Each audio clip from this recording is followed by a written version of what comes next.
And we'll start streaming, but we'll put it like only in the bullshit mode. We are back into bullshit mode. I can't read anything because I have a stack of fucking radios in front of me. Imagine that.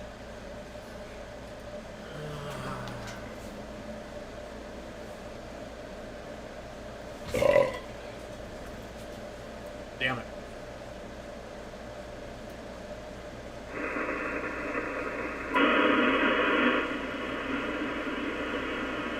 We're on the dummy load. Woohoo!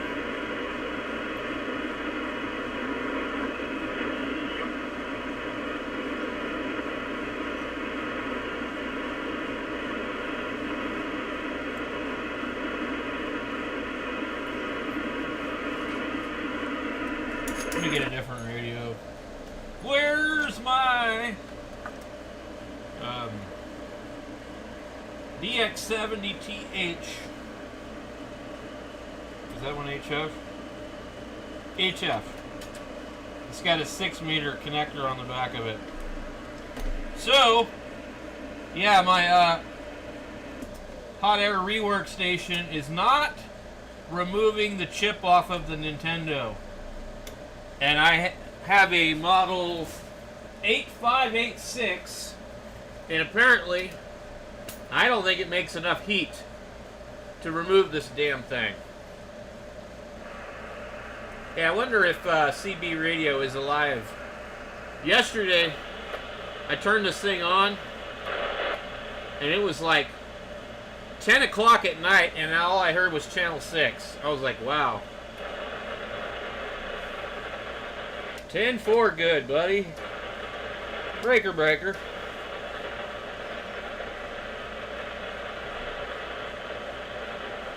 Let's see, we got VFO or memo.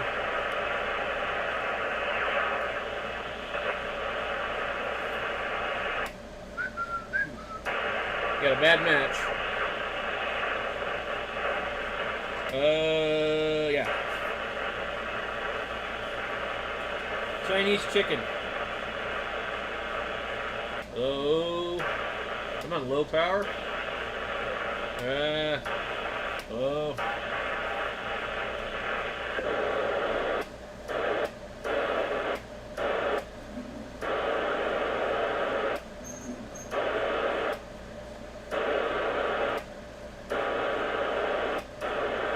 I wonder if I just don't have an antenna. That could be.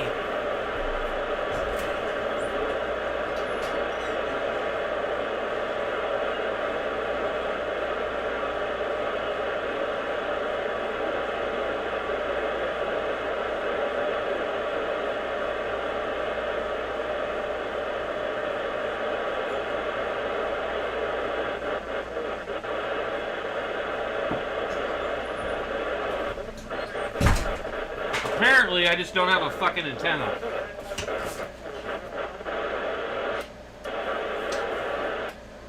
Now my tuner's out of whack. I just tuned it out of whack.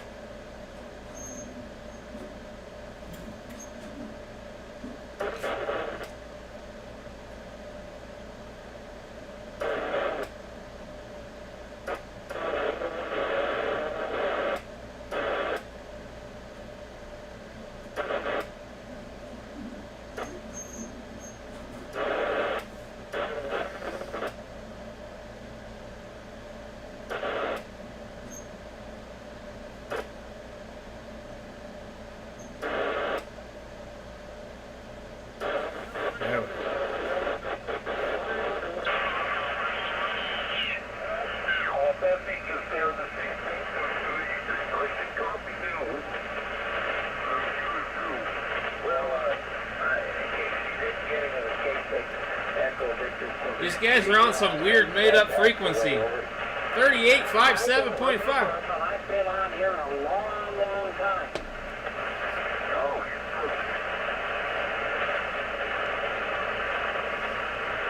Kilo Golf 7 Hotel Victor Romeo testing the Linko DX70 with some Ching Chong microphone.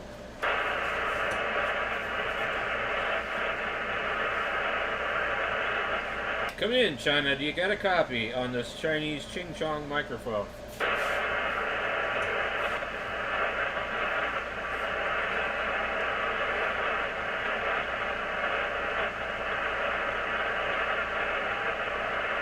I can't believe it's 8:15. There's nobody to check my crappy microphone and tell me to turn my radio off and stop testing.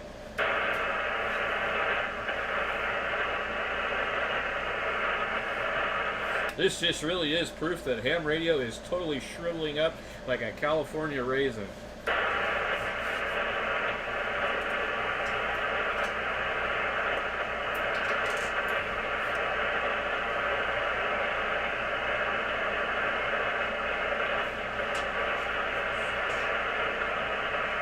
CQ 10 meters, CQ 10 meters. How's the contest?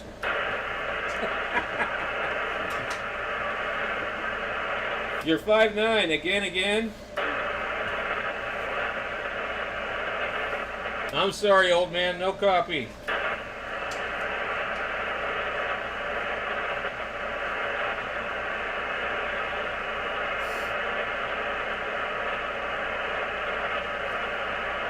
If there was anybody on there, somebody would have probably said something by now.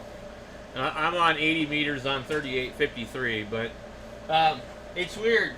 It's like we got like two people, and they agree if they're going to be on the radio or not. And if one of them isn't going to be there, then the other one isn't there, and then there's like nobody else on the frequency or something fucking weird. And if one of them gets really, really bored, then like he'll call CQ on here, but my presence is not really wanted on this particular frequency. So anyway, I try not to bug them, and I try not to stream their activity, because they bitched and whined about that. So again. Let me turn the volume back up. Now, I don't have the amplifier on, but I can do that. What I like to do is I leave the amplifier off because they can never tell if it's on. And also the amplifier just attracts jammers. For some reason the jammers come out of the fucking woodwork. They're like, oh, there's a good signal, it's jamming. So it's better to have your amplifier off unless you need it, and especially when the jammers pop up, because then you can just turn your amplifier on and then it's worse for them.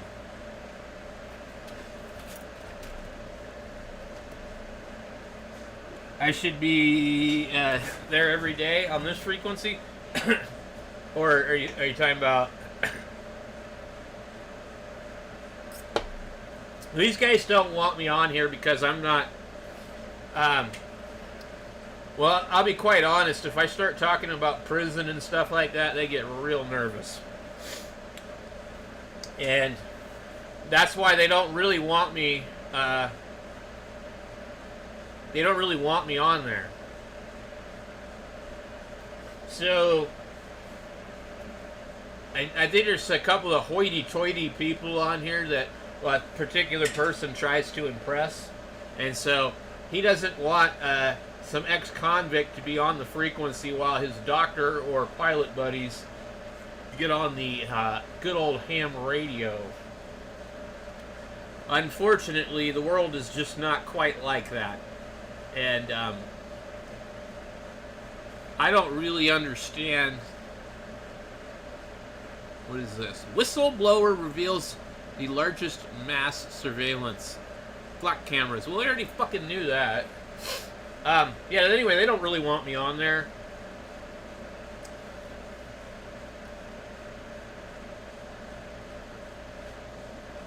Yeah, digital is fucking lame.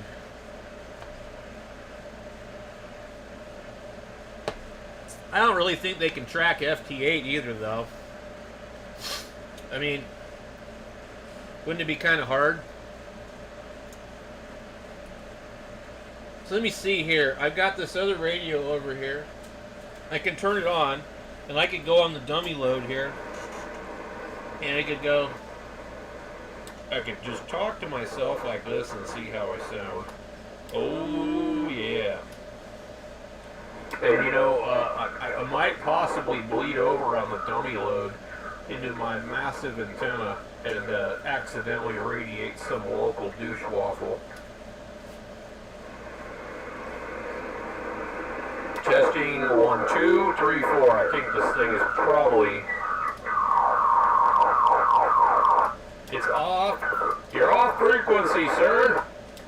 How could you? 1, 2, 3, 4. Now this radio, by the way, it sounds extremely good on AM. This would make a really good CB. FM. AM and FM, it works good. Oh, I think it's doing something weird. 1, 2, 3, 4. Blah, blah, blah, blah, blah, blah, blah. I am on the dummy load, though.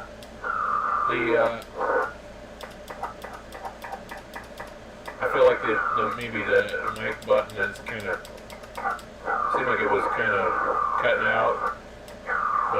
1, 2. You want to hear this on AM? Let's go to AM. Here's FM.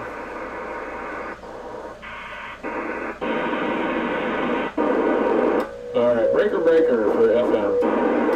Frequency modulation. 1, 2, 3, 4, 1, 2, 3, 4. Okay.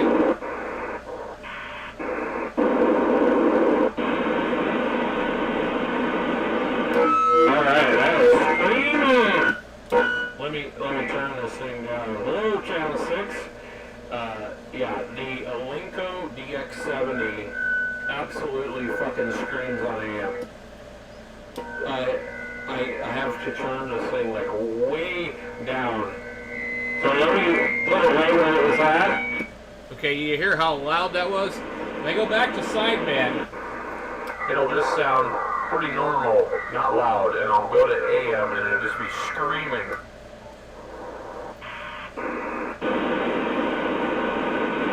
Alright, we're back to AM.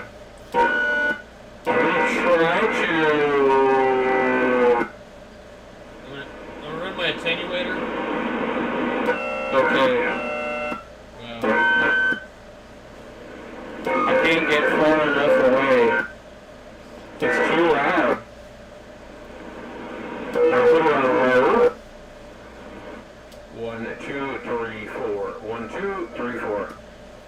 If I turn, this thing is cutting out. I'm hearing this radio cut out. 1, 2, 3, 4.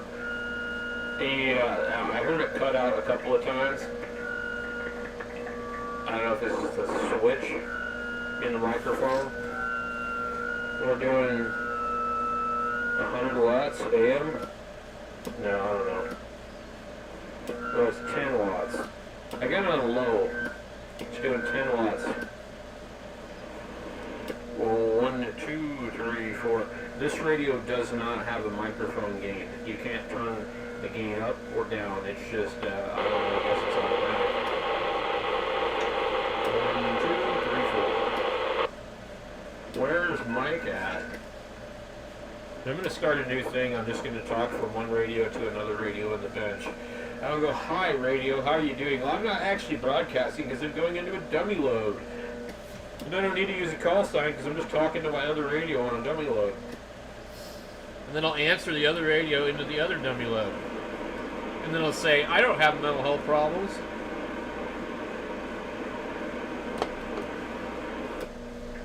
Anyway, I kind of wanted to test this microphone. And I'm going to jump over to the ICOM 706 and see how that one fares. But this radio here, I was on it one time on accident on 3913, and a guy was on 3915 on AM. I guess they normally get on there, and he heard me and said, wow, what are you on? So, let's go over to the icon. But this thing is hotter than fucking shit. So it gets really warm on AM, which is normal.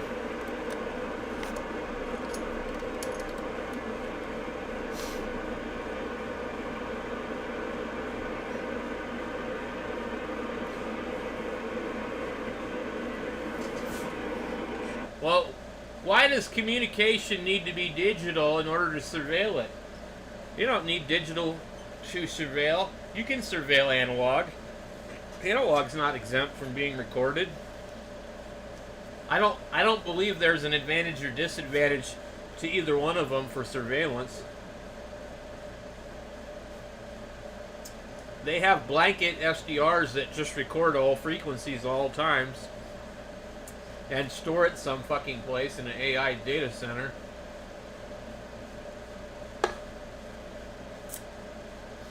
Honestly, I don't really think it's important enough to them to the way they care, because no real important information is being passed through amateur radio.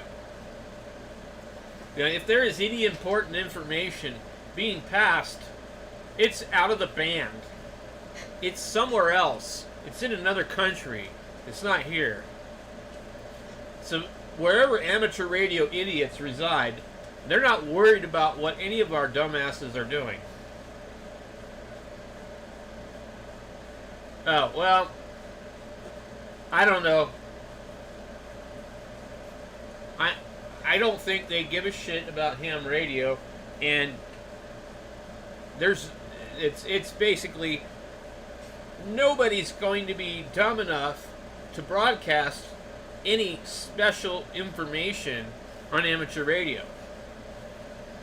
There's no spies, there's no terrorists, or any idiot that's dumb enough to broadcast a transmission within the limits of amateur idiotville. I mean, because there's too many idiots on here, so why would they do that? They would pick some particular frequency that would not be easily accessed to the average moron. Or they wouldn't give a shit in the first place, and they would just broadcast their transmission wherever the hell they want.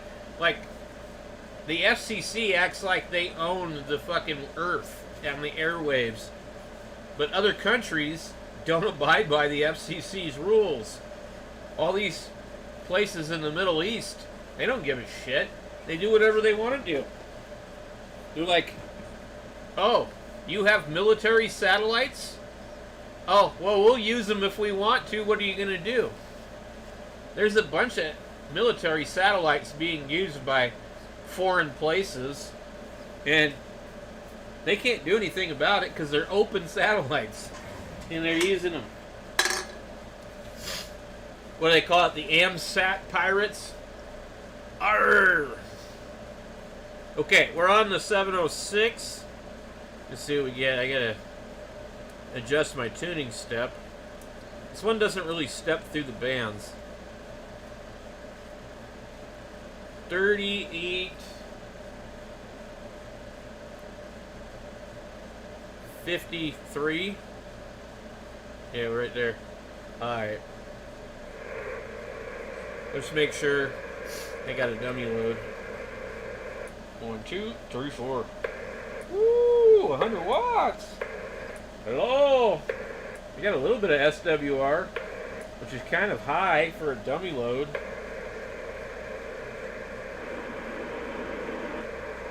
Okay, we got lower sideband into the dummy load, ICOM 706 original. Now we're going to go to AM, which is not calibrated on this radio, so I don't know if it's going to be very good or not. And 1, 2, 3, 4, 1, 2, 3, 4, and that's the same volume level. 1, 2, 3, 4. It almost kind of sounds like I have a noise blanker on. Oh, this radio is doing 100 watts on AM, by the way. 100 watts and some change on AM. I turn it down, I bet you it does different. I'm on high power. Woo! I got the H. Number 9, 8, 7, 6, 5, 4. You can hear the audio climbing. 3. Okay, 1, 2, 3. And then L for loser. Okay. Well, that's not right. Explain to me why I'm getting 100 watts. 1, 2, 3, 4. Alright, that's 10 watts on AM. But it spikes to 100 when I key up. 1, 2, 3, 4. 1, 2, 3, 4. It's spiked to 100. I'm waiting to see where the needle will drop down to. Alright, 1, 2, 3, 4. 1, 2, 3, 4. It's about 10, 20. It's got 30 watts RMS.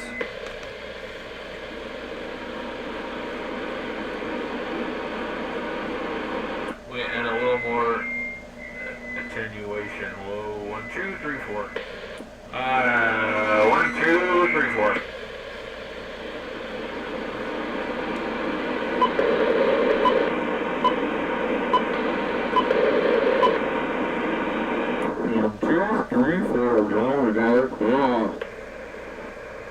One, two, three, four. I've got one. I've got one on the RF tower. It looks like on sideband that's about 8 or 9 watts. 1, 2, 3, 4. Yeah, okay. But it does a lot of power on AM. 1, 2, 3, 4. Well, let's take it off the dummy load and see if we hear any dummies.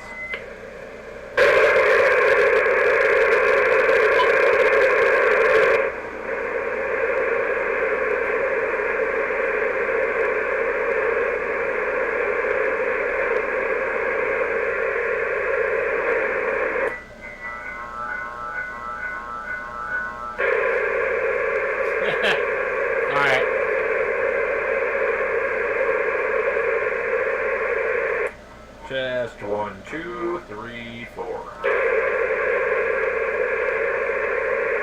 KG7HVR testing 1, 2, 3, 4.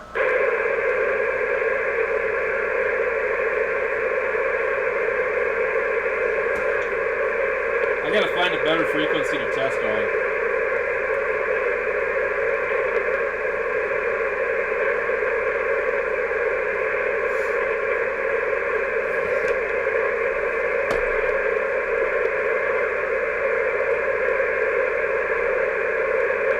There's like nothing on the fucking radio. It's weird. Let me see something here. Yeah, I can't even find anything on the radio. Like, is my antenna broken? The fucking hell? This radio's kicking out some heat now too.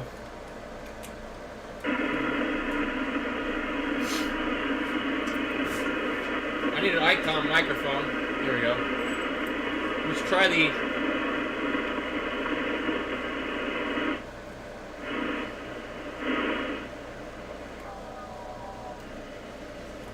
Let's go back to the dummy load. 1, 2, 3, 4. 1, 2, 3, 4. This is the ICOM 756 Pro 2 on a HM12 microphone. It's just basically an HM36. 1, 2, 3, 4. 1, 2, 3, 4. I'm on the dummy load. 1, 2, 3, 4. 1, 2, 3, 4.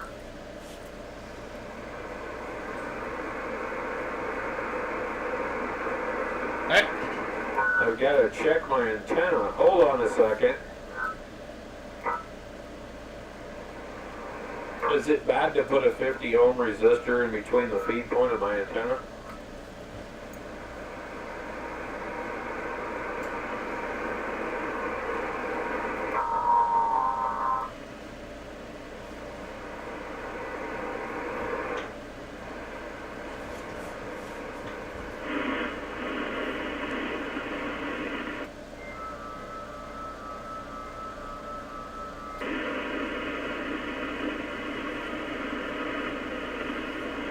There's just nobody that gets on here anymore. It's fucking sad.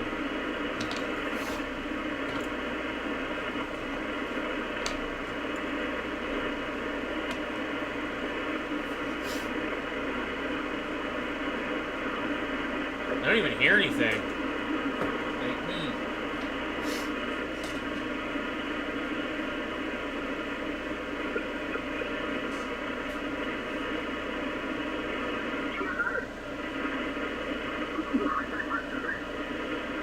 The fuck?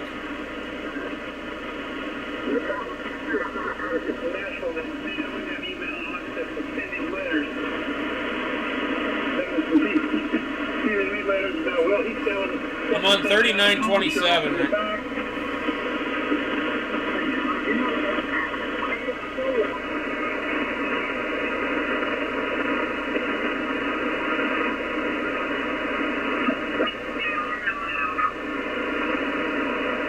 That's the only frequency, 3927.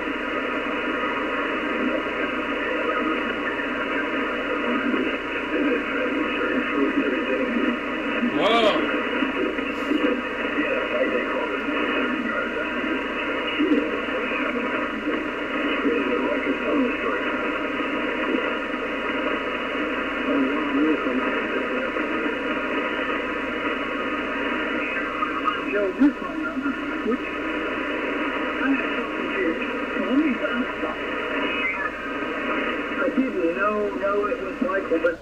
I tell you what happens, man.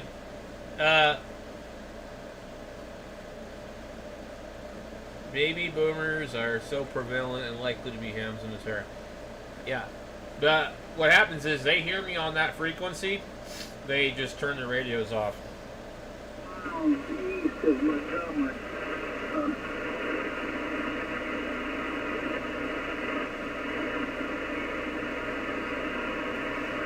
So the only way that I get on that one frequency, they're already talking. They won't run off if I join in, but if I get on there and call, nobody will answer me. And a lot of them just sit there and they're waiting.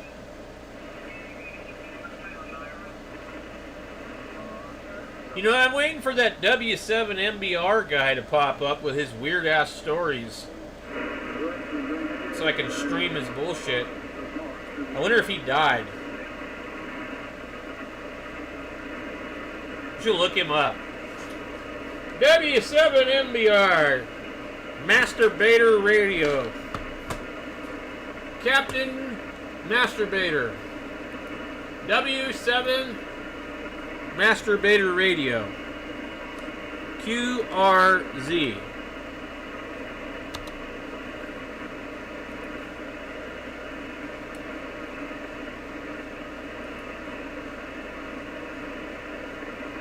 W7MBR. Tell us the story. A login is required. Fuck you. Why am I not logged in? Weird.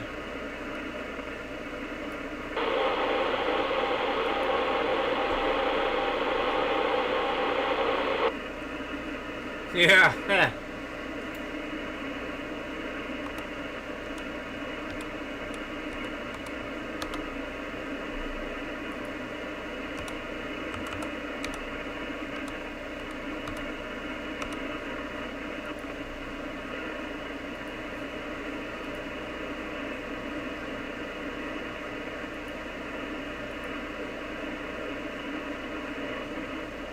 That's weird. I was logged in and it fucking kicked me out.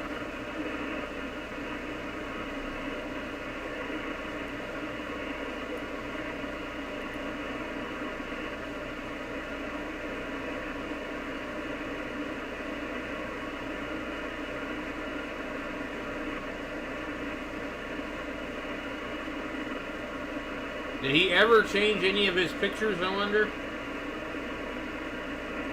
The hell radio is that?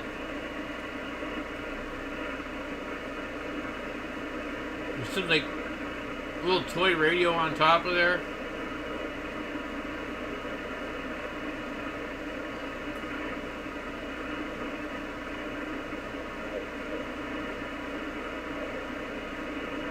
I spot a CB radio right here. It's the clear channel.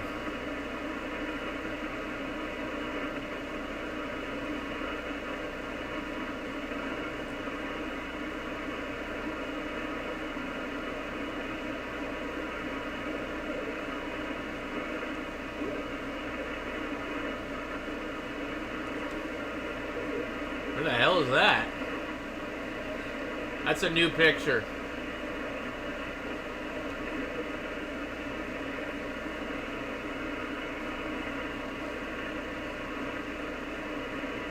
Is that what they mean by a craftsman house?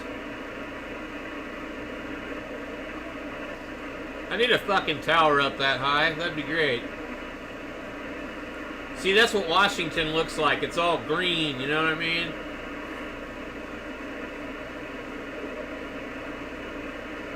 A scratched up alpha amplifier.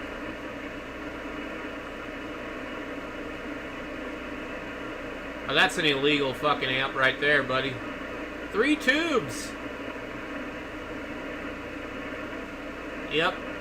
They modify the 3 tubes with the silicone butt plugs.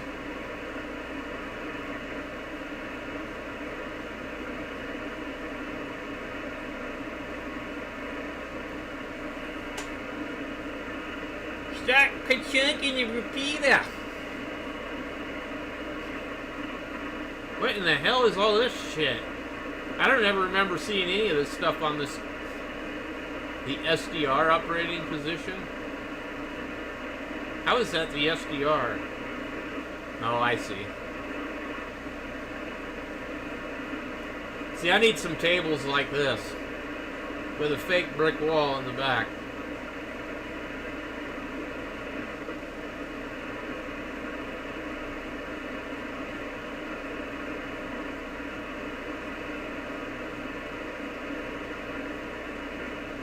Now I need a couple of these pieces here to complete the rest of my 901 station.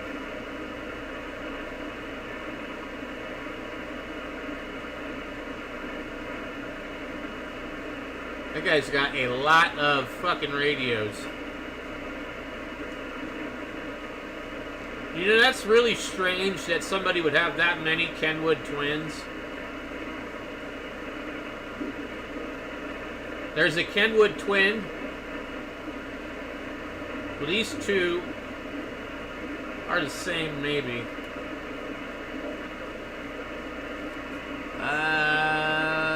That one's got 6 knobs.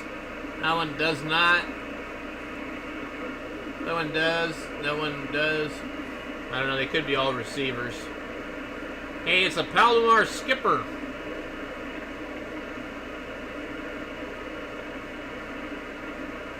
It's a lot of fucking shit. A lot of Drakes. Well, I don't have that many radios. I mean, really. Don't have nearly that many radios. Not even close. The Dirty Skipper. I got that amplifier right there. So that's the amplifier that I have hooked up right now. The only bad thing about it is the meters don't have lights. And I have one of these, but not that nice. That thing's got the plastic on it. Holy fucking shit.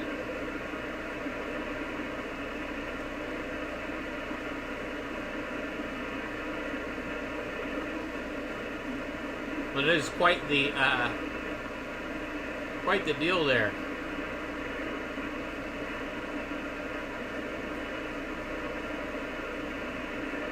Jeez. Look at all that stuff.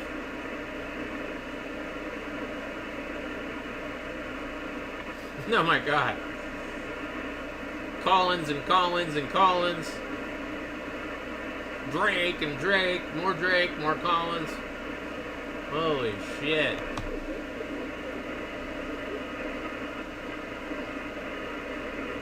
I've never liked helicopters. So I just think they look kind of stupid. Don't like Helicrafters, don't like National. I'm not really a big Collins fan either.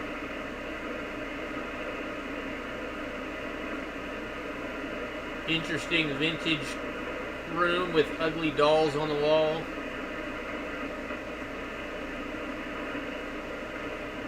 The Marantz with a wood cabinet. A Macintosh amplifier. Yeah. Some expensive shit there. And in reality, most of it really doesn't sound all that much better.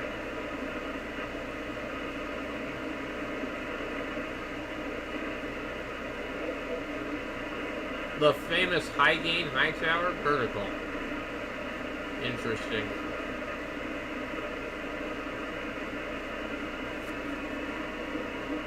I wonder how the hell did he get all this shit on QRZ without like paying some fucking web designer?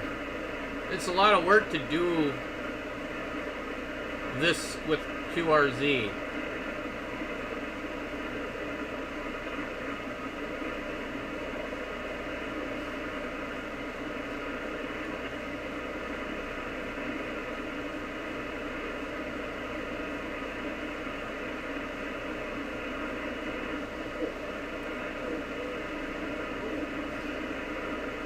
That is a lot of junk.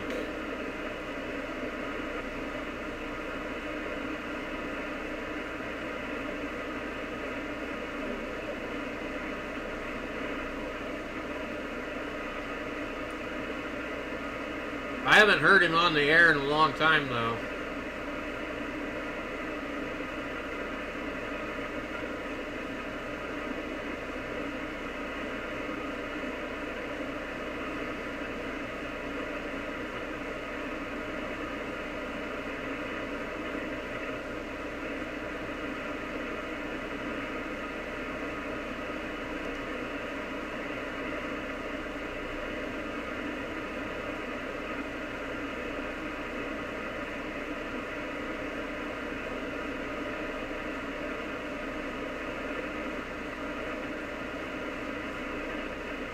Alright, well, that was interesting. Whoop, back up to the top.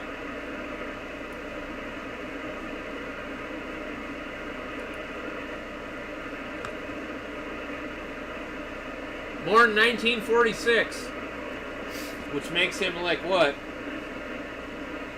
80? My friend David just died at 80. Oh, it shows the map here. Montesano. Next to the Chehalis River. I thought this guy was on the coast. So off of the 12 and the 107. Where the fuck is that? Satsop, there's a nuclear reactor there.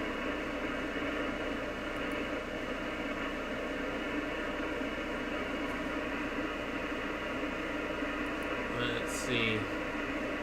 I guess it's not too far from the coast.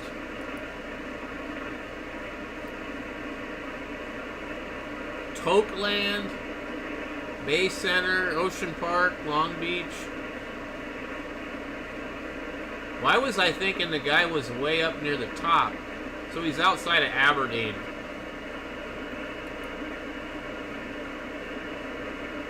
I was thinking he was up over here by Forks. There's a lot of area in here in Washington where there's a lot of room. But anyway, it's a communist dictatorship.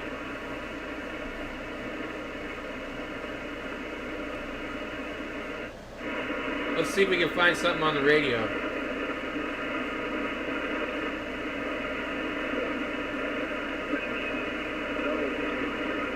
Some weak signals.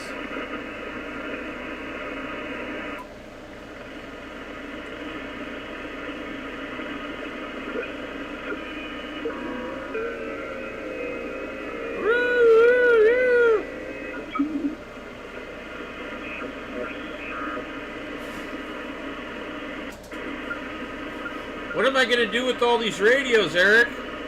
There's nobody to talk to. I was on that 440, and man, it's just, the receiver just got wiped out. I couldn't do anything. 14185. Every time he was talking, he was on the low bands. I was on the higher bands. And it just ate up that, overloaded the receiver on that 440 over.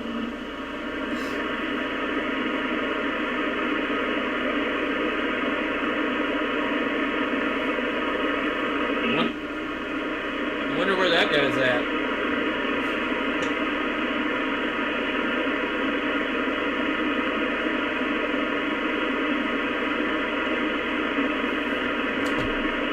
I'm gonna have to plug in the walkie-talkie to do the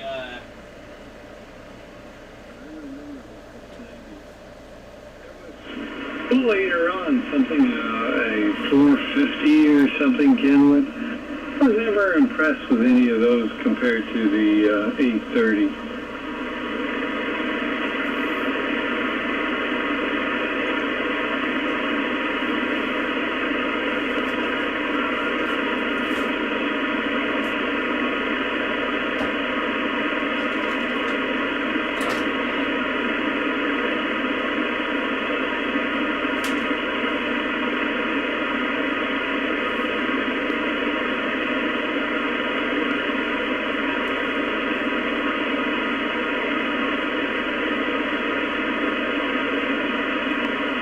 Those were popular. They, Co used to operate those from his station.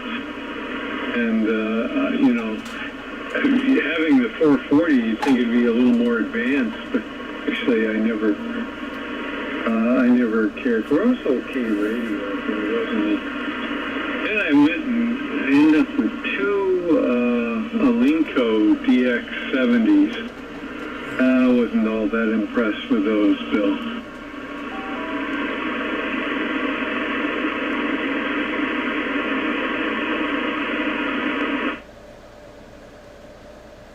We were just talking about the Alinco.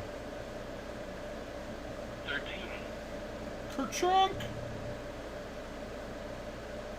Kerchunk! Okay, so I think in about 7 minutes on Fireside Radio, we should have some squirrel reports. But I could be wrong. And it is going to blast in here when it does. The 690, which had 6 meters on it. There was one without anything too. What was that called? I can't think. It was just a 430. And then the 440 and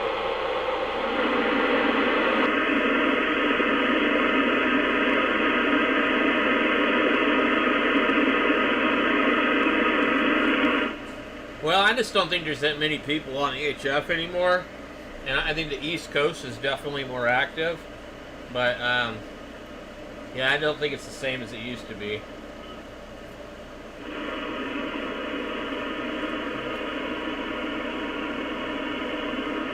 $185.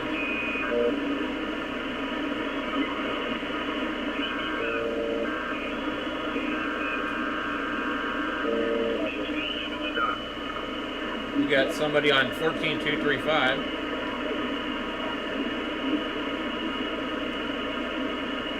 Yeah. I see some signals really close.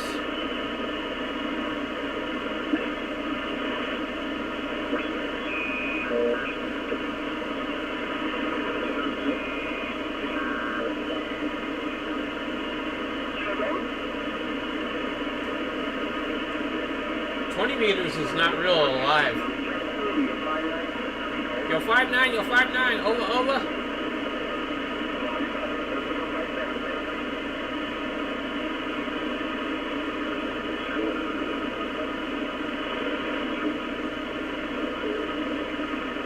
There is some activity though on 20.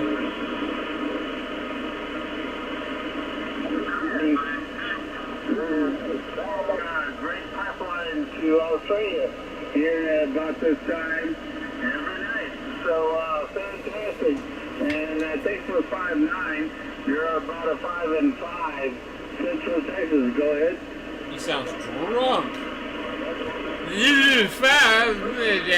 Five whiskeys over here, man. Yeah, 10-4.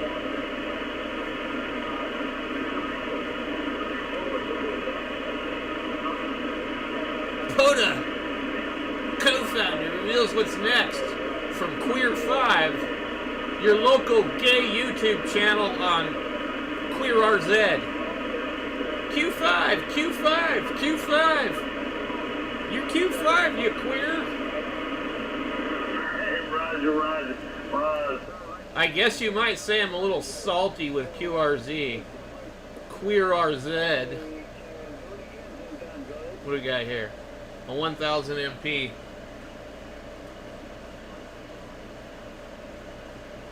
I just hate how QRZ is like... They act like they are everything, and then yet they discriminate. Roger, so, yeah, absolutely. So, have fun, KF5RC.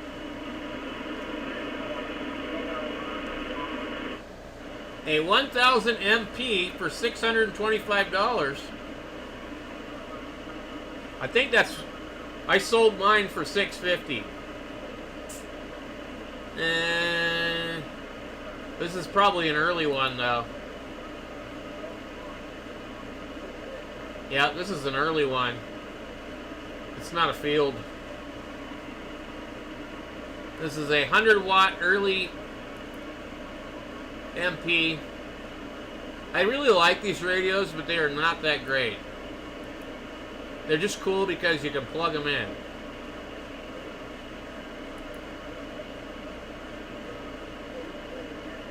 That's probably a year 2000. It's also made by Yaesu and not Vertex Standard, which is probably good.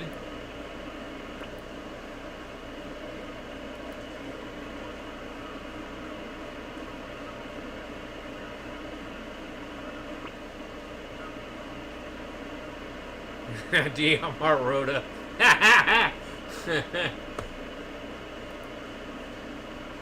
We got a 1200, a 790, a 1000 MP, and an 857D. How much you want to bet they want $900 for this radio? Oh, I was close. 800.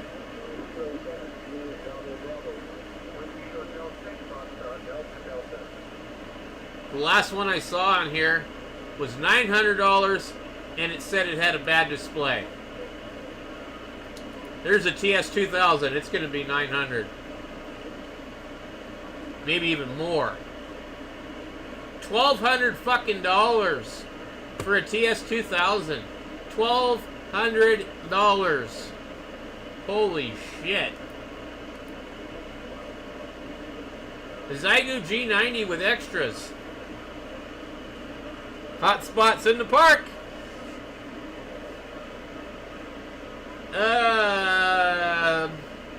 $400. What does it come with? Who cares? Swan meter, a Heil headset, a Kenwood expensive handheld, a Kenwood 590, $700 for a piece of shit Kenwood 590. That radio should be free. It shouldn't be free, but they're just not that amazing. I don't know what I'm listening to. Kilo Italy 5, Roman X-ray Golf. Kilo Italy 5! Have you ever noticed that these weirdos, when they work DX, instead of saying Italy, they say Italy. Like, they suddenly start talking like not normal. Like, it reminds me of a fucking wigger from the 90s. They start talking weird. It's like a white dude trying to talk like a black dude back in the 90s. They suddenly get some weird kind of fucking DX accent. It's not Italy now, it's Italy. It's not Quebec now, it's Quebec. And we can't get the phonetic alphabet correct. All of a sudden, everything becomes different words. We've got sugar, we've got all these other stupid ass fucking words that never get used until, oh my god, it's a special contest.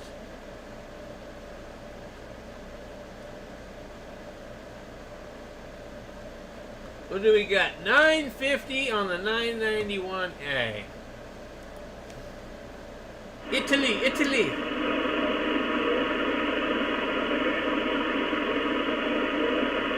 Boxwine, where art thou?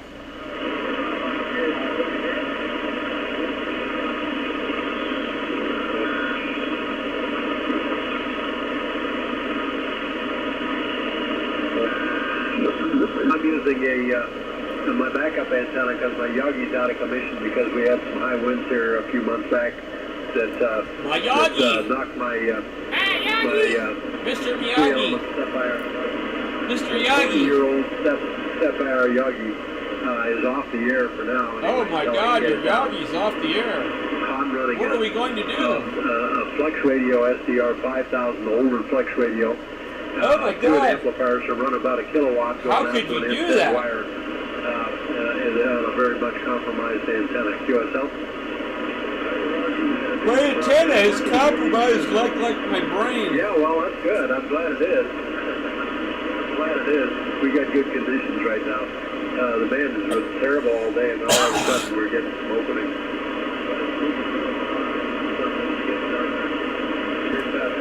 We're getting some openings like your mother's legs. It may not last too long. So how long have you had that? I will tell you. It sounds really good. You mentioned March.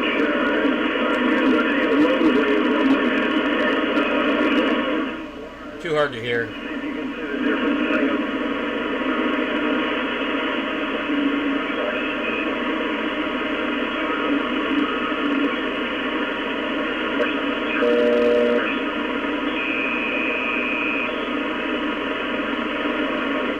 20 meters wants to open, but I'm not really hearing a lot here. Let's see what 40 looks like.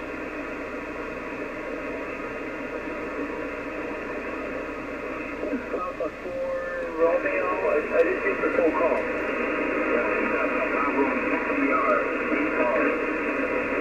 Papa Roach.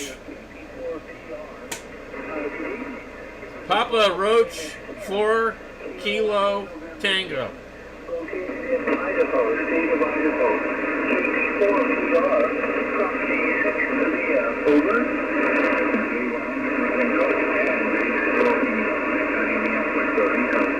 Puerto Rico!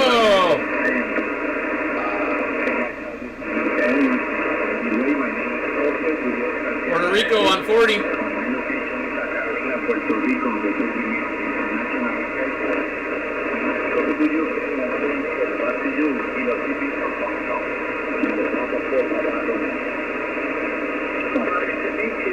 Thank you for the call.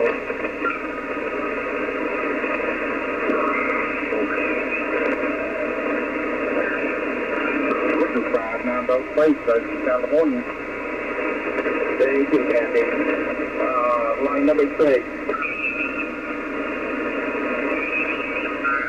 Whiskey 6.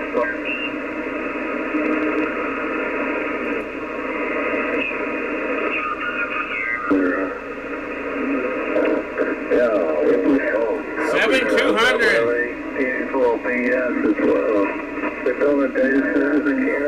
That's 7200.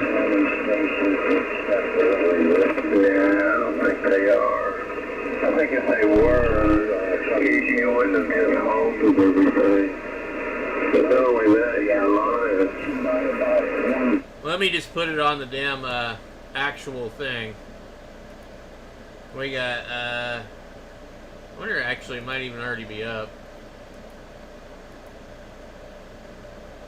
Shit, we got channel 6, man. Where's my volume?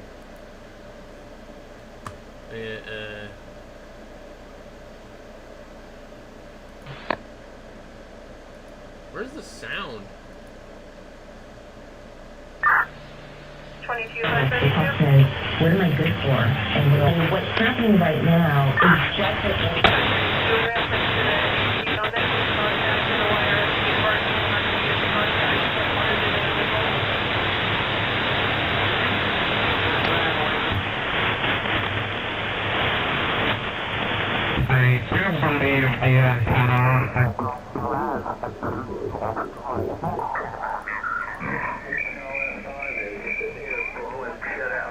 Is somebody playing crickets? Two-thirds about your 20 negative 29 ballot on a Porsche came in registered to a Jonas Adamski. I don't know. You tell me. I asked you the question. You made the... Well, obviously you were late to the conversation, so it's not up to me to bring you up to speed because you decided to shoot your fucking mouth off when you didn't know what was going on. No, you just... It's not up to me to bring you up to speed. I'm sorry. It's just not the way it works. You don't even know what the hell it is, but you go inside. I can hear them on my radio pretty good too. Well, I'm pretty sure that both Jerry and I know exactly what we were talking about. But you guys carry on, have some fun, and we'll pick it up later. VA3ZW. Well, W8RBJ. I don't think you can wait long enough. I don't think you can stay up that late. I think that's long beyond your jamming time. Tell me when I gotta But you can try. I'm okay with that. You're telling me I've got to go to bed. You're covering them all up. Well, I guess I'm pretty much cooked as far as having people to talk to. I'm still waiting for this S5. What does that mean? What are you telling me? There used to be a group I talked to Well, on 38, obviously, he 13, doesn't and then I started my own group, and then Just like everybody fucking everything else died. he's talking about out here, he doesn't know. And then, you don't know. He can't prove I you wrong. started to You don't join the know. other group Prove and you found out wrong. they You liked me. haven't even told me what the hell it is. Well, then why are you involved in a conversation that obviously had nothing to do with you? You did. You directed Because you it came to late, me. You said F5. you expect us to fucking take the time to catch you up on something that's been going back and forth for the last 4.5 hours? Because It'd be you're nice fucking to have a late to rag the shoot party? group, you know? That's not my fucking problem, that's yours. That's a you problem. I just don't see that ever happening you again. are Like late here. to the party, and you don't even know what the hell we were talking about. If you wanted to know what was going on and what we were actually talking about, then maybe you should have listened a little longer and fought down the urge to be heard, because, you know, that's the most important thing for a guy like you, is to be fucking heard. So, it's not my fault that he came late to the party. That's not my fault. That's a you problem. You'll have to deal with that on your own, or? Shut the hell up, Canada. They building data centers. Are you AI? Is that private? You got programmed all screwed up. You need to hit the reset button. No, they need to reprogram you. Why don't you listen a little bit longer and you knew what the hell we were talking Got about? that firmware, I'm telling you. Don't worry, I remember. You remember what? Over. Depends on You got corrupt data, man. You got corrupt data. Don't worry, Jerry, we'll pick it up after the kids go to school. Yeah. Like, I thought you said I was just S5 and everybody else is 20 over. I'll give you 2 sentences when the kids go to sleep, and you'll be right back on track. Tell me what the hell it is you're talking about. But then you ask me if I want to join the conversation, but you don't even tell me what the conversation is about. about? If you don't know what's going on, then why would you stick your fucking nose in a conversation that had nothing to do with you? So the fact that you shot your fucking mouth off, stuck your foot in your mouth, and got involved in a conversation that had nothing to do with you, not knowing exactly what the conversation was about, and then after being a total fucking retard, then you ask for people to fill you in? Oh my God! That might be drunk, but holy fuck, that's as dumb as I've ever heard all night. To come late to the fucking party and expect to be caught up. Random garbage. Fuck off. Garbage. Nobody fuck off. Jerry, we don't want to do it. If you weren't listening, man, it's and you want to stick your nose in it after the fact. You know, listen up, dude. You know, I'm not going to sit there and give you a lecture. I'm not going to sit there and get you caught up on what the hell we were talking about. If you didn't listen to it, that's your own goddamn problem. Guy shows up late to the party and wants a recap on a 1-hour conversation. Fuck you. You already said 4 hours, so is it a 4-hour conversation or a 1-hour conversation? Why don't you wait and listen to it for a bit, and then if you have something to add to it that's constructive, There's no and throw your fucking call out, just talking then we'd be glad to fucking entertain you, because all opinions that are followed by a call sign are more than welcome. But I would say that. to sit there and do the bullshit that you just did, you can suck a fucking dick, Peg. They're going on for 4 hours. You're right, there's no sense in talking to me. There absolutely is no sense in talking to me, because you're not going to get any of the answers you're looking for. You came late, acted like a big shot, and got shot in the fucking nose. What the fuck? What do you want from us? They are, but they're all mentally It's not ill. our fault. Just because you're a puny-ass fucking diaper child, that's not our fault. Yeah, they got the vaccines, and you know what it did. all screwed up, man. My programming is perfectly fine. It's you that's not following the program. It's you that didn't follow the program.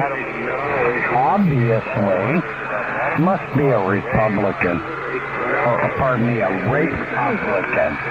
You must be a fucking Rape-Publican. A Rape-Publican.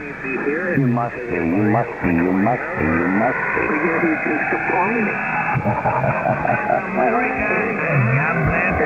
Oh, I need a sandwich. I'll be back in a bit, Jerry. Don't leave without me, alright? Alrighty. Well, maybe hope you do come back while you wait on our DJ. I gotta get fresh beer and a sandwich. Okay.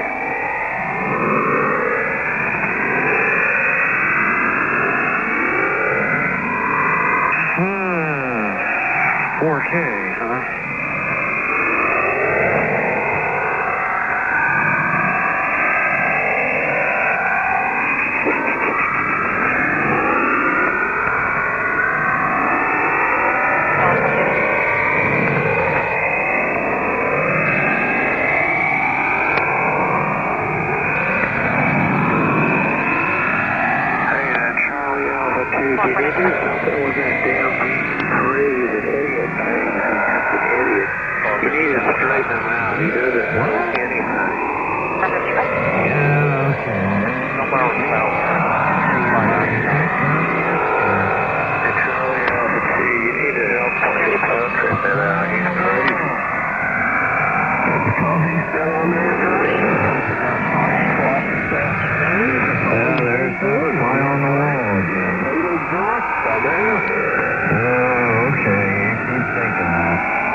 Break north of your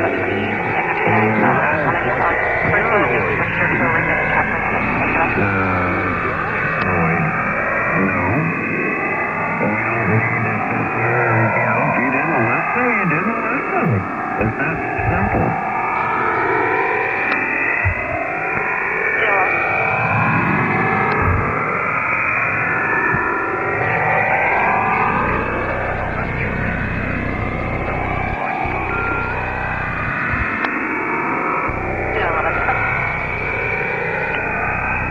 North, 578. Go ahead, sir. Hey, can you be 10-9 for me? Yeah, I got one in the kitchen. I'm code 4. Yeah, go get you one. That's it.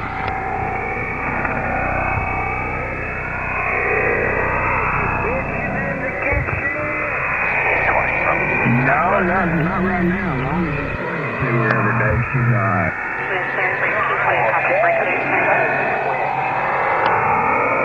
Yeah, you know, sometimes you just gotta man up and go on in there and give it to her. ¡Viva México! ¡Viva la revolución! ¡Viva México! ¡Viva el sí! ¡Durka, durka!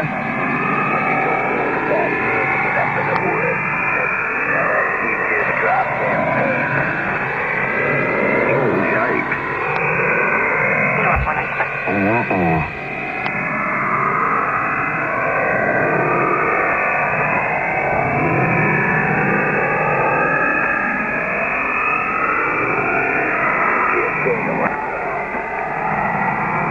Alex got pissed.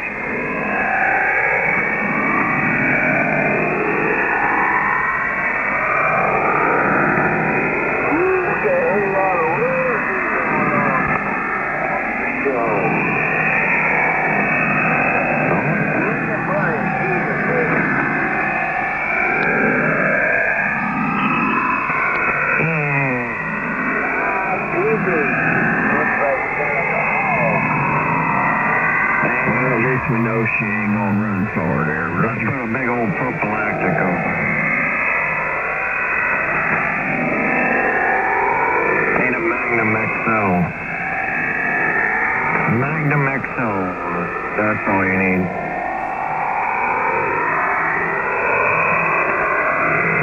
Double up.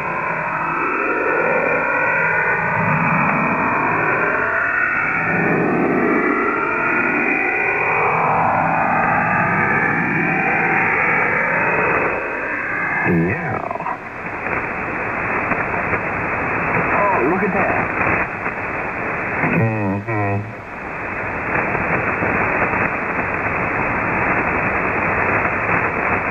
You gotta let that amplifier cool off, Approachy.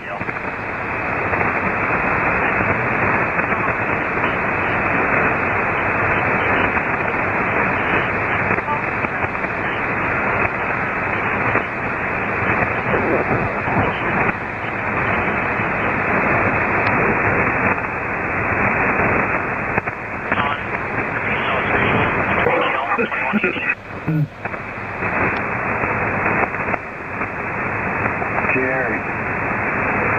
Yo. How's it going? Just to let you know, I put that counterpose on the internet, on the antenna this afternoon. It did absolutely nothing. But whatever. At least I got it accomplished. It was a nice experiment. Dang it, man. So you put it on there and it didn't do nothing before you receive? So far, what's going on? No hater tonight? No, R6958 Oh, man, there's no hater.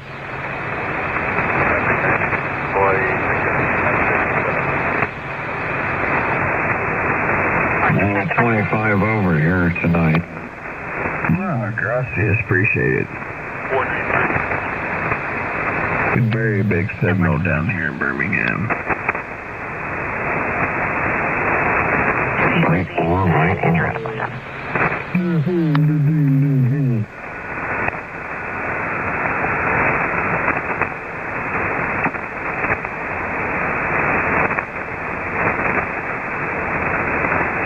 Yeah, and I've still got the static on AM.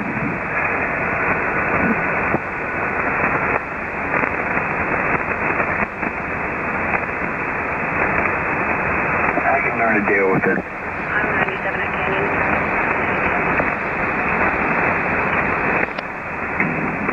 Interesting. Yeah, I heard him say that he was going to put a counterpoise on, expecting that to lower the noise. I thought that was a rather strange thing to try, but I didn't want to break in and tell him he was being dumb. I realize that now. Yeah, I don't know. Who told you putting a counterpoise is going to lower the noise? Well, it was a suggestion. What? They didn't say it would. They just suggested it. Yeah, who were they? Were they CBers? No, it's that stupid GPT. That's where Joe gets all his information. Don't let him laugh at you. Who's that Canuck?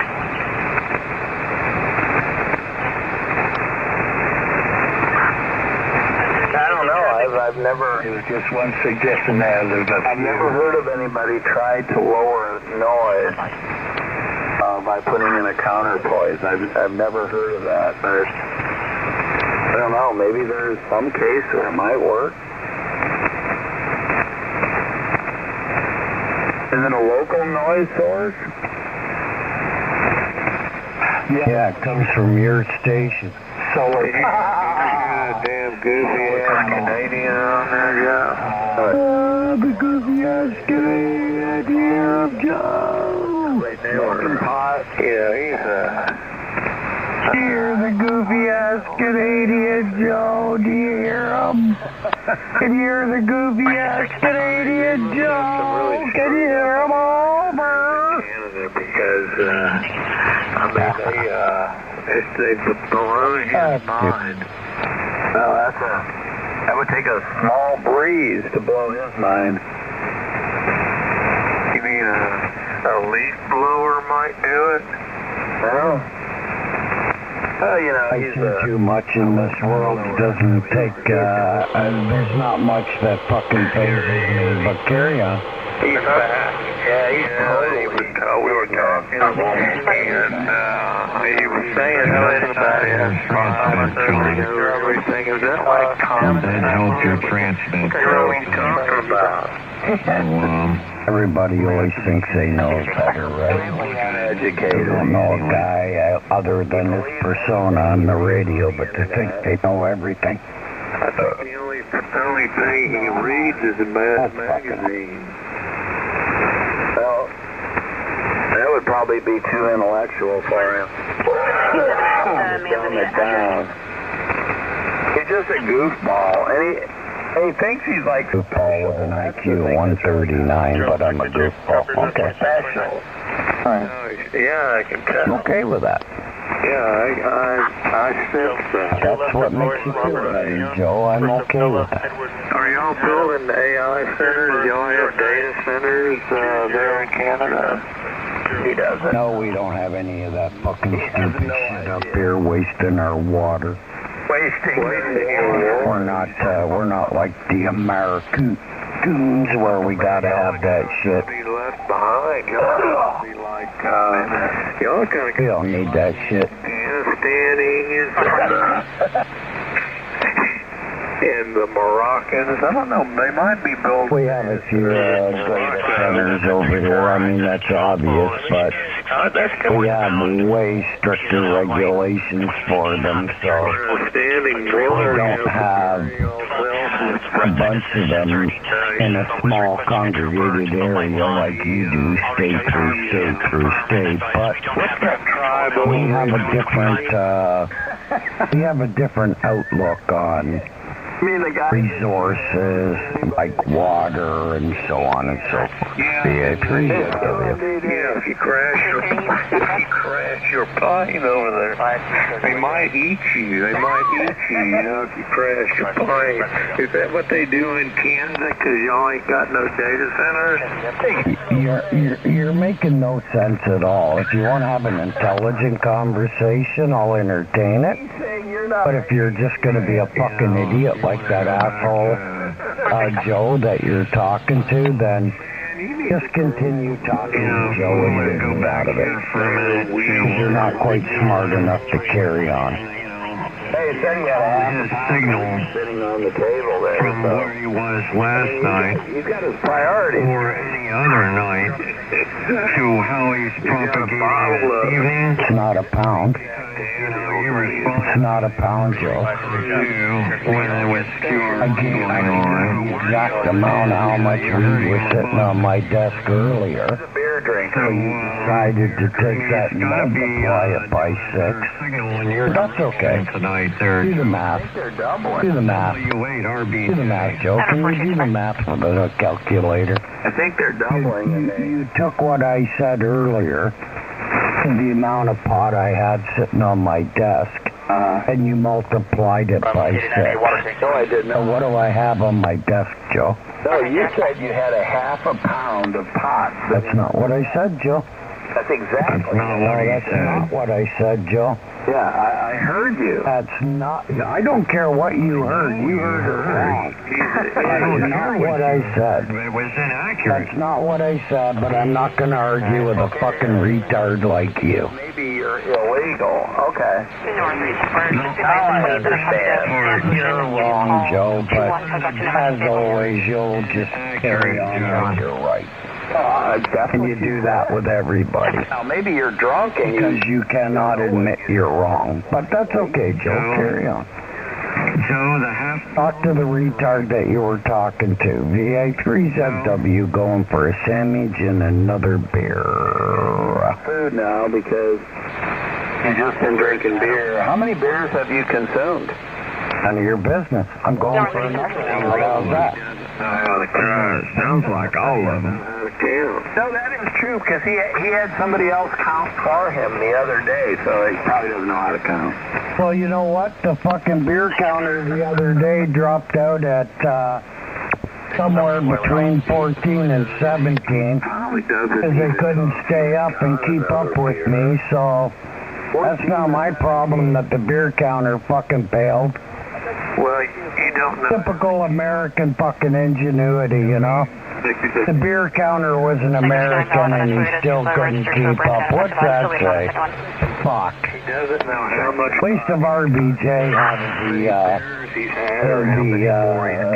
the duty of doing that, or KX9D. At least those guys would have kept up until I went to bed. A typical American couldn't keep up the count, dropped out at 14, 15, somewhere around there, but I kept going. That's right. Are you wearing panties? Actually, I'm naked right now. You want to come blow my nuts or sweaty? Want to come lick the fucking sweat off my balls? Hey, he's Gage. You want to come lick the sweat off my balls? I don't think you got balls. I think you're a vagina. Why don't you come over and find out? Come on over, big boy. Put your money where your mouth is. I'll show you what your bra size is. Come on, big boy. What the hell happened to the Come damn on, fucking... big boy. Put your money where your mouth is, and I'll show you what your bra size is. Come on. What size bra do you wear? I don't wear one at all, but I'll show you what size See, you no are. audio. Do you have a color for That was the the charger? whole point of it. These Joe is guys a are lead on the deputy. fucking air. He's ready to bring it to you. Guaranteed Joe's a beat-up. We did an AI comparison to a picture from Joe of 30 years ago. All-star node, And the AI 2462. picture of Joe that shows roughly natural aging. Joe is definitely a B-cup. Over. You're paranoid about How's that make you feel, Joe, being a B-cup? How's that make you feel being a B-cup, like a little pussy that you are, Joe? How's that make you feel? You're completely insignificant. Yeah, nevertheless, coming back to me. You're wasted, Joe. You're wasted. I'm not as insignificant as you claim to be. You got the B-cup, Joe. Joe, you walk into him. Fuck. You got the B-cup, Joe. Like just a while ago. Yeah, I mean, I can't imagine. I mean, the guy can't even put clothes on. Yeah. Oh, here comes the other fucking mental nurse trying to fucking keep up. Where you been? Naked and You're a little behind the times, pal. If you can't keep up fucking... If you can't over there. insult to insult like Joe and I can, then you should just sit back and shut the fuck up. Right? Because Joe does a much better job than you do. Not that I'd ever want to give that fucking wife beater a fucking heads up or up on anybody else, but Joe can keep up. You're too much of a fucking retard to even stay in the conversation right here. Fuck off. Telling you using.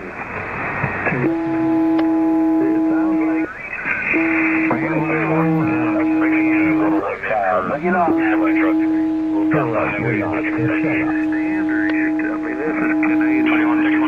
talking about. What are you talking about? yeah, Canadian standards, which is so much higher than America, and you wonder why we won't let your fucking infused fucking milk show up in our fucking dairy stores. You wonder why that... Y'all do get pretty damn high. Y'all definitely The arrogance of some of you guys is just fucking phenomenal. It really is. It's fucking phenomenal. And you get two of you together, it's even worse. That's okay. It's nothing I'm not used to. Roll a joint. Carry on. They require you when you go to Dickless fucking wife beater and a fucking whatever that other fucking slow ass idiot is, like that means something to me. A fucking wife beater and a slow ass retard. Taking on a fucking Canadian. A fucking wife beater and a slow ass retard. That's fucking hilarious. Can you just bring somebody that can stand up? Obviously, this guy must Can you bring somebody that can stand up, Joe? Can you get somebody that'll stand up, Joe, besides this because you could roll fucking morphine-infested fucking asshole you picked up out of the fucking bush? I mean, seriously. I've seen better fucking bullshit in my life. That's still better than this fucking retard. He can't even keep up with the conversation. You have to fucking scary, man. No wonder you guys are like ranked the lowest in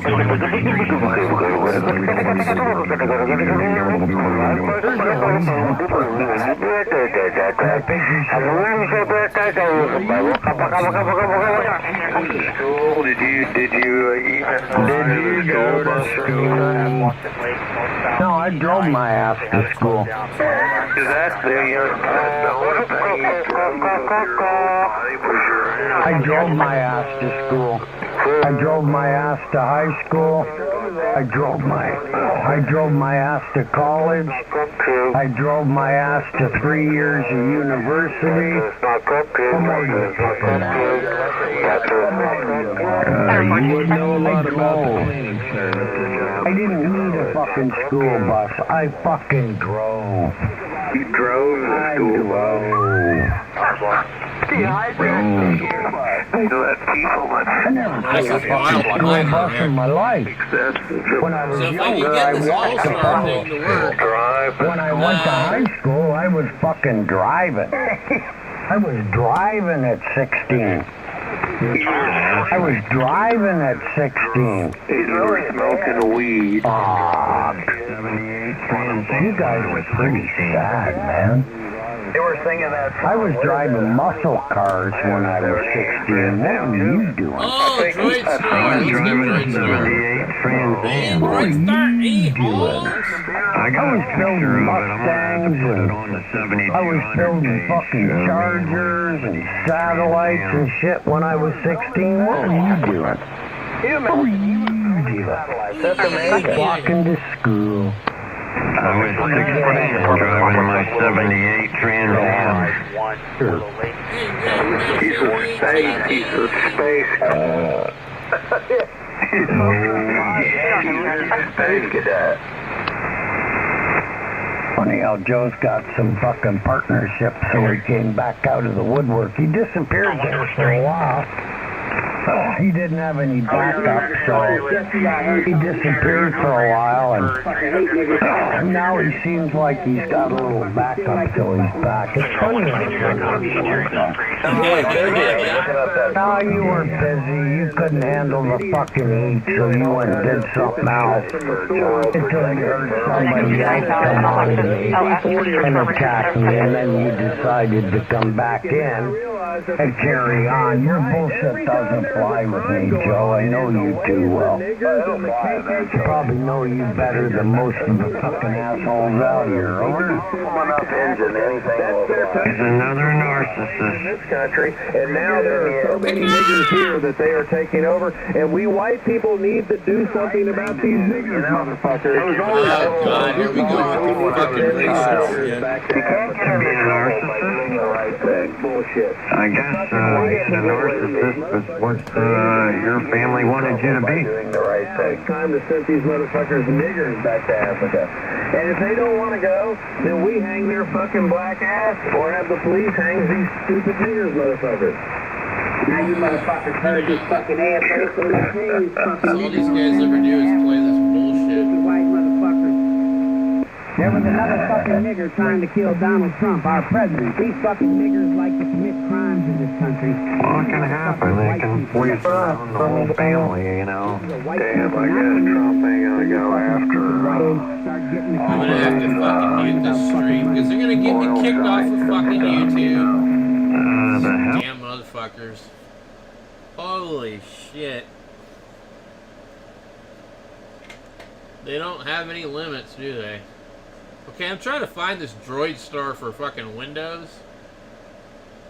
Where in the fucking hell? I can't find it. Droid Star for Windows. Is this even safe? We use cookies. Num num num num. Num num num num num. It's a droidstar.exe. By the way, I put out some of David's old coax cable to a GMRS antenna up 20 feet, and apparently GMRS is fucking dead. They made them take down all their little repeaters. Oh, we got the Droid Star here, man. Okay. Where is All-Star? Service 291, can I get you started towards this 964 M17 blocking I-40 mile post FSC. 213 eastbound, port of a semi on its side blocking both lanes, eastbound lanes. Okay. Well, we got Droid Star. Says We have another flag staff area unit available to DOP, assist with a 964 All-Star blocking I-40 mile post on 213 Raspberry Pi. eastbound. No, I want it on fucking Windows. And I don't want to hook that shit up. We'll notify ADOT light begin left forward and start a heavy. Alright. 10-4, 2139. 10-4! 10-4! You can listen to All-Star nodes on a Windows PC using a specialized voice-over IP IAX client software such as IXRPT or DroidStar via a web dashboard like Supermon if you have access to a node. If you have access to a node. For visual walkthrough, do I need access to a node? I don't think I do I? All-Star node Windows PC. Oh. Let's see, what does it say?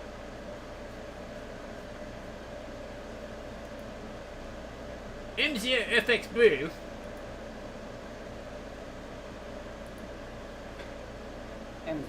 Can't hear you. So let's show you how to have an all-star node completely controlled by That's the Windows Seattle PC one right using there. Supermon What the fuck? and IAX RPT. What's up the To volume? get your all-star node number.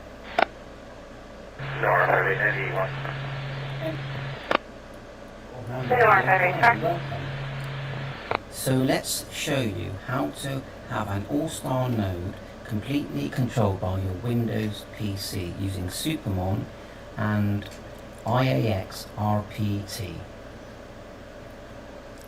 To get your all-star node number or add another number, go to allstarlink.org, click portal and go to node settings, and then here you get choices: a new number, extend a number, or delete a number. So I've got 4 numbers. So let's say we want to continue and we want to get a new number. We'll click request here. I don't want to make a number, I want to listen. Select server, which is you, and then select server for a new. Select server for a new name. If the server selection is blank, go to the server page and add one. So there you are, and then click server, and that's it. You'll get a new number. That's great, but to control our all-star node, we're going to use Supermon. So we're going to show you how to configure this. Down and click. Keep going. This one here. So just there you go. Click it there. Run it, and then extract it somewhere where you're going to find it, or straight to a USB stick if you want. Once you've got it stored somewhere, that image thing. Alright, that ain't gonna work.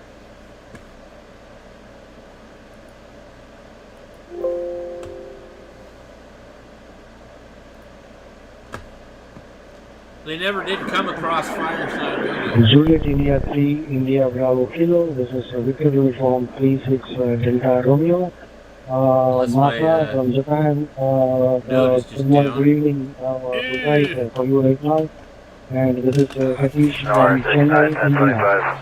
Satish from Chennai, India. I'm able to hear you loud and clear. 5959. Alright, 6989360 here, so I think I'm using at the moment the broadcast application in my iPhone. The local time is 10:30 in the morning. I can't 10:30 listen in to the this morning, shit. and Fucking mealy mouth fucking DMR. Alright. I'm valid on a Chevy Silverado registered to a Derek at a Prescott. But we can see this thing is just going. They're on the damn thing, but we can't listen to it no more. And we know that that's node 2462. Where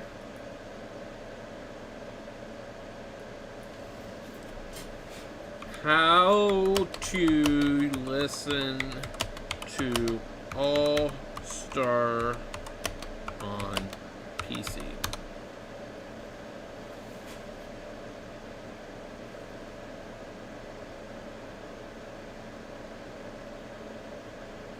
All Star PC. Web transceiver, log into your All Star Link portal. Okay. Supermon. 1224. Reference is agency assist. Do we have a time delay on this? Monitor system only. Source type 4, unknown, standby. I'll reach out to county. 2144.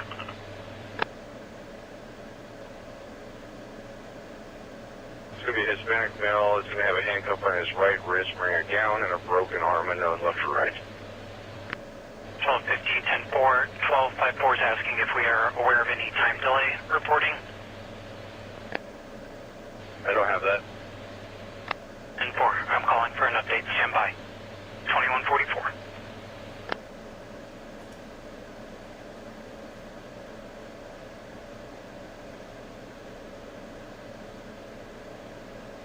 Huh.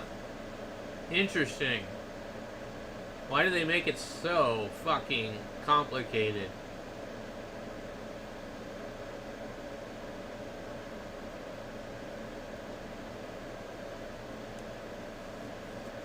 Holy motherfucking shit.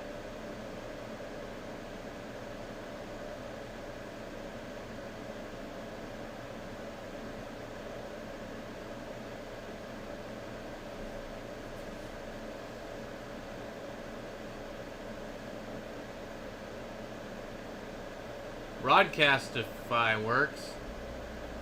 Oh.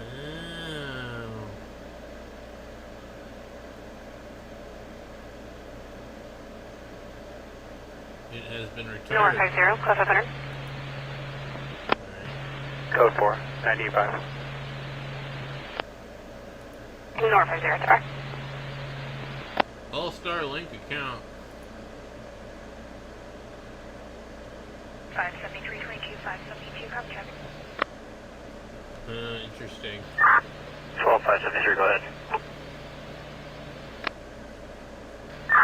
572. Just another fucking damn password for me to 573, remember, 572, right? yeah, totally subject to the Wendy's, 650 Miller Valley Road, 650 Miller Valley Road. We got Droid Star. What happened to Dude Star? There's a very aggressive male subject in the drive-through in a white Dodge Ram. Mode. Also B54 Adam. No weapons seen. IAX. Yeah, I guess IAX It's would at the be. Cottonwood Rec Center to attempt to track the subject. 1254, copy. Thank you. Decode. 2146. I don't even know what the fuck my DMR number is. No MMDBM connected, not connected. 72, the vehicle has left unknown direction of What travel. the Our fuck vehicle was able to ever. provide a 28 of Charles Victor Henry. We just wanted to listen to a bunch of fucking drunks in Seattle. But we can't do it! To a Christopher or It's too Jeanette fucking Collins, complicated. 551 rendered. 573, I copy. Clean check. Block for that vehicle. Roger, Roger, Dodger!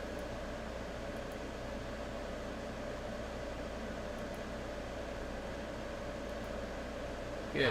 128 Graves is tonight. 128, copy, good morning.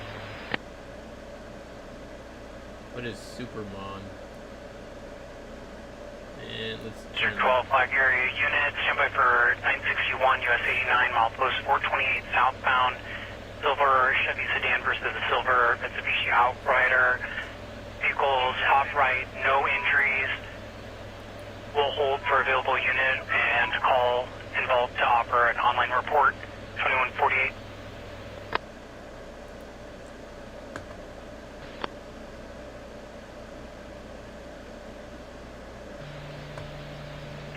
RB's going to be en route to the 103 in a white Chevy Sonic. She does want contact on site. When we disconnected with her, she was at 4 points. Left for Street in Cottonwood, downtown Monte Tesoro, towards the hospital.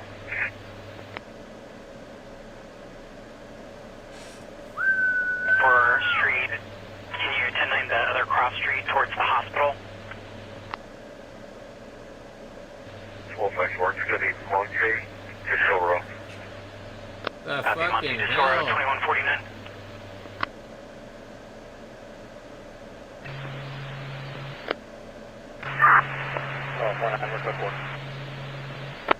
Why is this so fucking complicated?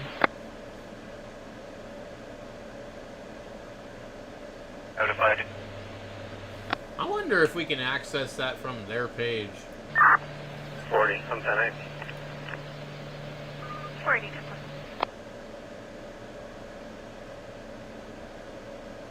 It says light snow. There's no way.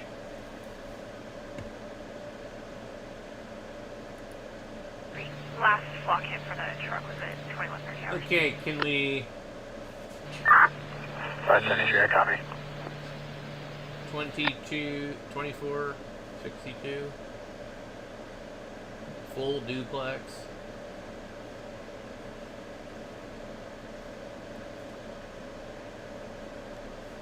I don't know. It says light snow. Weather conditions for Seattle, like snow. 75. Yeah, that means they're all on there. We have the RP back on the 21. You can't listen to Miller it. Valley and Shimmer, and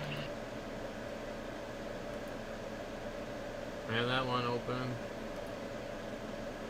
Close that.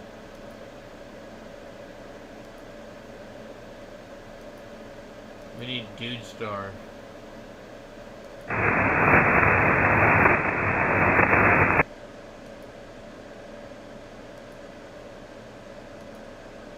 Nothing. It says 2 people are listening, but like this thing does not fucking work. Let's go and see what we can pull up from here. Maybe we can pull up some other shit. How about we go Broadcastify, we go listen, we click on Washington, you go at King County,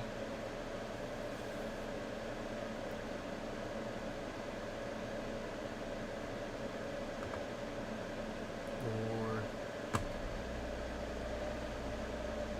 incident source. I don't fucking, the hell is this?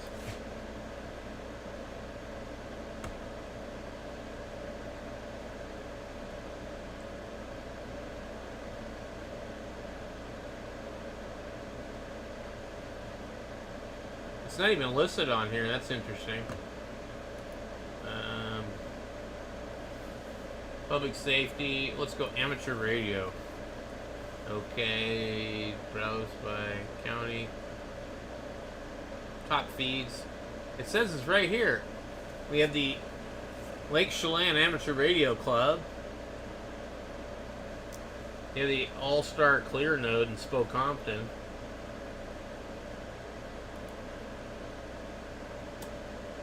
But it is not.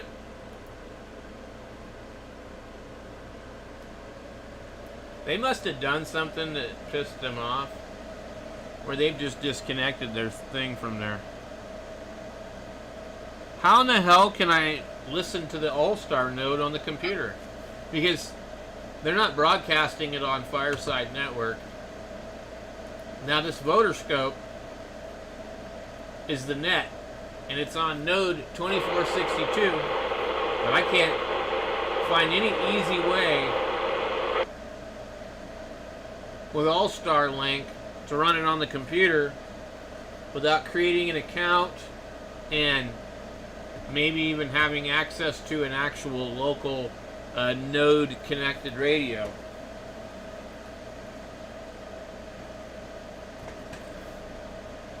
Ah, my God. I'm fucking tired.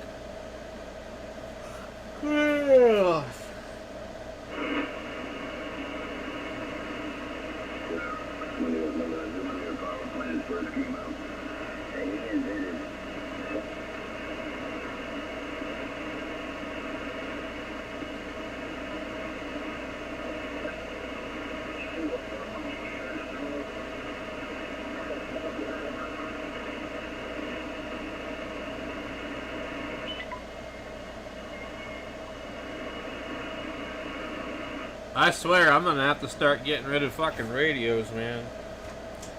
There's nothing. Okay, you're gonna fire up your All-Star node. Will that allow you to access theirs? I don't know how that works. It's already over my head.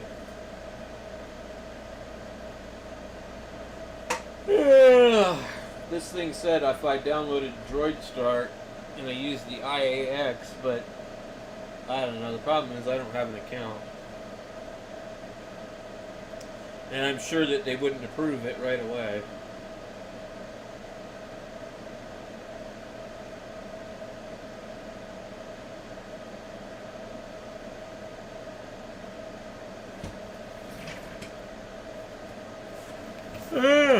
Okay. Oh man, why am I tired? I was hoping I was going to be able to fix this Nintendo Switch but I can't get the chip off the fucking board. And I was supposed to be looking up other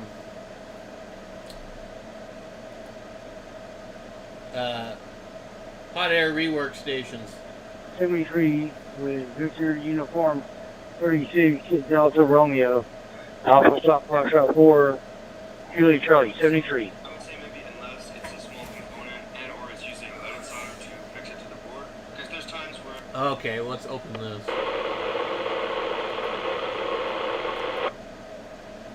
I hear some...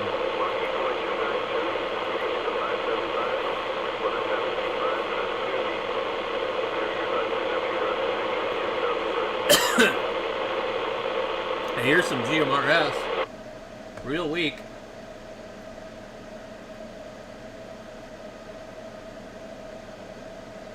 Where in the hell?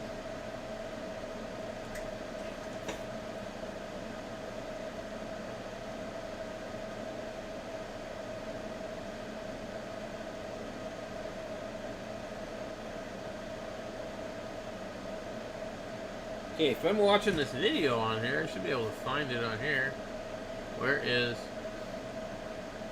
Holy shit, it is getting fucking hot in here all of a sudden. It feels like the air conditioner just shit the bed.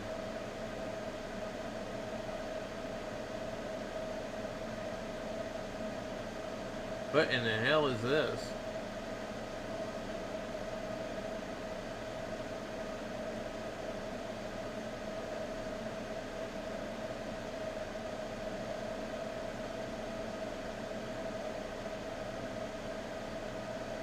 Okay.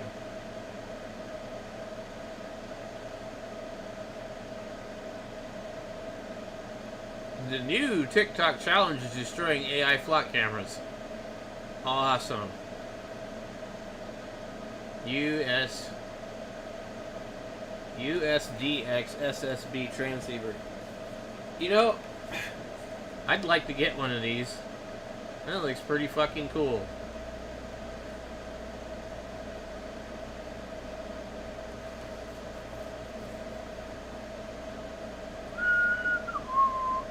Okay, I gotta find my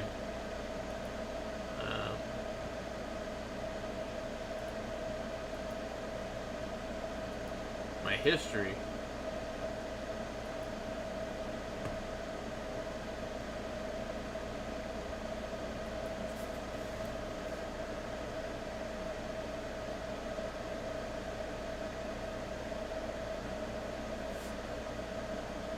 Oh.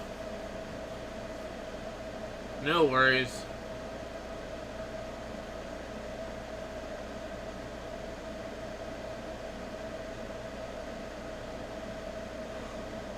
Let's see, where's my history on here? View your channel. I'm just trying to find the video I'm watching on my phone. God damn. Ooh, fucking 17 views. You know, I don't know why I even bother putting out videos anymore, because they don't get any fucking views. Wow, that video was 6 years ago. Okay, somewhere in here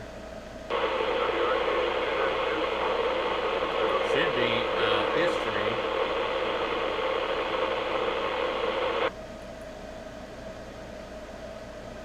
Oh, man. They keep screwing with YouTube to where I can't find anything anymore. It's ridiculous.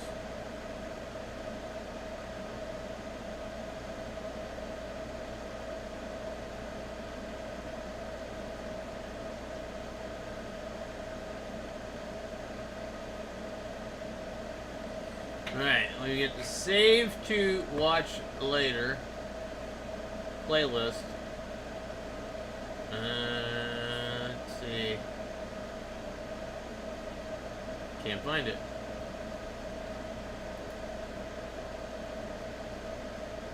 Okay. Boy. Where you don't need to put as much heat into those small... What's up, guys? So today we're going to be talking about hot air and how you can decide what temperatures and what airspeed to use with your hot air station when you're working on various components We are and going various to boards. turn the speed I'm going to be up. visualizing a few things for you with the new thermal camera here, and we're going to see how various nozzles and airspeed and temperatures impact the different kinds of boards. I made a video going over iron temperatures, so I'll have a link to that in the description, and you guys had expressed interest in me making a follow-up regarding the same kind of topic with hot air stations, so that's what we're doing today. If you guys are interested in the thermal camera I'm using for this video, I'll have a link in the description, along with a coupon code where you can get 8% off of the order. I'm really enjoying this thing so far. I'll also put a link to the review video I made for this thermal camera in the description as well. Now, all of the temperatures I'm going to be mentioning in this video are going to be in Celsius, and I do want to stress that, as with any other tool, your hot air station is going to behave differently from mine, and the temperatures I'm mentioning in this video are not strict rules by any means. And part of the reason I wanted to make this video and the iron temperature video is to sort of break down the fear of messing with your temperatures to see what works. I think when you're just getting started, it's really important to see what does break components and what doesn't, especially with your specific tools. But at the same time, I do want to give you guys some starting points for how to approach what kind of temperatures and airspeed you should be using when you're using your hot air station.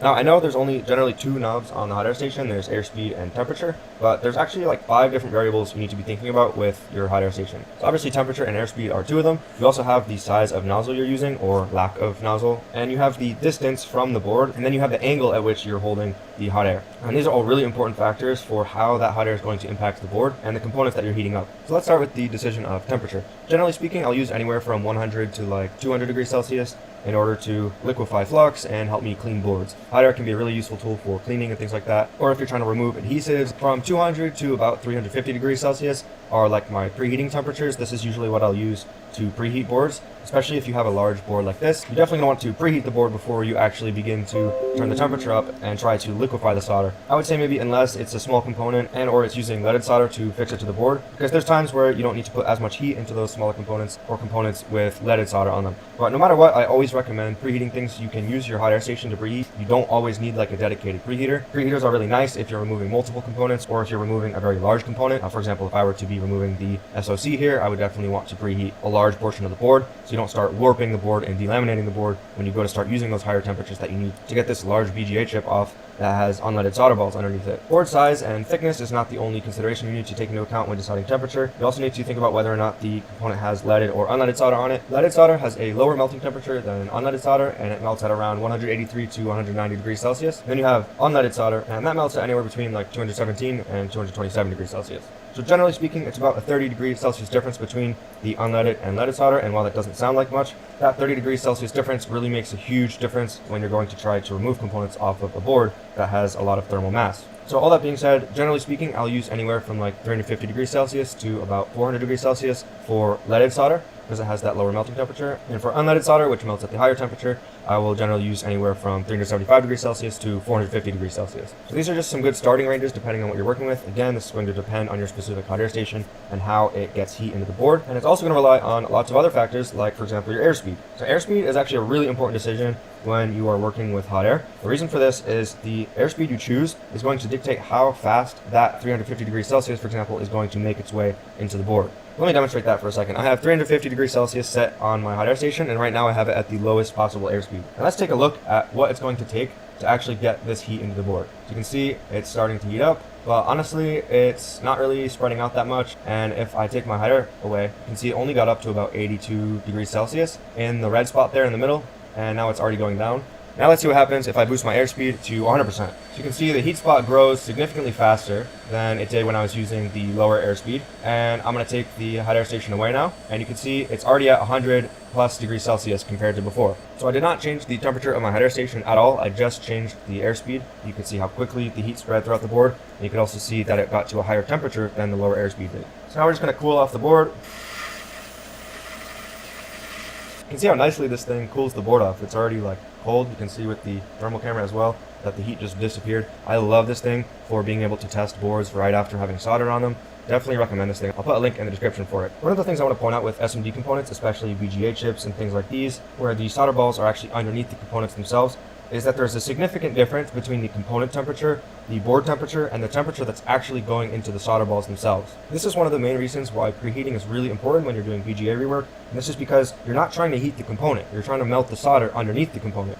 You have to recognize that that solder is touching two things. It's touching, yes, the component, but it's also touching a much larger thing, which is the board itself. And the board itself is a lot more difficult to heat than the component. So one of the mistakes a lot of beginners make when they're going to use the hot air station is they're trying to put enough heat into the component instead of enough heat into the board. So to demonstrate this, I'm going to use no nozzle, and I'm going to use 350 degrees Celsius, and I'm just going to try to heat this whole south bridge up here without any preheating, and watch what happens. Alright, so I've gone ahead and heated that up for a little while, and you can see this chip is now at about 120 degrees Celsius. But now look what happens if I flip the board. What is the temperature underneath the board here? The temperature under here is only like 100 degrees Celsius. So the component here is actually a lot warmer than the actual board itself by about, 10 to 20 degrees Celsius. This becomes a problem when you're trying to remove this chip, because you're going to end up putting a lot more heat into the actual chip than you are going to be putting into the solder balls themselves that you're trying to melt. So all I have to say is, especially with BGA rework, or even smaller surface mounted components like MOSFETs and things, on a board that is large and thick, you're really going to want to be preheating the board, whether it be from the bottom or the top of the board with the hot air station, or by using a dedicated preheating station. If you're planning on doing a lot of BGA rework, I highly recommend you get a dedicated preheating station like this one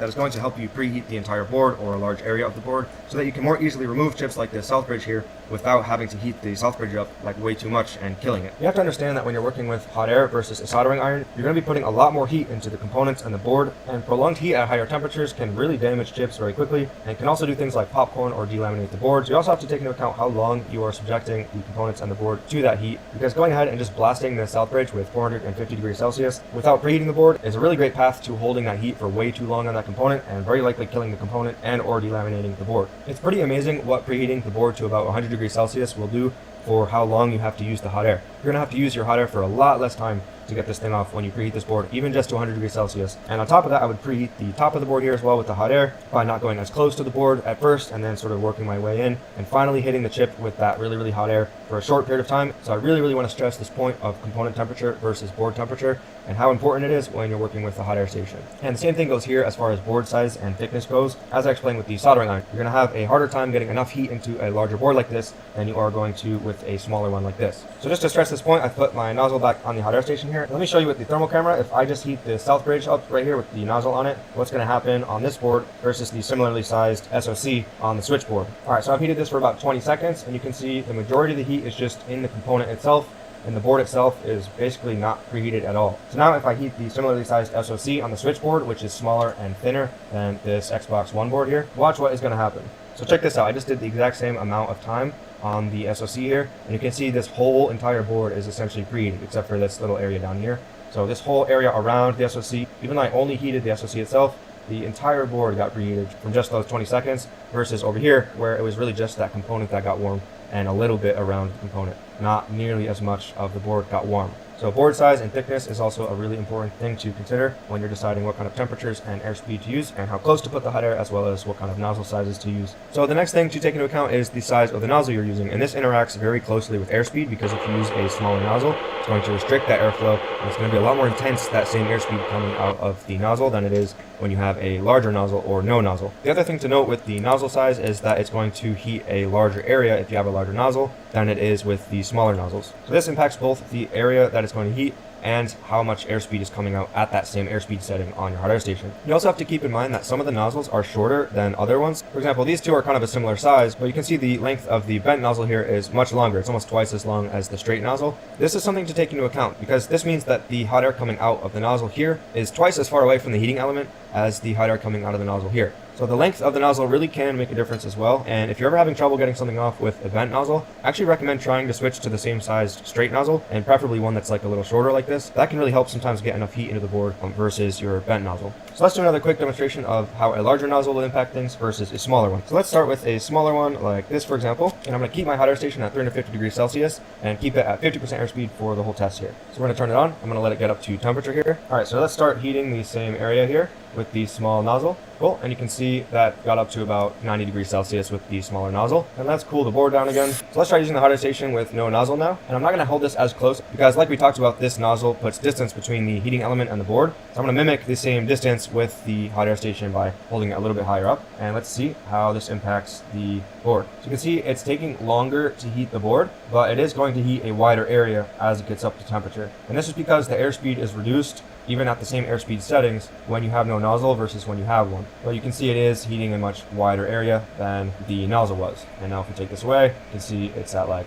I don't know, 110 degrees Celsius. So I hope you can see that the nozzle that you choose really does impact how the heat gets transferred from the heating element in the hot air station to the board or to the components on the board. What I would recommend, and this is what I do, is pick a nice medium-sized nozzle that's going to be very versatile for lots of things, and just keep that as sort of like a default on your hot air station and get used to it. Especially if you're just starting, I don't recommend switching your nozzle size a whole lot. This is going to confuse you because your hot air station is going to behave very differently with all these nozzle sizes. Whereas if you just stick with a nice medium-sized one like this, you're going to be able to use it for a lot of things, and you're going to be able to get used to your specific hot air station and how to effectively get heat into the board. Now, obviously, if you're working on larger chips, for example, this Southbridge on this Xbox One board right here, this nozzle size here is not going to do you much good. What I recommend for that sort of stuff is, instead of switching to like a big nozzle size, just remove your nozzle entirely from the hot air station and get used to how your hot air station behaves with no nozzle on it as well. Honestly, personally, for 90% of things, I can either use this nozzle or no nozzle at all, and I can generally make it work for almost any chip size I need to take off or put on the board. It's very, very rare you're going to see me use any of these. I recommend just picking a nice versatile size and putting all of these in a drawer for later use when you're more comfortable with your hot air station. The other thing to take into account when you have no nozzle is your airspeed is significantly reduced. So generally, I will compensate for that by going to about 80 to 100% airspeed. So if the point of me taking off the nozzle is to heat a wider area, I can't just take the nozzle off. I have to take the nozzle off and boost my airspeed. And generally, without a nozzle, at least with my hot air station, you're not going to be blowing stuff around with 100% airspeed. Whereas with the nozzle, higher airspeeds like that are going to like blow components all over the place. So again, just play with your tools and get a good idea for what works for you airspeed wise when you have a nozzle versus no nozzle. I'll also mention that if you're having issues with blowing components around because your airspeed is too high, all you have to do is lower the airspeed so you're not blowing things around, and compensate for that by turning the temperature up. Especially as you get more comfortable with your specific hot air station, you're going to find yourself using higher and higher temperatures. The only trick to that is you're going to want to sort of like work quickly so you're not exposing the components and the board to heat for a long period of time. But yeah, temperature and airspeed really work hand in hand, so if you need to compensate for one, you can crank up the other one, and balancing those two can be a really, really great tool to accomplish what you need. So next I want to talk about the distance that you hold your hot air station away from the board. And this is a really, really useful tool you can use to control the area that you're putting the heat into and how much heat you're actually putting into the board without even touching the airspeed or the temperature on your hot air station. You can use the same exact airspeed and temperature and have very different effects by holding the hot air station further from the board or closer to the board. So when you hold the hot air station further from the board, it can be really nice to sort of preheat things. Instead of having to go change your temperature down to like 250 Celsius, you can keep it at 350, 375, and instead you can just pull back from the board. And what that's going to be doing is it's going to be heating a wider area than when you're closer. It's also going to reduce the airspeed of the air actually hitting the board, as well as the temperature of the air hitting the board. So the temperature coming out of the nozzle up here is much higher than the air when it actually hits the board when you're further away from the board like this. So let's see how that looks. I'm going to just sort of hold the hot air higher up, and you'll see how wide of an area this begins to heat. So even though I have like a medium nozzle on the hot air station, it's heating this sort of wider area. But if I remove the hot air, you can see it's actually not that hot. It's only about like 60 degrees Celsius, even though I have my hot air station set to 350 degrees Celsius. And this is really nice for preheating. You can see a lot of the area around where I was heating is preheated, and then I could come in closer with that same hot air and heat that more concentrated area to actually pull the component off. A preheated board is much easier to pull components off and work with than one that is not preheated. Alright, so I've cooled the board down again, and I'm going to hold the hot air station really close to the board without having changed any temperature or airspeed settings. So you can see the heat is staying in a more concentrated area than it was before, and you can see when I pull away, it's much, much hotter. It's at like 115 degrees Celsius versus the 60 degrees Celsius from before. Hopefully you can see that the distance away from the board really impacts how much the temperature of your hot air station and airspeed is actually impacting things, and you can use that to your advantage to preheat things before you actually come in and take them off or reflow them or whatever you're trying to do. One thing I'll quickly cover is the angle. This actually makes a big difference. I think these bent nozzles can sometimes give you a bad habit of resting your wrist, and look at what happens when I do that. The nozzle is actually like at an angle and it's not actually straight up and down. When you're heating the board, you really want to get as perpendicular to the board as possible with the nozzle. And the reason for this is it's going to make the hot air a lot more concentrated in the area that you're actually attempting to heat up, versus just sort of spreading out through the board in the direction that the nozzle is pointing. I think when you have a straight nozzle or no nozzle like this, it's a lot easier to hold it correctly because you're not going to be, tempted to use it like this. So if you're using a bent nozzle like this, just make sure to put enough pressure with your fingers on the top so that it actually makes the nozzle perpendicular to the board and heats the area that you're actually trying to heat. So again, we can give a quick demonstration of this. If I hold it at an angle like this, you'll be able to see that it's not like a perfect circle there, and it's actually spreading the heat towards those chips and not on the area that I'm actually pointing at, if that makes sense. And now if I remove the hot air station, you can see how much it heated up and to the right of where I was actually trying to heat. I got the board cooled down again here, and we're going to do the exact same thing, but I'm going to go perpendicular to the board, and you can see it's not spreading out in any way, and it's actually going to be a lot more impactful at heating that specific spot that I'm pointing at. You can see that got up to like 113 degrees Celsius, and it's a lot more uniform where I was pointing it versus up towards these chips over here. And one other little trick I'll point out here is that you can see we have these little plastic components right here pretty close to the Southbridge chip. So if I actually was pulling this off of the board, I would actually cover this first in some aluminum tape. Aluminum tape or like duct sealing tape like this is really useful and handy for shielding components from heat when you're trying to apply heat to something close by. And I just take my ceramic scissors and cut a nice big chunk of the tape off. And then you don't have to deal with like aluminum foil and taping it down everywhere with Kapton tape. You can just use this stuff. And it works really great to keep its shape, and it sticks to the board. And now I don't have to worry nearly as much about heating up these plastic components. So you don't want to be like directly heating on this tape here for a long period of time. But I've never actually had any issues with melted components using this stuff, as long as you're, using common sense. I'll also do the same thing for these little FPC connectors, or like the battery connector here, or these speaker connections here. These are all plastic, so covering these up is always really important if you're working with hot air nearby. And I just find that aluminum tape is really convenient for that, so I just wanted to give that little tip. So I hope this demonstration was interesting and helpful for some of you guys. Overall, I would say the goal of using hot air is to heat things for as little time as possible. So choosing your temperature and your airspeed and the distance away from the board and preheating and all those things can really help to minimize the amount of time that you're exposing the components and the board to high heat. So I hope this was a helpful demonstration for some of you guys out there. I'd really love to put out more tutorial style content. I have plans to go over circuit designs that you will find commonly in schematics and sort of break down how exactly they work and how you can diagnose certain faults with them. I also plan to make more videos like this where I break down how I recommend using specific tools. So if you guys have any specific recommendations, please throw them in the comments. I would love to hear them, and I'll definitely add some of these suggestions to my list. So I appreciate you guys for watching, and I will see you in the next video. Peace. What's up guys, so today I wanted to talk about iron temperature and how to go about choosing what temperature to use on your tools when you're working with microsoldering. One of the things I want to point out right out of the gate is that there is not like a correct temperature, but there's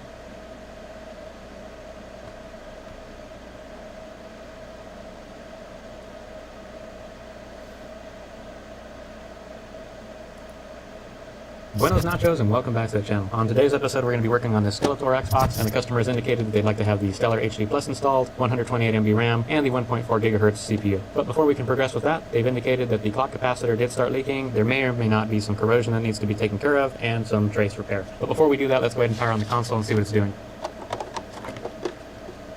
See if I can find it. There it is. Looks like it's working just fine. Now that we've powered on the console and confirmed that it is working, let's go ahead and open it up and see what's going on.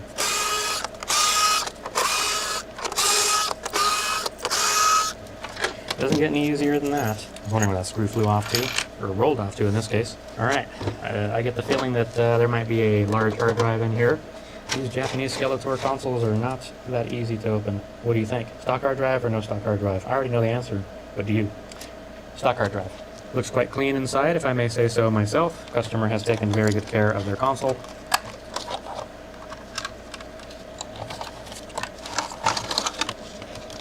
Now, looks like we have 2 screws to remove, even though the hard drive screw was removed. I'm assuming because the console has been opened up prior.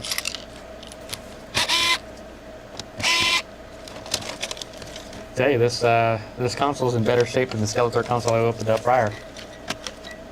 It does, however, unfortunately have this fan right here. A lot of people would like to have the fanless heatsink, and I don't blame them because I've seen the fans die, but I've not seen a console die from the fan dying. Everything looks to be in quite good condition in here. Let's go ahead and take a look with our microscope. And of course we did have some corrosion at one point in time, but it does look like it's been cleaned up. Pretty decent job cleaning it, if I may say so. And the clock capacitor has even been removed the proper way. Quite surprising. Well, now that we know this console is in decent condition and we don't have anything to worry about as far as it not working before we start repairs and before we start our modifications, we can progress. We'll remove all these screws and see if there's any trace damage that was caused by the clock capacitor.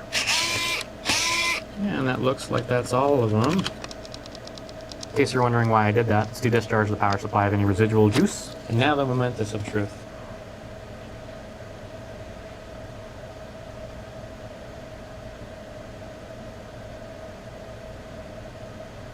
I do see corrosion in this area. Let's verify with the multimeter that indeed it is not a problem. So looks like that line is good.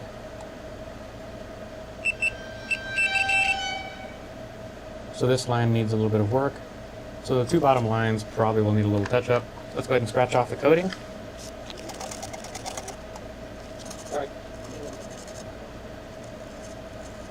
Alright, let's go ahead and remove this fiberglass. And in case you're wondering, we're using one of these fiberglass pens, which you could probably pick up on Amazon, eBay, or AliExpress.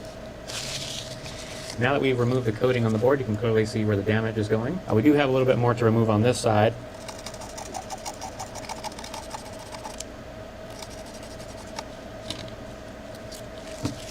Ah, yes.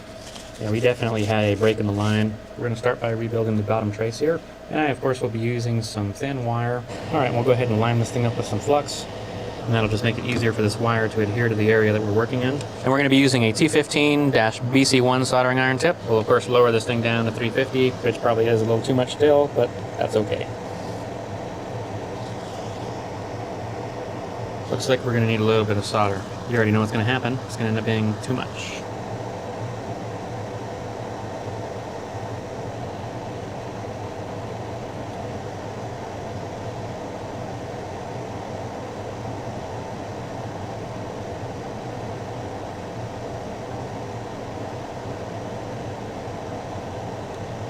Alright, we'll probably want to tack it down right over here.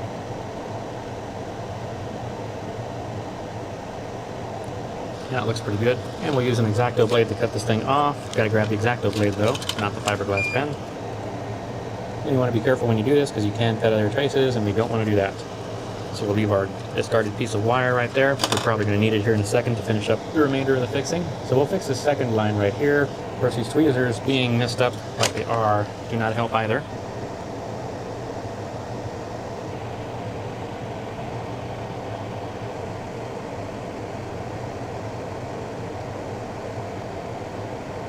Alright, and I think that'll do as far as tacking down this side. Now let's go ahead and cut off the excess. Alright, let's go ahead and clean up the flux, that way we can see where we're at the moment.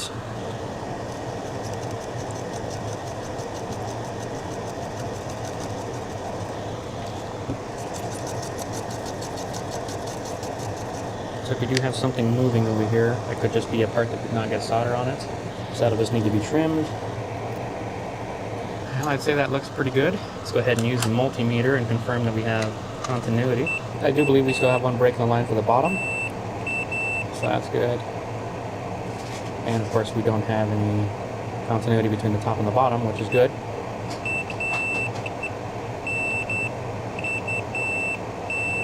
Alright, we do have some more repairs to perform on the second from the bottom and of course on the bottom line. We'll probably run a long piece of wire from here all the way past all of the damage, and the same thing for the bottom line. Probably going to need a little bit more cleaning. So let's go ahead and perform a continuity test and make sure both these lines are not touching each other, and of course that the lines are functioning as intended after having been rebuilt. So once again, continuity mode. We'll start over here where there's no damage, all the way to right over here where the damage ends. Looks like we're good. And of course, the middle line is not touching the bottom line, which is what we want. Let's go ahead and perform a continuity on the second line. So we'll start from right here.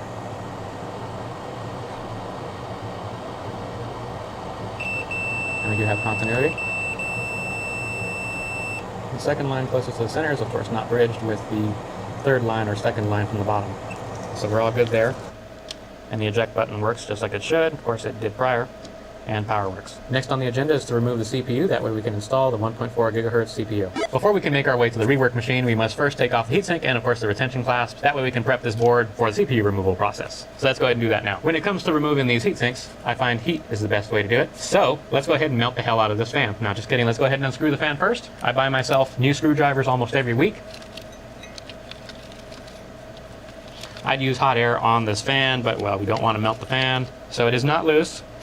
And the CPU one, of course, is loose, which is always the case. Yep, it's loose. But this guy is going to require some heat. First, we'll remove this clamp, though. Go ahead and use some tweezers. I'm just pushing down on this and then motioning this way underneath this clasp. And it lifts up just like that. And we're going to do the same thing for this. So I push down on this, insert the tweezers right here, and it lifts right up like that. And of course this comes off no problem. Look at how old that paste is right there. Probably 1,000 years old. Because as many of you know, this thing came out in like the 1940s. Definitely amazing technology for its time. Kind of makes you wonder how history would have unfolded if this technology had fallen in the wrong hands. We're now going to use some hot air. You could probably get away with like 200 Cs or something. If you don't do something like this, and or already have the console on for like 5-10 minutes just sitting there idle, you could rip off that GPU. We've seen it happen a couple of times and we don't want it to happen here. I'm going to go in a circular pattern for about a minute or so, and then we should just be able to pry up this heatsink, no problem. It is moving, and there it goes. And that, my friends, is how you remove the Xbox heatsink. Now, is it safe to touch? Well, let's find out. This thing is actually 10,000 degrees, and it is not hurting me at all. All right, so next thing to do is to remove all of these retaining posts, I guess, whatever you want to call them. And you're just using a tool like this right here. Nothing spectacular. I think these are like $5 on Amazon or something. And I'm just going in at an angle and then prying up. And you'll do that 4 more times. And there we go. Next thing to do is, of course, to push these through. You have 5 of them.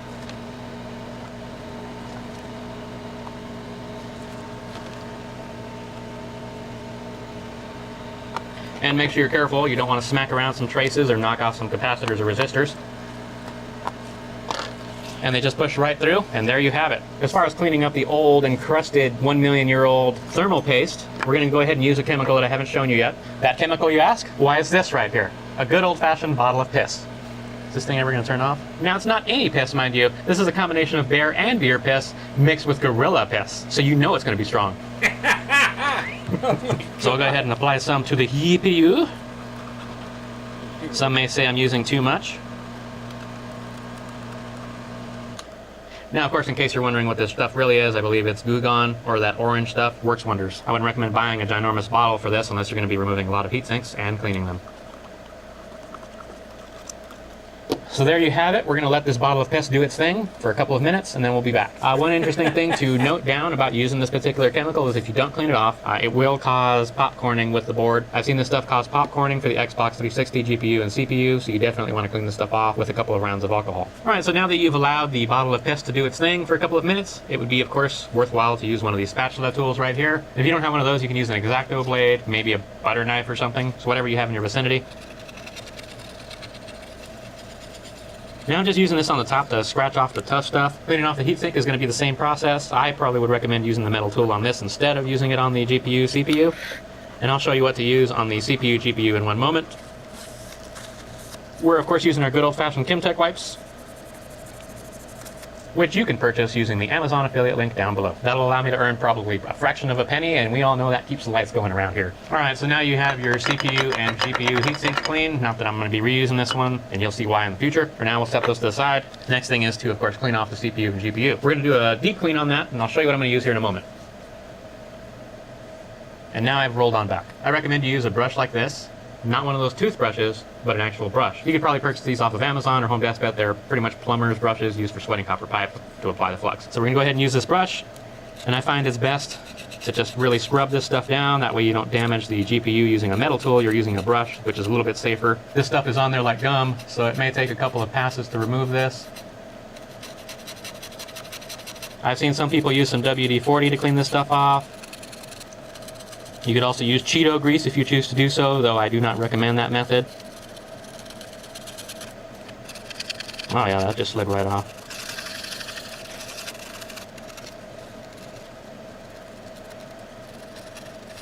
Alright, that is pretty gunky and pretty nasty, so let's go ahead and clean this off. We're using our Kimtech wipes to take the majority of this mess off.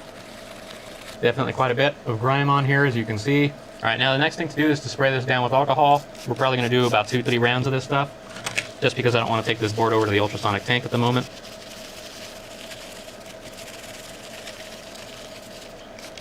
We're going to do this one more time. Next thing is, of course, a can of compressed air, which I do hear stories of people making their own. It says not to shake, but I'm going to shake it. Quite a bit of gunk has come out of there. We're going to wipe it down again. Once again, spraying with some alcohol. And on today's episode of This Old House.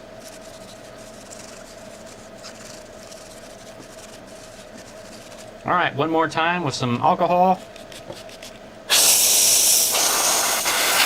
Alright, I think that's Whoa, it zoomed out quite a bit there. That's not what I wanted. So that looks satisfactory to me. Now we can head on over to the rework machine, and we can remove that CPU. Just look at how clean my rework area is. So much work happens over here. Clearly. Alright, so we're going to place the board in there. I'm going to go ahead and speak to you about how I am adjusting the rails, because it's easier to just explain everything as I'm doing it. That is the correct size. Let's go ahead and put that on there. Now that we have our board on here, we can go ahead and proceed to removing the CPU. Alright, so we started the rework machine, we've begun our profile. Alright, I believe we're at temperature, so we're going to go ahead and remove the CPU. Get our vacuum going. And there you go. Go ahead and stop our machine. Next on the agenda is, of course, to clean off all this solder, also known as soldering. So we'll go ahead and apply some flux to make our job a little bit easier for the removal process at least. All right. And I'm just floating on top of this. Nothing special, nothing spectacular. Next thing to do is, of course, to clean off the residual solder. Like I said, I'm just floating on top of this thing. I'm not pressing down because you don't want to have delamination. Not that that's the end of the world.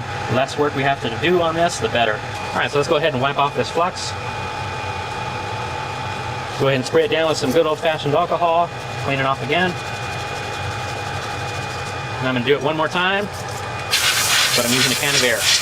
Now we should be free of any impurities or stray fibers. The CPU removal is a success. Now, of course, is to begin the process of building that interposer. I have an interposer right here that's just about ready to go. We need solder balls, of course, on this side, and we need to apply some paste and one last component right here. And though I'm not sure if I'm going to use this red one or just use my usual green one, we'll see. I've already covered the process of installing the interposer and an upgraded CPU in a previous video, which you can watch right over here. So we're just going to skip right ahead to showing the CPU working, and then, of course, from there, we're going to go ahead and install some RAMs. All right, and now the moment of truth here.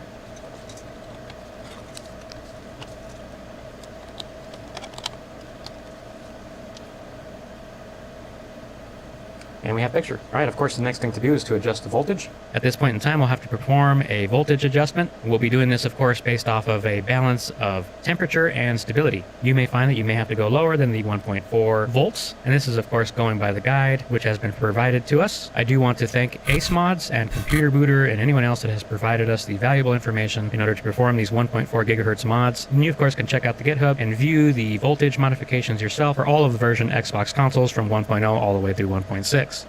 Now that we've completed the voltage adjustment mod, provided there are no stability issues, that should work out just fine for this console. If there are stability issues, and we may have to lower or raise the voltage. We won't know if we need to adjust it further until we perform a burn-in on this console, which that'll be done off screen. For now, let's go ahead and install that mod chip. That way we can set ourselves up for success for the 128 MB RAM upgrade. So as you can clearly tell, someone has already taken the liberty of installing this header. Take a look and see how these joints look. Looks like there's some work needed on these joints. So let's go ahead and add some good old-fashioned flux. And we're, of course, going to need to turn on our vacuum. And you can get away with 350, or if you're quick enough, you could probably do 450C on your temperature. I found that using a little bit more heat for this header is a little bit better than not using enough heat.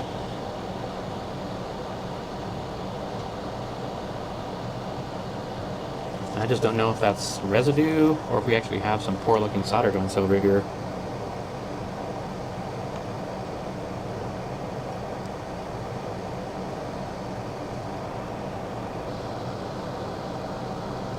I think we're all set. Let's go ahead and clean this off. That way we can verify that the solder joints are looking pristine.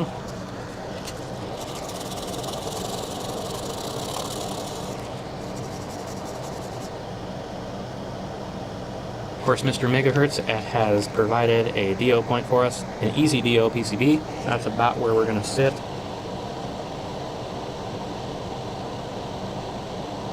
Alright, that should be good enough for now. We'll go ahead and get this bottom tack down before we fix this top part.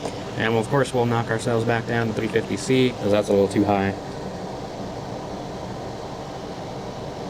That's a hell of a globule. No, I think that's acceptable. Go ahead and clean off this residual flummox. Next thing to do is to attach our X-Blast enabled mod chip. First, I'll be using a Jafar chip that I have put together myself. It'd be nice if the Stellar could help you install RAM. Don't know why that feature is missing. I'm looking at you. Before we progress any further, let's make sure the console is detecting the chip and that nothing has gone horrendously wrong before we progress to installing RAMs, because as you progress, things get a little bit more difficult to diagnose if you're not checking in steps. Though I say that now, even though I installed like 4 RAMs all in one go in one previous video without checking in between each RAM installation. Quite daring. Alright, let's make sure the Yafur boots up. And it does. And it does report we have a 1400 megahertz CPU installed. Alright, next thing to do is to install that RAM. Alright, we'll go ahead and pull out a RAM. Oh, well, one has already pre-selected itself, and then the legs are bent, so we'll go ahead and use this RAM. First RAM we're going to install is this one right here, which is U6B2. And we're at 350C. First thing we're going to do is remove all the old solder that Microsoft has placed on this board. And of course, I'm going to add a little bit of flux to kind of help aid everything along. And by a little, I mean a lot, even though that's not the intent. You know what, I think it's time I use a new soldering iron bit. Same thing, just a new one. Nothing like a new soldering iron tip. And of course we're going to clean off all this old solder that Microsoft has placed on here. Or probably Foxconn if I had to guess. Not really going to be Microsoft. Alright, it's one side. Quite violent, but it was one side. Don't need to add any more solder. I think that the soldering iron is good with the residual new solder that it has. And we just have this final side right here to clean off.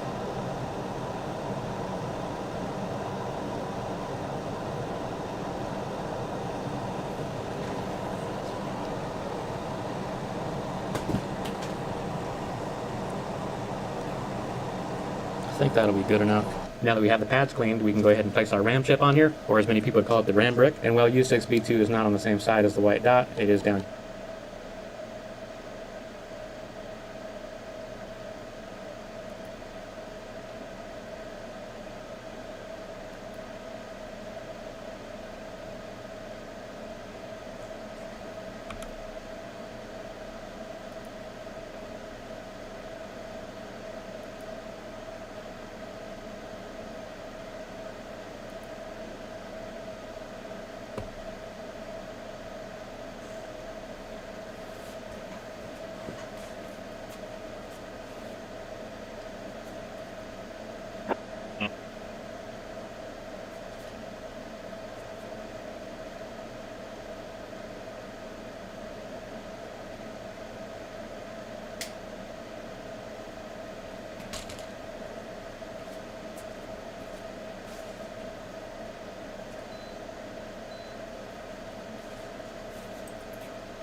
This is Yankee 3 Bravo Indigo.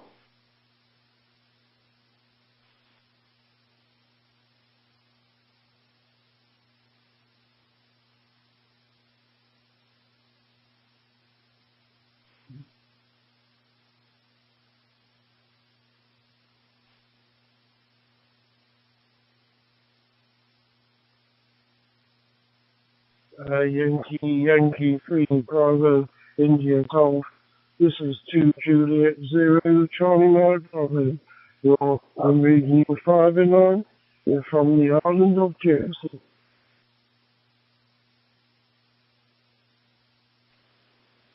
2 Juliet 0 Charlie Mike Bravo. Chris, thank you so much. I appreciate it. I'm doing some tests because I'm working with a storage chart version, my own storage chart version. I call it in haste, but actually it's very difficult. Okay. Thank you so much anyway. Yeah. Thank you for picking me out. And have a nice day. Bye-bye. Yeah, okay, yeah. Did I get your also right? Yankee 3 India Bravo Golf. Was that correct? Can you repeat the last part, please?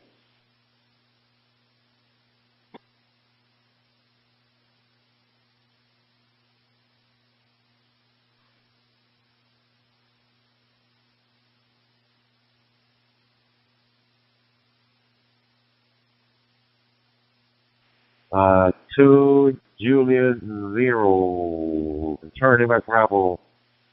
Chris, I couldn't hear you the last time. The last part. Sorry. Can you repeat, please? On into the island of Jersey. That's a little group of islands between England and France.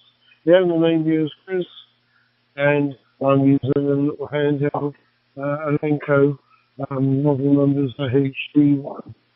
Not using a Raspberry Pi or hotspot. It's going straight through our local repeater. So send me please if you're in a hurry, and I'll log into QRZ.com.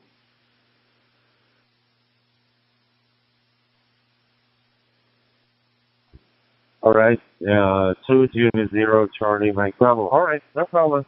I actually you can log in on QRZ.com, log up the world, and see EQ and help also. All right, my friend. Thank you. Have a good one.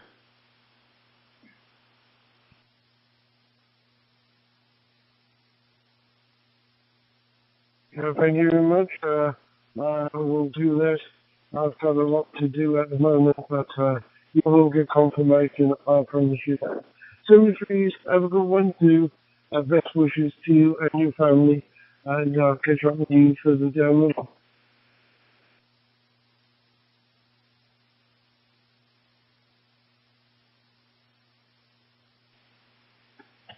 Yankee 3, Bravo India Golf, Yankee 3, Bravo India Golf, this is Whiskey 5, Golf Chili Tango.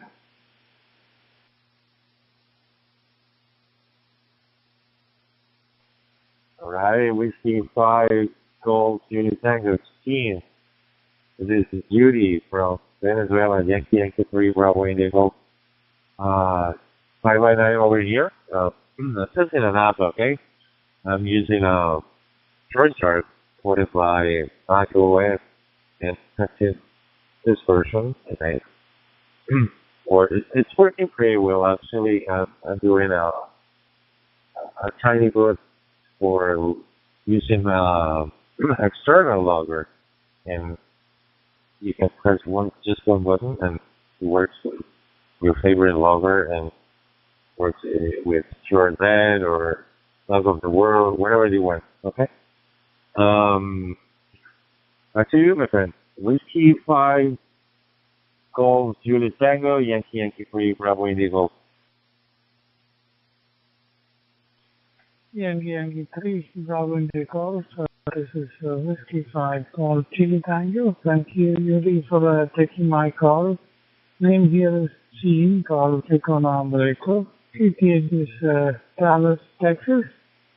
The US, local time 12:41, using a good old TYT handheld and a homemade hotspot here. You're coming loud and clear. I see that you're using Droid Star. Droid Star is a good old one, but there are better ones now. One called Vox DMR, Victor Oscar X-Ray Delta Mike Romeo. That's a good one. There's another one called Sulu 3 Delta Mike Romeo, Sulu 3 DMR. And also the third one called Kyoso 1. Back to Yankee 3, Bravo India Golf. This is 55 called Chili Tango.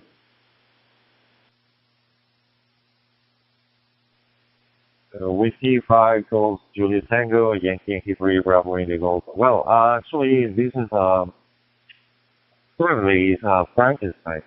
It's Droid Start phase, but I'm using a vocoder from Vox DMR, and I'm using just a little the good parts of one of them. Okay, so I think it's working pretty well actually. I can hear it so clear, and that's a good part. I'm satisfied. Whiskey 5, Golf, Juliet Tango, and Yankee 3, Bravo Indigo. Up to you. Yankee 3, Bravo India Golf, W5 GGP. QSL, so you're using the MD380 vocoder with Droid Star. It's working fine, but Droid Star sometimes the Windows version has a background noise, a hissing noise, which Vox DMR doesn't have. Okay, Yuri, I'll log you on QR. Looks like it's my first contact with your station. Happy to speak to you, my friend. WX, we are in summer. It's hot. It was right now. It's around 87. It's cool down. When you log the contact, please keep the board as a DMR and band at 70 centimeters. I'll keep it short. My best regards to you and your family, and I hope to meet you around the log, my friend. Back to Yankee 3, Bravo India Golf for the final. This is Whiskey 5 called Chili Tango. Sandy, you have a nice weekend. Bye-bye. Whiskey 5, Golf, Juliet Tango, Yankee 3, Bravo India Golf. I'm doing the same actually. I'm returning with this concept. So thank you so much for picking me up, and have a good one. Have a nice weekend. Blessings. This is KD8JKK. If you guys haven't tried it yet, you should check out QSO1 and compare it against Fox DMR and DroidStar.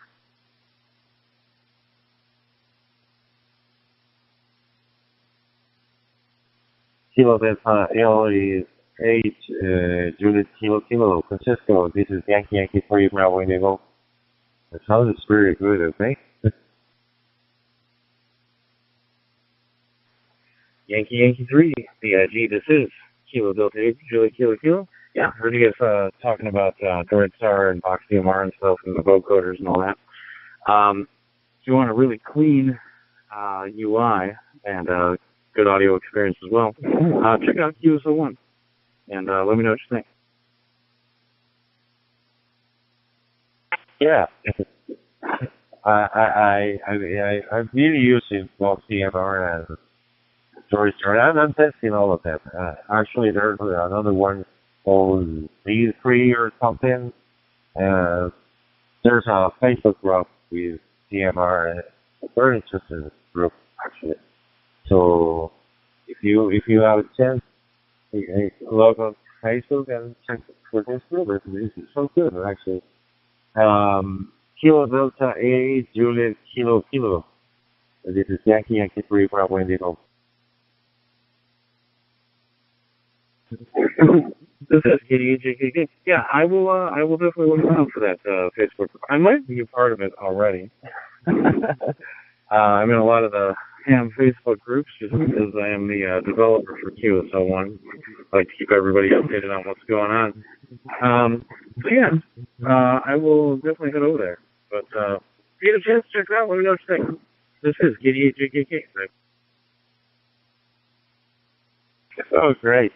Well, actually working on this version, an on-for commercial or something like that, you know, just testing, practicing, you know, and it's working pretty well actually. It's pretty cool. And I'm posting some my part of my work on GitHub, so I think everybody can go there and check my last post, my last post on GitHub. Okay. So thank you, Francisco. I can hear you pretty well. I can say 5'9" because it is in CMR, so don't worry about it. Thank you for picking me up. Have a good one and have a nice weekend. Have a free. Y3VIG, this is KDHK. Yeah, sometimes, yeah. I will definitely get on that Facebook group if I'm not there already. And I appreciate the contact as well. It's not awesome. And I will catch you next time. KDHK.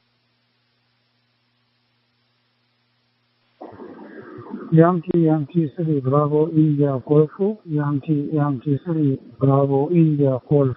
This is Hotel Lena 2 Bravo Oscar Papa. Hotel Lena 2 Bravo Oscar Papa calling you. Hotel 2 Bravo Oscar Papa. This is Yankee 3 Bravo Indigo. I know there's a picture a little file of it. That's pretty cool.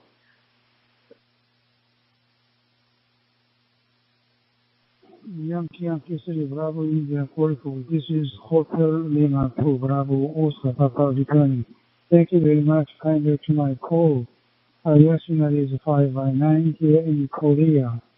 Soviet Kilo, Yankee 3 Bravo India Golf. This is Hotel Lima 2 Bravo Oscar Papa. Thank you. Roger. Hotel Lima 2 Bravo Oscar Papa. This is Yankee 3 Bravo India Golf. I went over here too. Actually, pretty cool signal. Very good sound. I'm working on my computer and working on Mac actually. It's really well at this moment. I can hear you pretty good actually. Hotel Lima 2 Bravo Oscar Papa Yankee 3 Bravo India Golf. Continue. Rodeos, Yankee Yankee City Bravo, India, Golf. This is Hotel Lima 2 Bravo, Oscar Papa returning. Yes, you have a very beautiful and strong signal, 5 by 9 here in Korea. Now I'm using open source software application Droidster by my Android phone. Today we had a fine day. The temperature is now 34 degrees Celsius. Local time is now 3 o'clock in the afternoon, Sunday afternoon. So back to you, Yankee Yankee 3, Bravo India, Golf. This is Hotel Lima 2, Bravo, Oscar Papa. Back to you. Yeah, Roger. Well, local time is 1:50 a.m. 23 degrees Celsius. Should be 74 or 5 Fahrenheit. It's a cloudy night over here. It's at least a little bit later. That I'm just working on my computer, working on fine tuning this application. So I'm so glad how it's working, but yeah, I think it's pretty good actually. Hotel Lima 2, Bravo Oscar Papa, Yankee Yankee 3, Bravo Indigo. Back to you. Those are Yankee Yankee City, Bravo India Golf. This is Hotel Lima 2, Bravo Oscar Papa returning. Yes, your weather condition is very good. 23 degrees Celsius, very happy. Yeah, recently our countries have very hot day today. Southern part of our nations over 40 degrees Celsius. Anyway, I enjoy this talking from 91. I'm looking forward to next contact. Today I'm so happy to meet you. I send my final now. Yankee Yankee 3, Bravo India, Golf. This is Hotel Lima 2, Bravo, Oscar Papa. Back to you for your final. Oh, wow. What an honor. Hotel Lima 2, Bravo Oscar Papa, Yankee Yankee 3, Bravo Indigo. Well, I appreciate that. Thank you for picking me up, actually.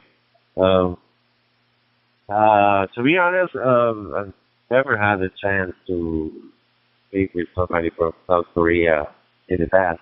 So you're the first time on AVMR, even in HF, I couldn't make a contact from South Korea. So I'm so glad for that. Hotel Lima 2, Bravo Oscar Papa, Yankee Yankee 3, Bravo Indigo. Those are Yankee Yankee to the Bravo India Golf. This is Hotel Lima 2, Bravo Oscar Papa returning. Yes, recently I did not HF because of the antenna problem, so DMR mode is my favorite mode. Anyway, best regard to you and your family. I'll send my final now and clear with Yankee Yankee 3, Bravo India 44. This is Hotel Lima 2, Bravo Oscar Papa 73. Bye bye. Have a good day. All right. No problem. I'm logging on yours at this campaign also. And have a nice weekend. Have a nice dream, my friends. Hotel Lima 2, Bravo Oscar Papa, Yankee Yankee 3, Bravo Indigo. Yankee Yankee 3, Bravo India Golf. Yankee Yankee 3, Bravo India Golf. From Italy, November 3, Golf, India Delta. Do you copy? Yes, I do. India, November 3. Italy is November 3. Golf, India, Delta, Yankee Yankee 3, Bravo Indigo. Go ahead, my friend. CHINO. QSL Yuri, Yankee 3, Bravo Italy Golf. This Italy November 3, Golf, India Delta. Name is Santino, correct, 100%. And my QTH is Bolzano in northeast Italy, is near Austria. Your report is good. Audio very good is 5, radio 5 in this moment in my check. My working is any radio by Itera and any ONTOP. It is the first QSO with you. Yankee 3, Bravo India Golf, IN 3 Golf, Italy Delta. All right. Italy, November 3, Golf India Delta, Yankee 3, Bravo India Golf. Well, I'm in Venezuela. The place is Yaritagua. This is a small city with in the middle of Venezuela, actually. The weather here is 23 degrees. And it's a nice weather for this time, actually. Thank you for picking me up, actually, Santino. You say it's your first time speaking with somebody from Venezuela, so I'm glad for that. Okay. Italy, November 3, Golf India Golf, Delta, Yankee SP3, Bravo India Golf. Back to you. It's a good copy. Yankee 3, Bravo, Italy Golf. There's Italy, Nancy 3, Golf India Delta. For the weather in Italy, I have in this moment 21 centigrade plus.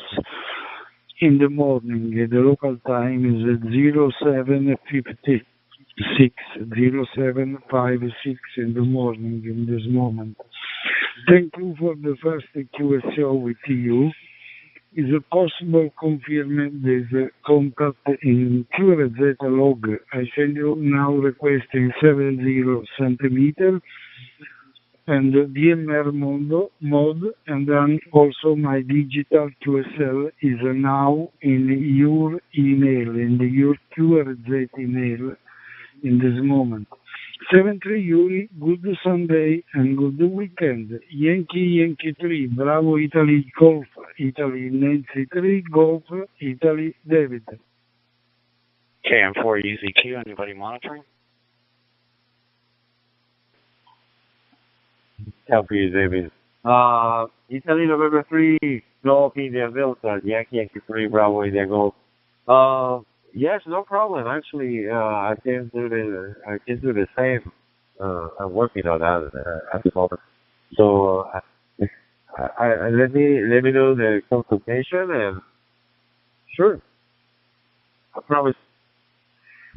India, November 3, Golf India Delta, Yankee 3, Bravo India Golf. 73, my friend. Yankee 3, BIG. Yankee 3, Bravo India Golf. This is Uniform 36 Delta Romeo. Do you copy? ¿Cómo está Venezuela? CHINO, November 4, Uniform Zulu, Quebec. David, hola, ¿cómo estás? Un abrazo. Un abrazo, hermano. ¿Cómo se encuentran por allá? ¿Todo bien? Superando la situación. Todavía estamos en confusión. Hoy volvió a temblar bastante fuerte, pero vamos poco a poco. Qué bueno, hermano. ¿En qué parte de Venezuela te encuentras? Y para que sepa, la compañía donde trabajo estamos mandando bastante ayuda para allá, para Venezuela, para ayudarle a los hermanos. Estoy en pleno centro occidente. Estoy como a 500 kilómetros de la zona cero, David. Kilo November 4, Uniform Zulu, Quebec, Yankee 3, Bravo Indigo. KM4 UZQ. Es bueno irte y sigan con la cabeza para arriba, que la ayuda va para allá. Y que Dios lo ayude. 73 to you, my friend. KM4 UZQ. 73, my friend. I actually love this contact on your side, okay? 73. USL 73 to you, my friend. KM4 UZQ. This is Victor Uniform 36 Delta Romeo. Do you copy? Roger, Roger. This is Yankee 3, Bravo Indigo.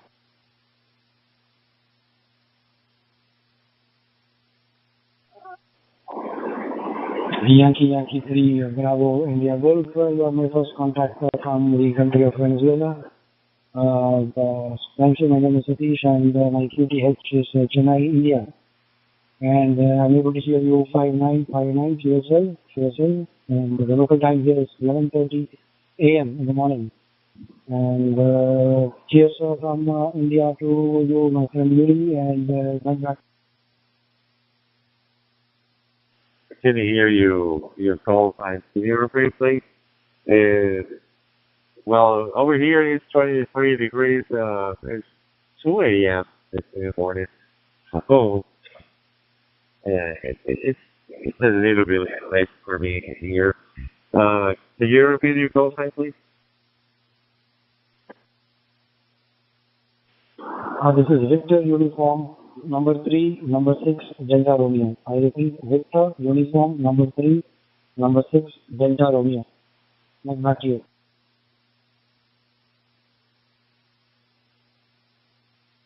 All right. Victor Uniform 3, 6, Delta Romeo. All right. I'm working on logging this contact. Okay. All right. Got it. Your signal over here is 5 and 9. Very clear, very good sound.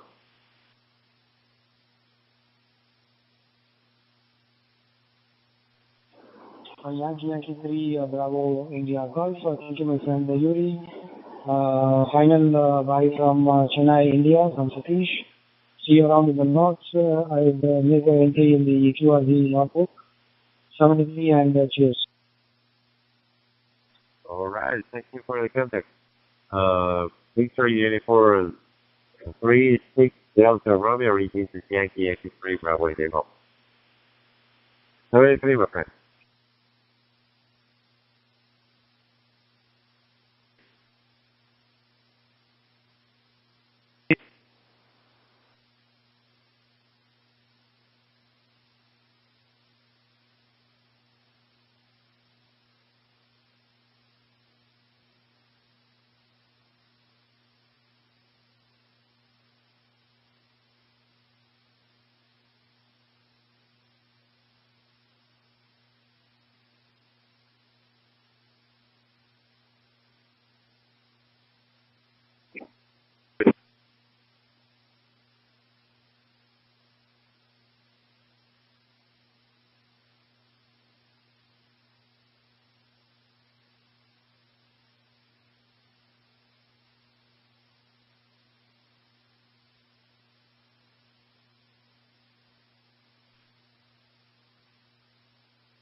Yankee 3, Bravo Indigo. This is 9 Mike 2 Tango 5 Tango. Ay, copy me over.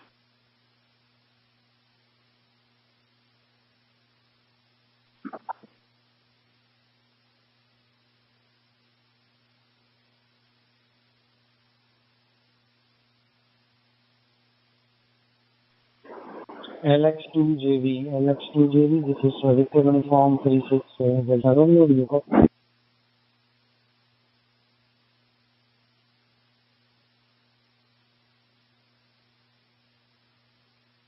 I'm calling Mr. Jeffrey from Early Luxembourg. Lima X3, number 2, Juliet Victor, Yankee Bravo 2, Juliet Bravo Victor. Calling from Indonesia. Do you copy me, Mr. Jeff? Over.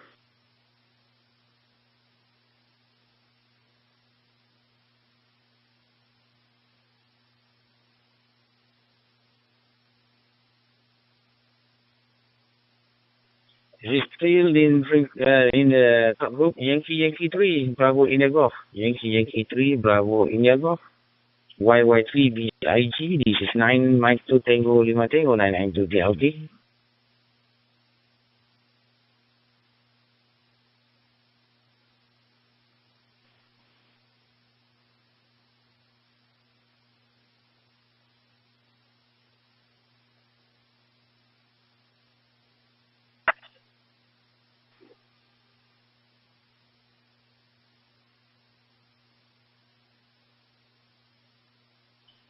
Lima X-ray 2 Juliet Victor. This is Victor Uniform 36 Delta Romeo. Do you copy?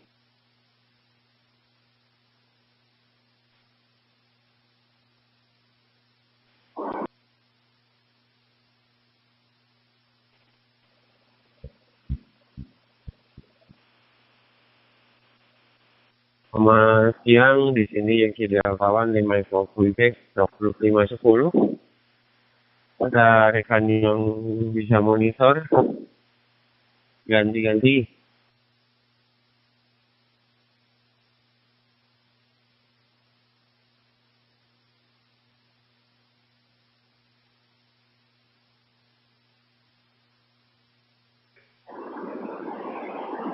Lima X-ray 2 Juliet Victor. This is Victor Uniform 36 Delta Romeo. Do you copy?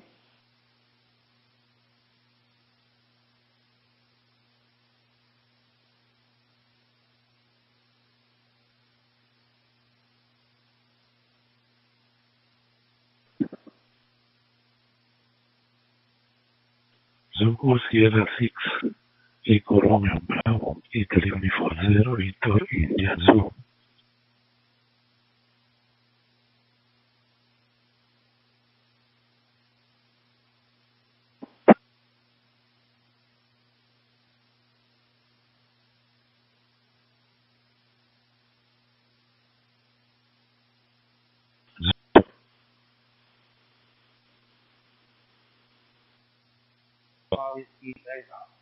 Victor United number.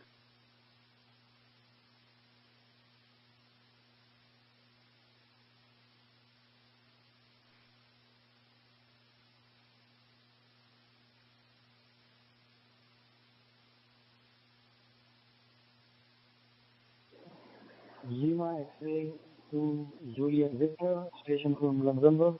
Are you still there? This is Victor Uniform 36 Delta Romeo.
Alpha Gold 1 Victor. Alpha Gold 1 Victor. This is Victor Uniform 36 Delta Romeo. Do you copy?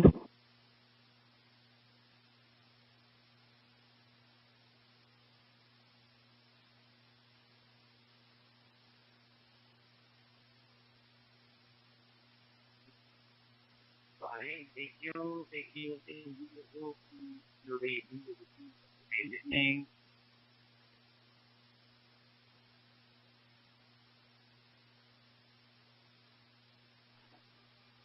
Victor Uniform 2 Juliet Eco Bravo. 60 Alpha Northern Victor.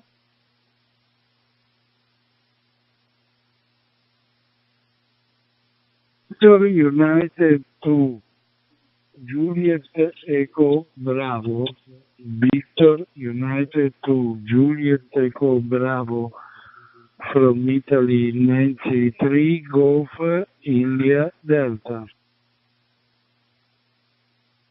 Italy 93 Golf India Delta. This is Victor Uniform 2 Juliet Eco Bravo. Handle is X-ray. X-ray India Tango India Juliet X-ray. QB is in Anand, Gujarat. QSA. Copy, Victor United to Juliet Echo Bravo. This is Italy, November 3, Golf, India, Delta. My name is Santino, Sierra, Alpha, Nancy, Tango, India, Nancy, Oscar. And my city is Bolzano. Bolzano in northeast part of Italy. Your report is a 5. Good copy in Italy. Okay. View to Juliet Echo Bravo, Italy, Nancy 3, Golf, India Delta. Italy, November 3, Golf, India, Delta. I can call you 59, clear the book, and I shall update the QRZ.com accordingly. Temperature here is around 28 degrees Charlie. It was raining for last 2 days, but today it has rested. Back to you, my friend. You to Juliet Echo Bravo, Italy, November 3, Golf, India, Delta. View to Juliet Echo Bravo, I Golf India Delta. Okay, for the weather in your country, in Italy in this moment, in my city, I have a 21 plus, and the sky is cloudy, but is the morning in this moment in Italy is 08:11 in the morning. Thank you for the first QSO with the U station, and I confirm my QSL by QRZ log, and also I send you my digital QSL in this moment is in your email. And it is also confirmed in QRZ log 70 centimeter and DMR mode. Thank you for the first contact. Good Sunday and any good weekend for you. Victor United to Juliet Echo Bravo. I am 3 Golf India Delta.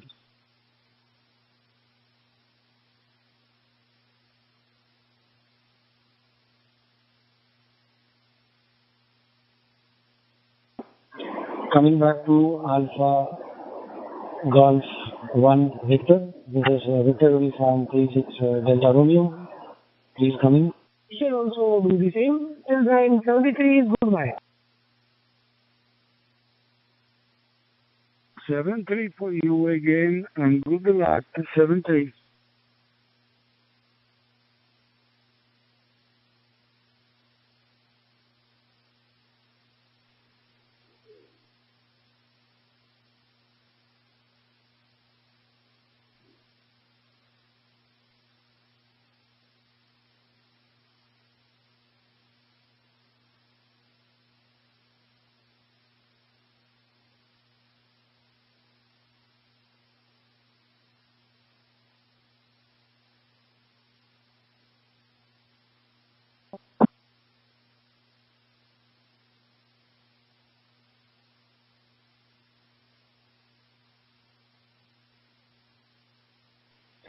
Alpha Golf 1 Victor. Alpha Golf 1 Victor. This is Victor from 36 Delta Romeo.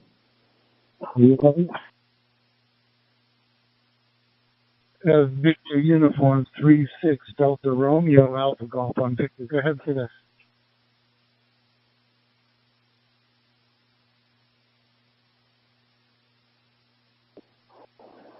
Alpha Golf 1 Romeo. This is Victor Uniform 36 Delta Romeo. And I handle the citation. My QTH is Chennai, India. Chennai, India. And my local time is around 11:44 in the morning. About to get noon. And we have an overcast weather in Chennai. It's a coastal city in India towards the Bay of Bengal. I hear you loud and clear, 6-9, and it's just from my end. Alpha Golf 1.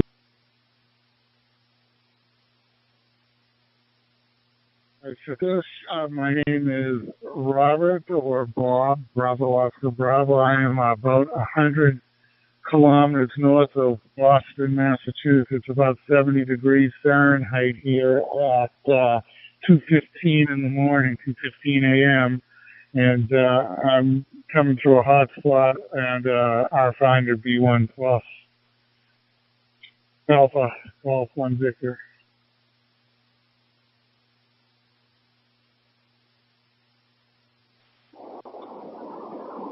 Alpha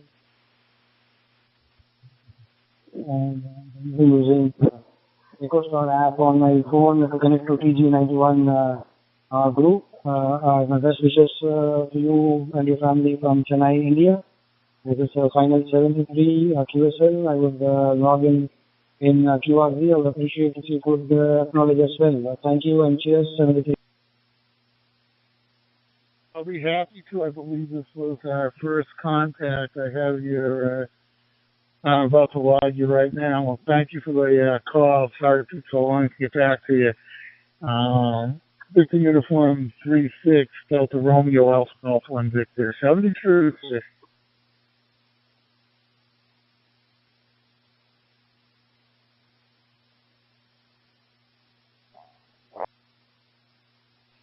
Alpha Golf 1 Victor.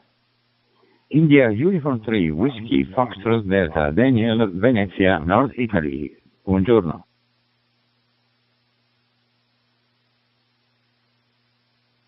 Buongiorno, amica mia. How are you tonight?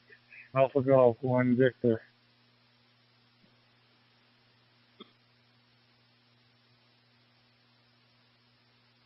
QSL. Robert. Alpha Golf 1 Victor India Uniform 3 Whiskey Foxtrot Delta. My name is Daniel.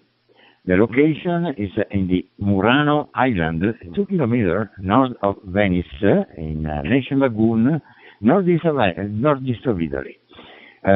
Here, temperature already 30 degrees centigrade in this moment, sunny day. To you, Alpha Golf 1 Victor, India Uniform 3 Whiskey Foxtrot Delta, sunny Mike. India Uniform 3 Whiskey Foxtrot Delta, Alpha Golf 1 Victor. Yeah, it's 2:17 a.m. here in New Hampshire.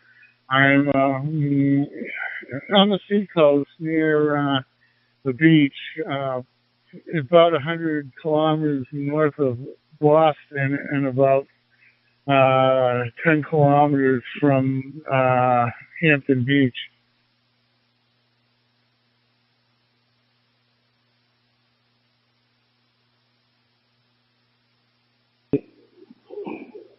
Okay.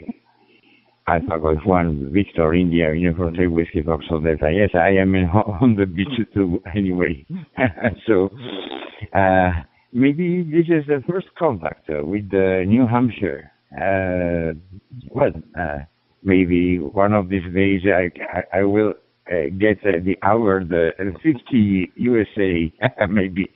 But there are too many states in USA. Okay, no problem. Okay, thanks again for the nice QSO here 8 a.m. in the morning. So thanks again for a nice QSO and the 73, and all the best to you and the family. India Uniform 3 Whiskey Foxtrot Delta Daniel Venezia, standing by. Ciao, ciao. Uniform 3 Whiskey Foxtrot Delta, Alpha Golf 1 Victor. My family is from Sicily. Both my parents and my grandparents emigrated to the United States. But my Italian isn't what it's used to. My parents have been gone for many years, and we just stopped speaking Italian. So it was nice, and I appreciate you giving me a call, and hope to talk to you again. And yes, I believe this was a first contact. 73 is my friend. India Uniform 3 Whiskey Foxtrot Delta, Alpha Golf 1 Victor, 73. Ok, ciao Robert, 73, India Uniform 3 Whiskey Foxtrot Delta, standing by on 81. Grazie ancora, ciao. Alpha Golf 1 Victor, America, Guatemala 1 Victor. from Italy, Nancy 3, Golf, India, Delta. Do you copy?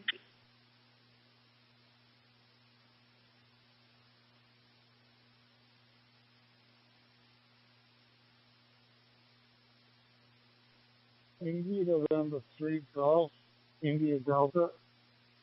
Alpha Golf 1, Victor Santino. How are you this evening?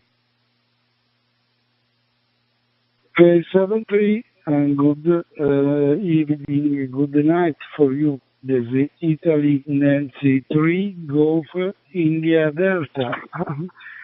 Okay, very happy to meet again. I have any contact with you October 2025, I think.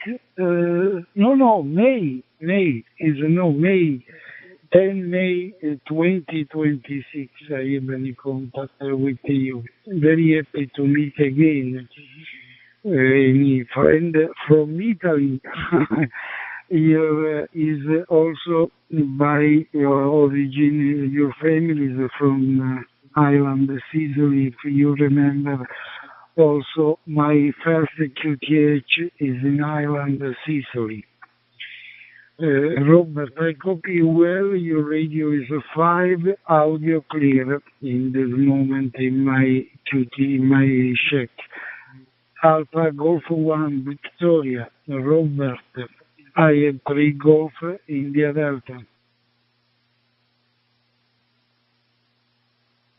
And the November 3 Golf, India Delta, Alpha Golf 1, Victor. That's why it took me a little while to get your call phone. I had to pull it out of my memory. My vision is very poor, and the display on my radio is so tiny I can't read it. I'm a little vision impaired. But it was nice talking with you, and I appreciate you giving me the call. I have to head to bed. It is 2:20 in the morning here, and I gotta get some sleep. But it was really nice talking to you, Santino, and I look forward to another QSO. 73s, my friend. India, November 3, Golf, India, Delta, Alpha, Golf, 1, Victor. Ciao. Alpha, Golf, 1, Victor. I am 3, Golf, India, Delta. Thank you for this second contact with you. And I confirm also this new QSO in QRZ log, and I send you the digital QSL, my digital QSL in your QRZ email. 70 Robert, good Sundays, good luck.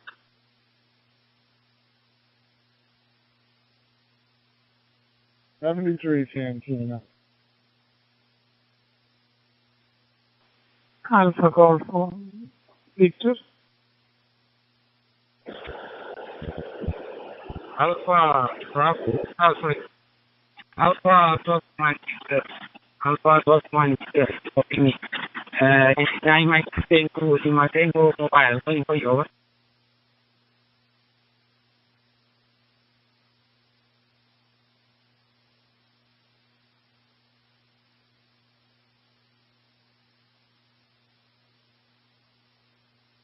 W5 GJT AG1V. Are you there, Gene?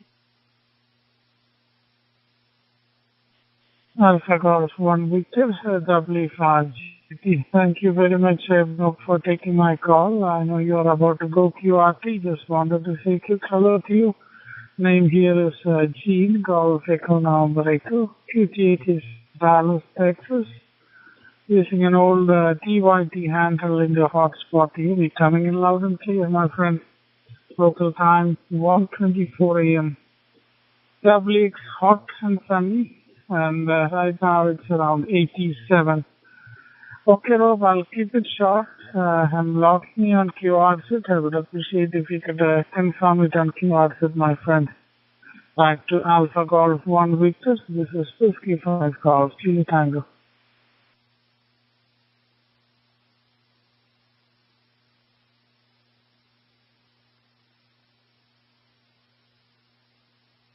Whiskey 5, Golf, Julia, Tango, Alpha, Golf 1, Victor. I've got you logged, Gene. I'm logging 70 centimeter and DMR. I don't know if it makes a difference between DMR and digital voice. I think it'll come up the same way. But I already got you in my log. Thanks for the call. And 73, my friend. Whiskey 5, Golf, Juliet, Tango, Alpha Golf. 1 Victor. Good night. Alpha Golf 1. Victor W5 CKT. QSL, Rob, that's okay. I wish you a good weekend and I hope to meet you around the log, my friend. 73 and bye-bye. One more. Alpha Golf 1 Victor AG1G. This is 9 Mike 2 Tango 5 Tango. 9 M2 TLT mobile. Calling for you.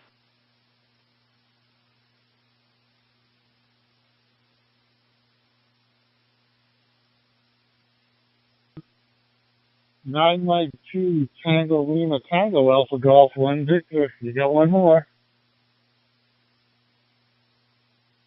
Roger. Thank you so much. I'm so glad to have you with this DMR, Mr. Robert. I'm actually mobile from West Malaysia. And my local time is 2:30 in the evening. I know very late in your place now. 2:30 in the morning, early morning. And I'm just want to have contact with you. So glad to have case with you and I hope to see you again. I'm going to step in because we just want to QRT. Very lucky to have contact with you. Thank you, and I will love you in the contact. I'm just so much that it's good to have contact with you. Alpha, so far, this is past my Tango, you might take a hope. And see you again. Wish you all the best for you and your family. 73, bye-bye. Well, thank you for the call, Nash. I got you logged into QRC under 70 centimeter DMR, and it was nice talking to you. I know I got to get to bed. It's late here, so have a wonderful evening, and your mobile sounds great. 5.9 signal sounds beautiful. Have a wonderful night. 9 Mike 2 Tango Lima Tango Alpha Golf 1 Victor 73s, and I'm going QRT. Good night, everyone. 73, nice. Have a nice day.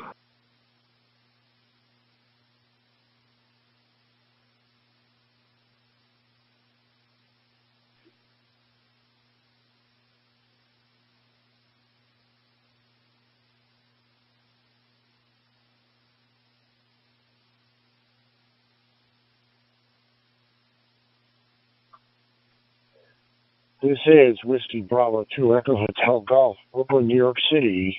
Listening in.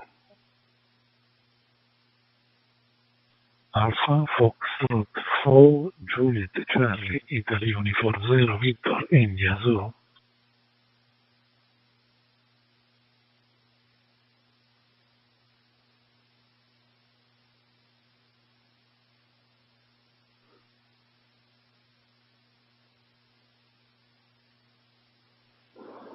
W4QNC, this is Victor Uniform 36 Delta Romeo. Do you copy?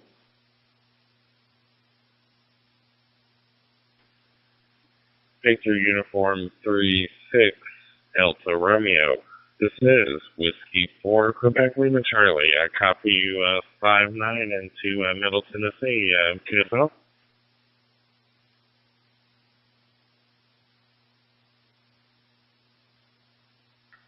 Whiskey 4 Cuba Lima Charlie, this is Victor Uniform 36 Delta Romeo. My handle is Satish and my QTH is Chennai, India. It's a coastal city in the southern India towards the Bay of Bengal. My local time is 12 noon exactly, and the weather is overcast.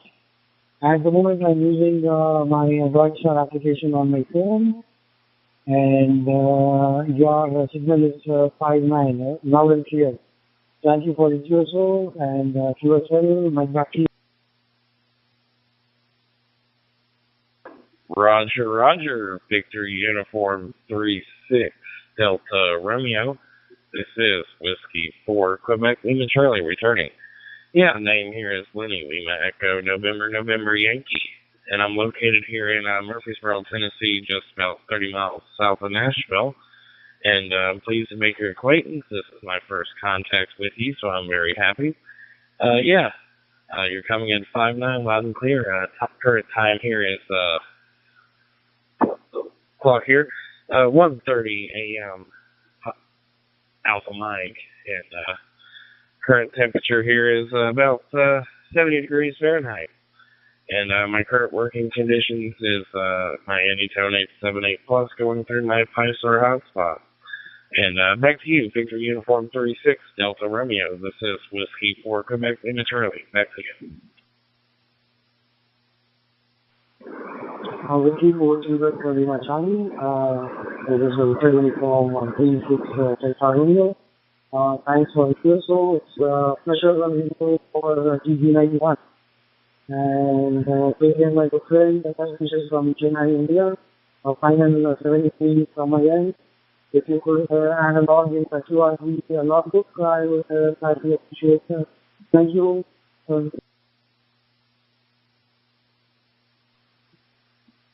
Roger, 7-3. Whiskey 4 Quebec Lima Charlie. Standing by. Whiskey 4 Quebec Lima Charlie. This is Gold, Peter, Gold, Mike, November.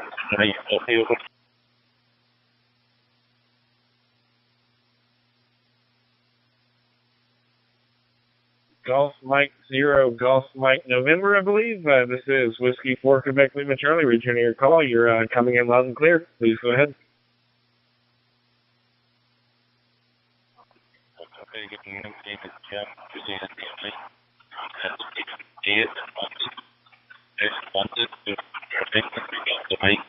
That was Gold, Peter, Gold, Mike November. That is the data. Just to me. Very well, I guess, today.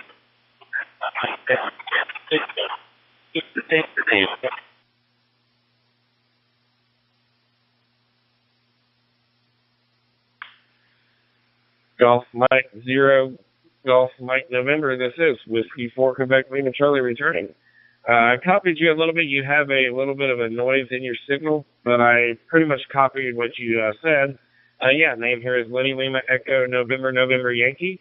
And I'm located in Murfreesboro, Tennessee, which is about 30 miles south of Nashville. And current time here is 1:32 a.m. with a current temperature of just about 70 degrees Fahrenheit. And my current working conditions is my Anytone 878 Plus going through my 5-star hotspot. And hopefully I'm coming into you loud and clear. Back to you, Golf Mike 0, Golf Mike November. This is Whiskey 4 Quebec Lima Charlie. Back to you. People Quebec Lima Charlie can't usually I think the minus so between going up the back.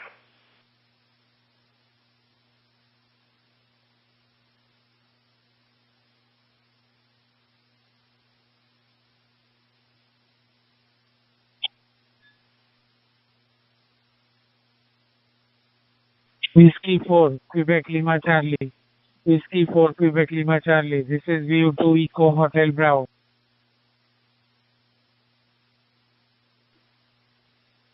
Golf Mike 0, Golf Mike November. This is Whiskey 4 Quebec Lima Charlie. I'm not sure what happened, but hopefully you're copying this. I do appreciate the contact, and I will log this into our QRZ. So if you're hearing this, I appreciate the contact, and hopefully we can make many more contacts in the future where it's not too congested on here. Golf Mike 0, Golf Mike November. This is Whiskey 4 Quebec Lima Charlie. 7-3, and thanks for the call. Whiskey 4 Quebec Lima Charlie, Golf Mike 0, Golf Mike November. Yeah, is there still noise on my signal? Can you copy me okay?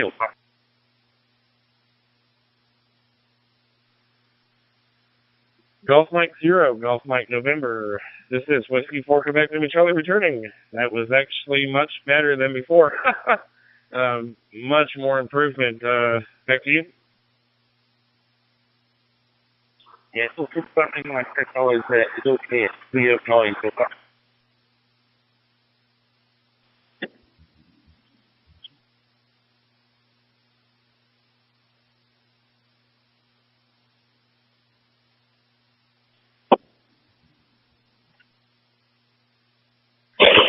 Whiskey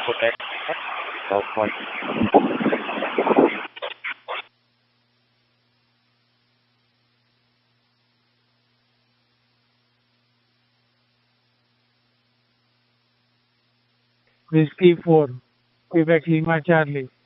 Whiskey 4, Quebec Lima Charlie. This is VU2EHB.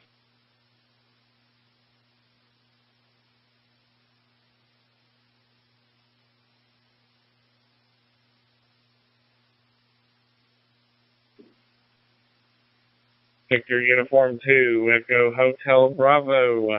Good, I believe it's morning. Nicholas, how's it going? Whiskey 4, Quebec Lima Charlie, back to you.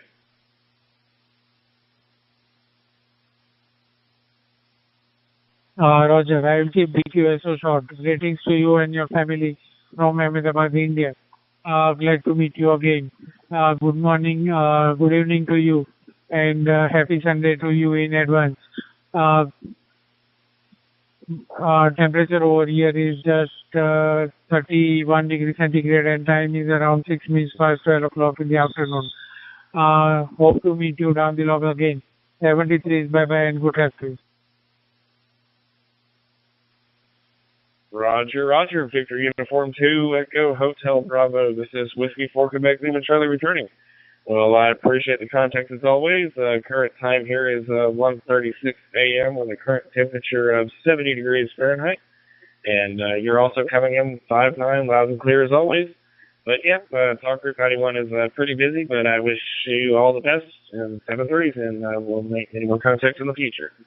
Victor Uniform 2, Echo Hotel Bravo. This is Whiskey 4, Quebec Lima Charlie, 7:30. Thank you, Lenny. Good night to you and greetings to you and your family from Ahmedabad. 73 is bye-bye, good luck.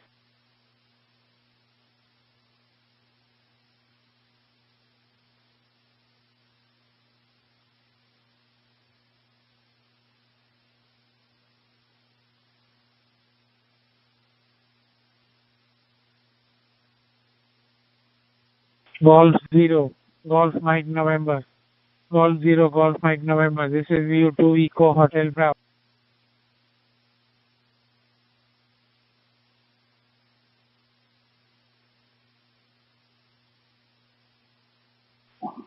CQDX, Sierra Papa 2, Charlie Whiskey Lima, QRZ.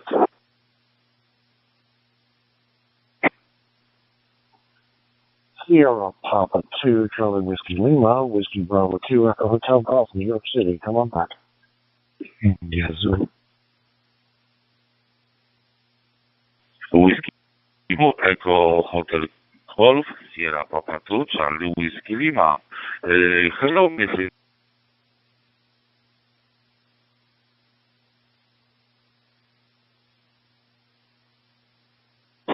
Sierra Papa 2, Charlie Whiskey Lima. This is Whiskey Bravo 2, Echo Hotel Golf.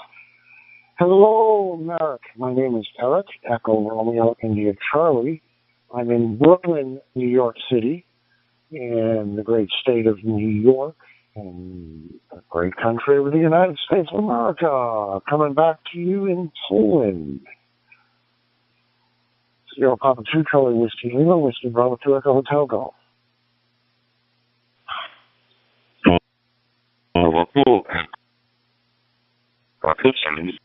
Thank you for the information.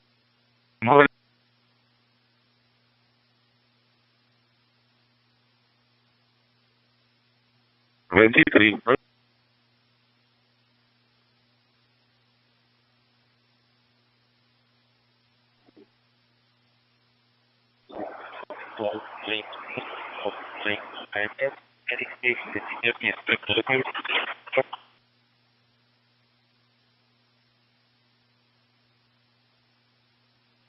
Sierra Papa 2, Charlie Whiskey Lima, you were broken and unreadable. Please come on back to Whiskey Bravo 2 Echo Hotel Golf.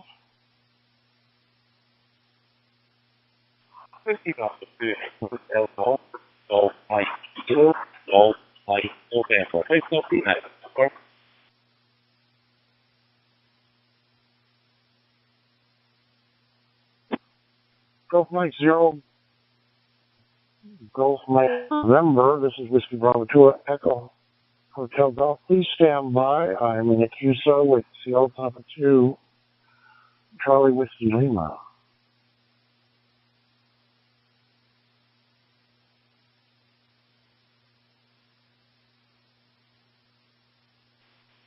Good. This is Bravo Golf Juliet Lima. Going to be standing by here.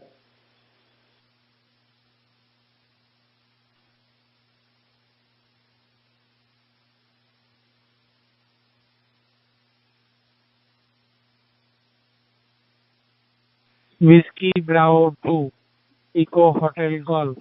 Whiskey Bravo 2, Eco Hotel Golf. This is U2 EHB.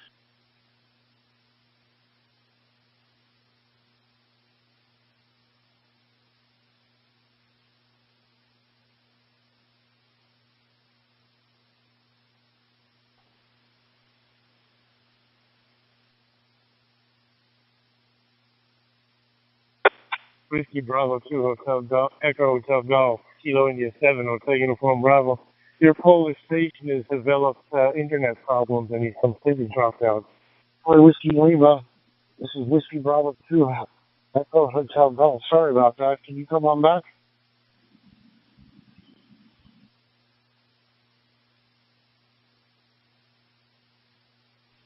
Whiskey Bravo 2, Echo Hotel Golf, Kilo India 7, Hotel Uniform Bravo. Your Polish station has developed internet problems and he's completely dropped out.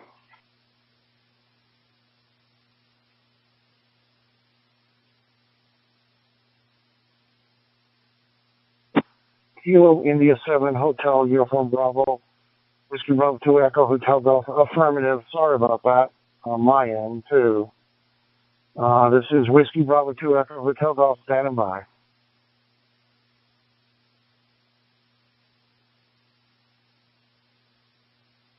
Kilo India 7, Hotel Uniform Bravo.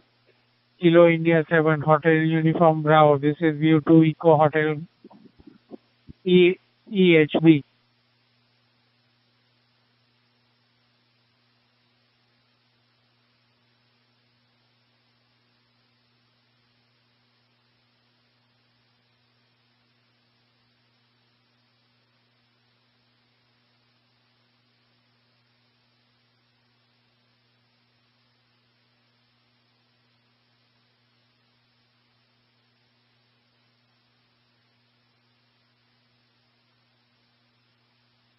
Kilo India 7, Hotel Uniform Bravo.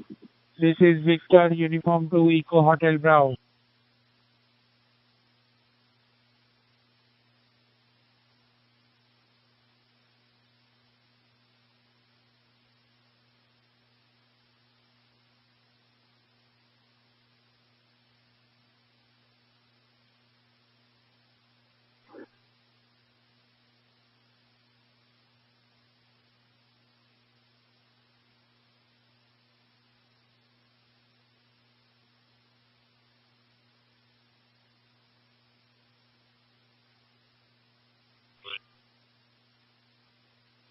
Whiskey Bravo 2 Eco Hotel Golf. Whiskey Bravo 2 Eco Hotel Golf. This is U2 EHB.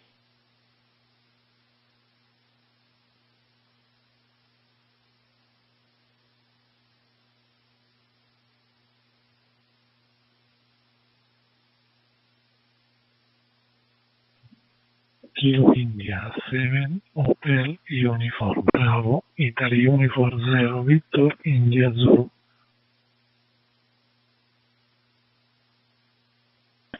India Uniform 0, Victor Indian Zulu, Kilo India 7, Hotel Uniform Bravo. Roger Lee, Kilo India 7, Hotel Uniform Bravo, Italy Uniform 0, Victor India Zulu. Good morning, you. Good night, Lee. Thank you for response my call.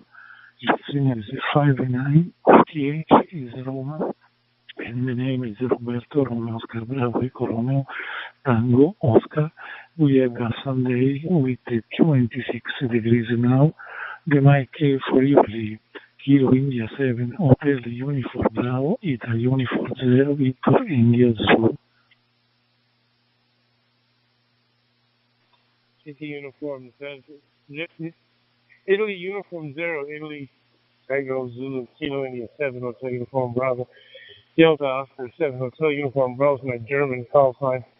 As you know, my name is Lee, and I'm in Hanover, Germany at this time, sir. We have the same weather, so I'm not going to give you a weather report, although it is a glorious day for anybody who's listening to us here in the European area around Germany. I am, my CTH is Hanover, Germany, of course, and your signal is 59, sir. Roger, Roger Lee, Kilo India 7, Hotel Uniform Bravo. Please, my call is Italy Uniform 0, Victor India Zulu. The last three letters, Victor India Zulu. Okay, Lee, very thank you for contact. And if you have a mail in QRZ, I send you my QSL and write in QRZ log. And greetings for you, your family, and then thank you for QSO. All the best for you. Kilo India 7, Hotel Uniform Bravo, Italy Uniform 0, Victor India 0. Italy Uniform 0, Victor Italy Zulu, Kilo India 7, Hotel Uniform Bravo.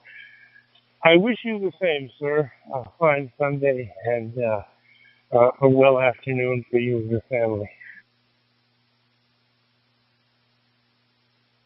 So India 7, Kilo Italy 7, Hotel Uniform Bravo, from Italy Nancy 3, Golf India Delta. Do you copy?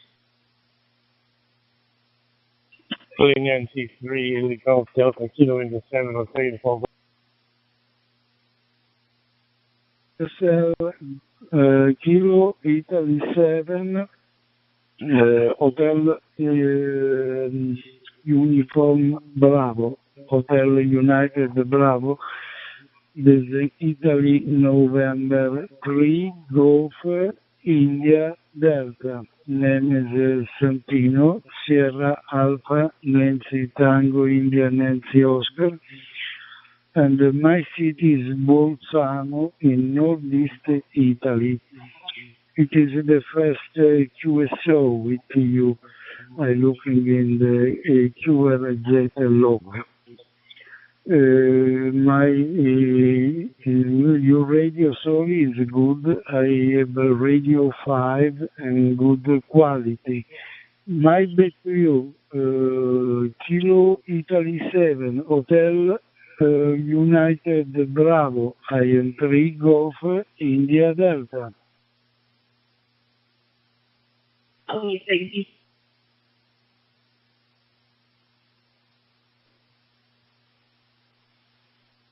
India November 3, India Golf Delta. Golf India Delta. Mixed up. Kilo India 7, Hotel Uniform Bravo. Lee in Germany, your signal 59, sir. I wish you a fine day. 7-3. Sir, Kilo India 7, Hotel Union Bravo, IM3 Golf India Delta. Thank you for the first QSO with you. And I confirm in the log, in QRZ log in 70 centimeter and DMR. And also in this moment I send you my digital QSL in your QRZ email. In your email in this moment is okay. 7-3 and good luck, Lee. Good Sunday and good weekend. Kilo Italy 7, Hotel Uniform Bravo, IM3 Golf, Italy Delta. Kilo India 7, Hotel Uniform Bravo. Kilo India 7, Hotel Uniform Bravo. This is VU2 Eco Hotel Bravo.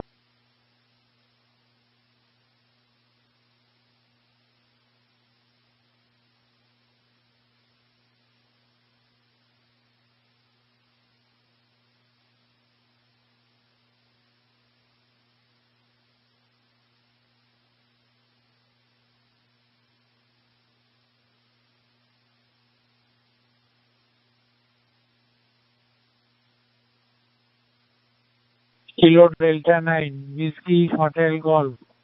Kilo Delta 9, Whiskey Hotel Golf. This is VU2EHB.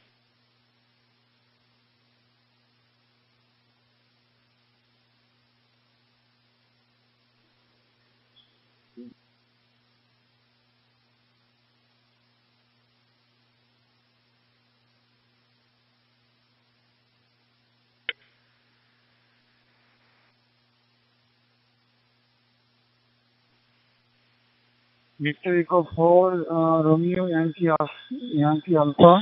Victor Eco 4, Romeo Yankee Alpha. Marianne, this is Victor in form number 2, Yankee Oscar Romeo from India. May I handle Wilson parties? Yeah, my dear friend, is Ian over? Charlie Whiskey Lima, correct?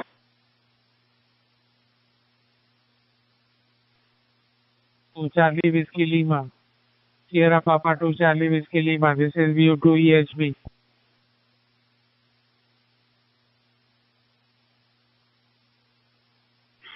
Victor Uniform 2, Station.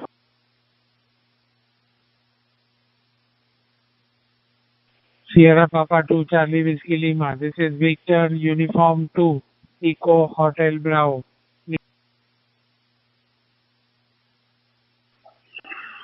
Victor Uniform 2, Sierra Papa 2, Charlie Whiskey Lima. Hello, your report finding. My name is Mark. Victor Uniform 2, Echo Hotel.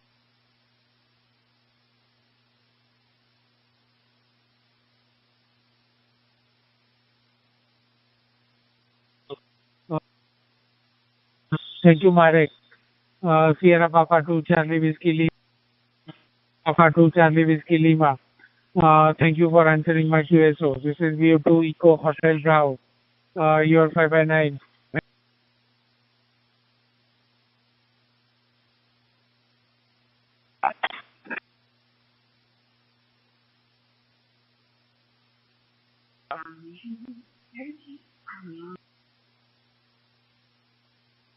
QSO.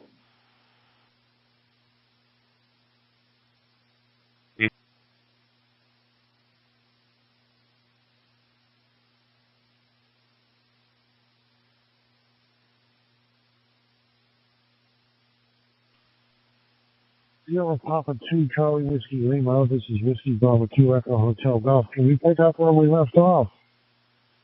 Hey, Marek, it's Eric from New York City. Come on back. Echo Hotel Golf, Sierra Papa 2, Charlie Whiskey Lima. Hello.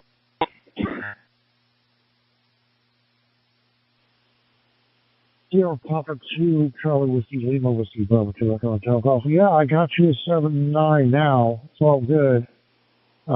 Just want to let you know it's 02:53 in the morning, 74 degrees Fahrenheit, and 24 Celsius.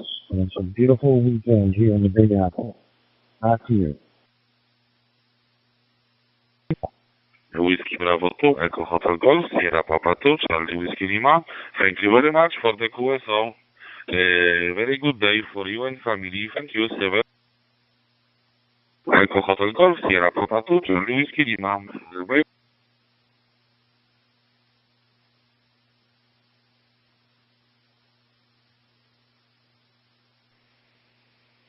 Sierra Papa 2 Charlie Whiskey Lima Whiskey Bravo 2 Echo Hotel Golf 73. Thank you for the QSO. I got your log in the QRZ. Hope to see you around. This is Whiskey Bravo 2 Echo Hotel Golf standing by. Whiskey Bravo 2 Echo Hotel Golf. Kilo India 7 Hotel Uniform Bravo Lee in Germany.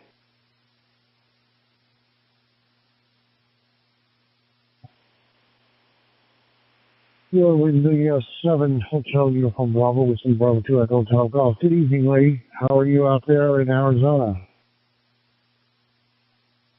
CQD, Papa 2, Charlie Whiskey Lima, QRZ.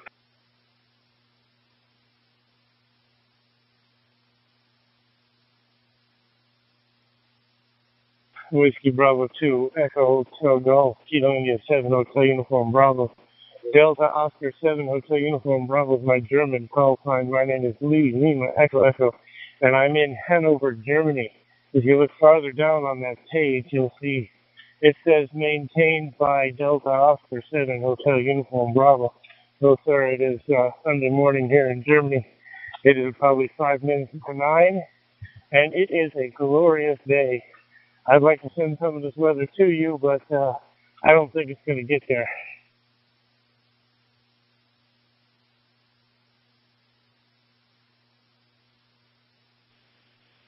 Kilo India 7 Hotel Uniform Bravo. This is Bravo 2 Echo Hotel Golf. Oh, it's just a beautiful day here in the Big Apple. I have no complaints at all. We reached 84 Fahrenheit. It's a beautiful day. Whiskey Bravo 2 Echo Hotel Golf. Kilo India 7 Hotel Uniform Bravo. If you listen on DMR for a couple of minutes, you will find the hunters. And the hunters are rather rude. They break in on QSOs and they call you repeatedly until they get an answer. What they're hunting is your QSO page to see if you have an email address on it. If you do not have an email address, they borrow your call sign and advertise equipment for sale. And then they sell the equipment, they get the money, and you get the stress because the buyer finds out how to get in touch with you and wants his money back. Be aware of the hunters. QSL.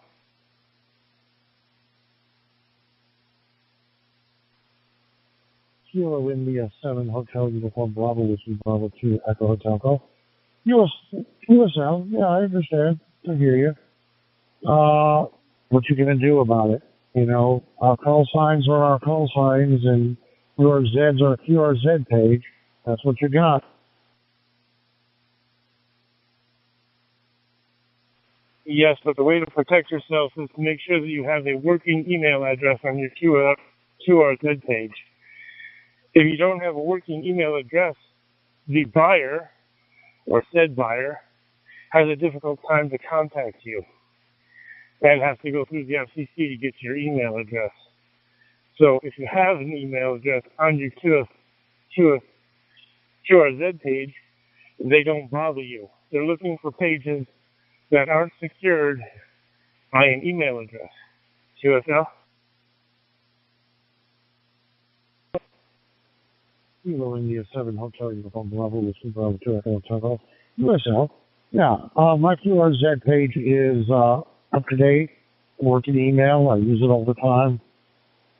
Thank you for the tip. And hopefully other people on the net here are listening in and they are also aware of such a possibility that there are some people out there that are just not as nice as you and me. Kilo India 7 Hotel Uniform Bravo, Whiskey Bravo 2 Echo Hotel Golf. Back to you, Lee. Whiskey Bravo 2 Echo Hotel Golf, Kilo India 7 Hotel Uniform Bravo. I never said I was nice. I tried to imply it, but I never said I was nice. I do try to be correct, but being correct is always not, sometimes always not nice.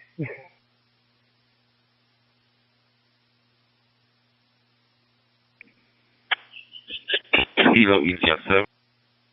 Whiskey Bravo 2 Echo Hotel Golf. Holy, come on, I know you. You're a nice guy. I've talked with you before. You're nice enough to give me a warning about these hunters. Back to you.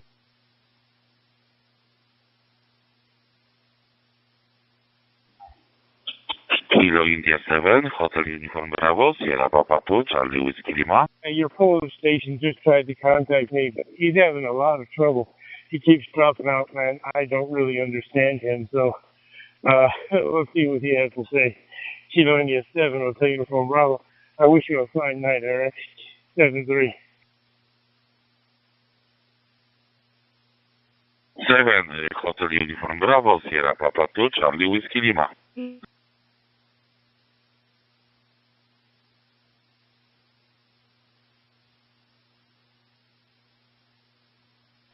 Charlie Whiskey Lima, Kilo India 7 Hotel Uniform Bravo.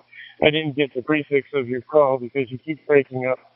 You have a you have a strong signal, but it keeps dropping out. And I don't understand you because it keeps sort of picket fencing, and it's not good. See if you can turn your antenna or maybe move a couple of feet to the left or the right and point it in the direction of Germany. QSL.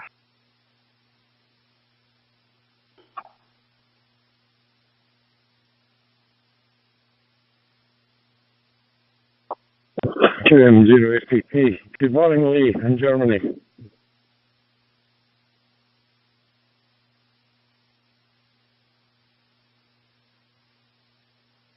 QM0BP Kilo India 7 Hotel Uniform Bravo. Good morning. I think it said Joseph. Not sure. Morning, Lee. Hi, the name here is Keith. Kilo Echo India Tango Hotel. I'm on the west coast of Scotland. Out for the morning walk here at the moment, and just trying to follow another top group, but nothing doing. So back to 91 and see what gives there. It's a beautiful morning here in Scotland. Over to you, Lee.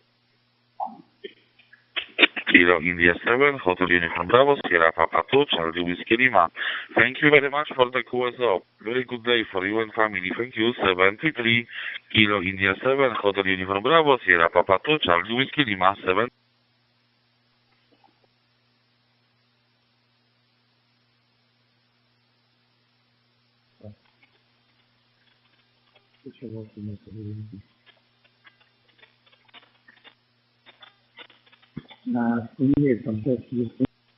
Really hurts me to hear that. Hi. And yes, I'm out walking the dog as well. As a matter of fact, we got another 500 meters to go, and then we're back home.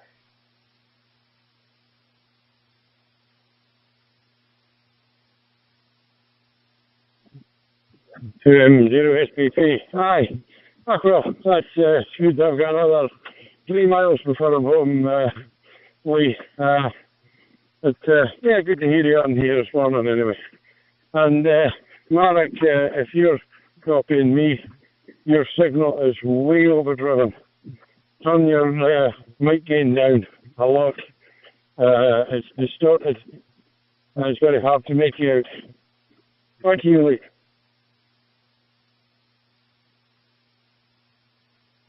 Okay, Keith, I'll try and do that. Right now, I'm working with my cell phone and walking around in the DMR. I'll have to go home and see if I can find out how to turn the mic gain down. Thank you for the information. QM0SPP. No, yours is absolutely fine. The other guy, the SP station, Marek, his mic gain is way too high. It was calling in between overs.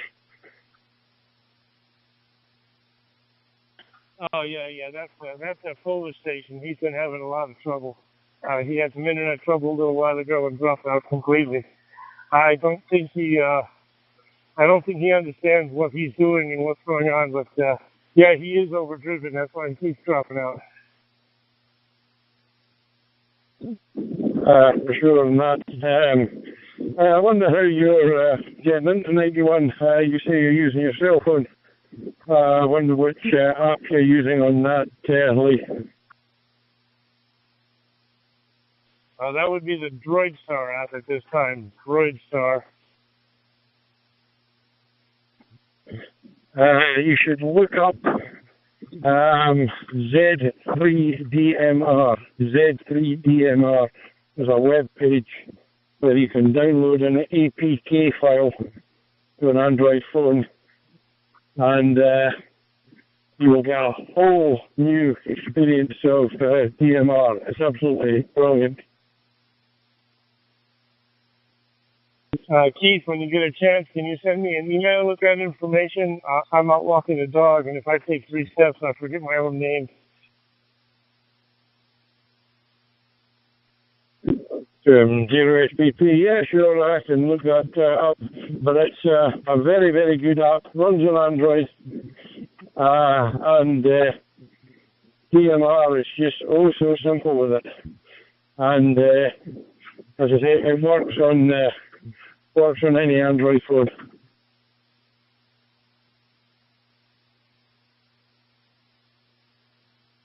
Roger, Keith. Yeah, send you that email with that information. Like I say, I'm out walking the dog, and I have nothing to write on or write with, and I'm about to cross the street, so I'll probably forget my own name, and it's only 3 letters. Zero SPP. Yeah, sure, no problem, Lee. No problem. I'll look you up in QRZ and send you an email. Meanwhile, your level could do with coming up a bit. Actually, you're quite quiet in the background. I've got the volume right up here, but yeah, well, it's good to talk anyway, Lee.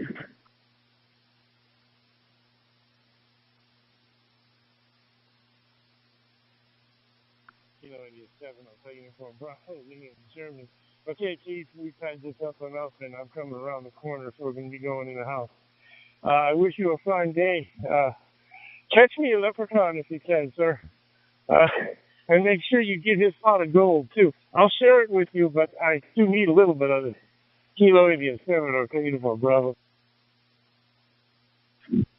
Wrong country, Lee. Leprechauns are Ireland, not Scotland. But there you go. Anyway, all the best. 7-3 just now, and I'll get you an email. 7-3.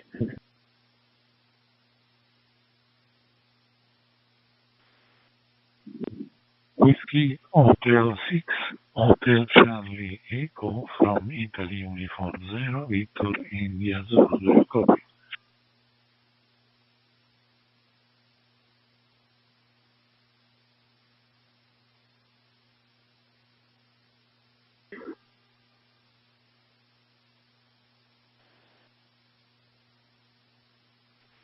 Kilo India 7, HUB, this is Delta Alpha 6 Echo Yankee.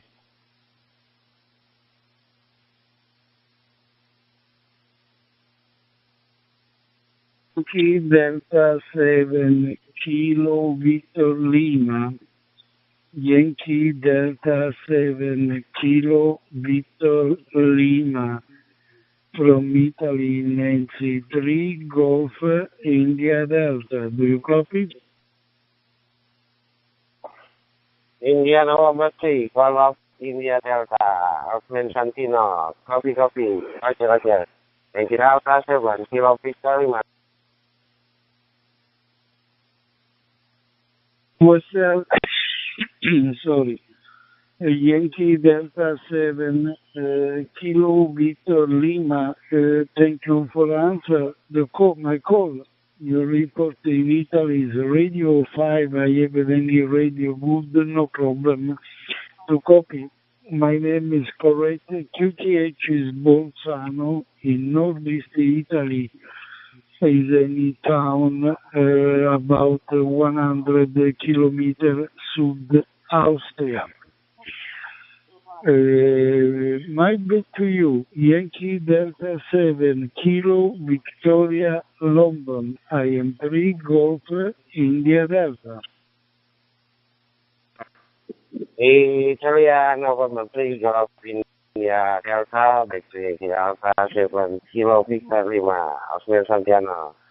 Report for you 589, 100% copy or 100%. Loud and clear. My name is Agus. I'm from Indonesia. My capital city, Banjarmasin, South Borneo. Back to you, India.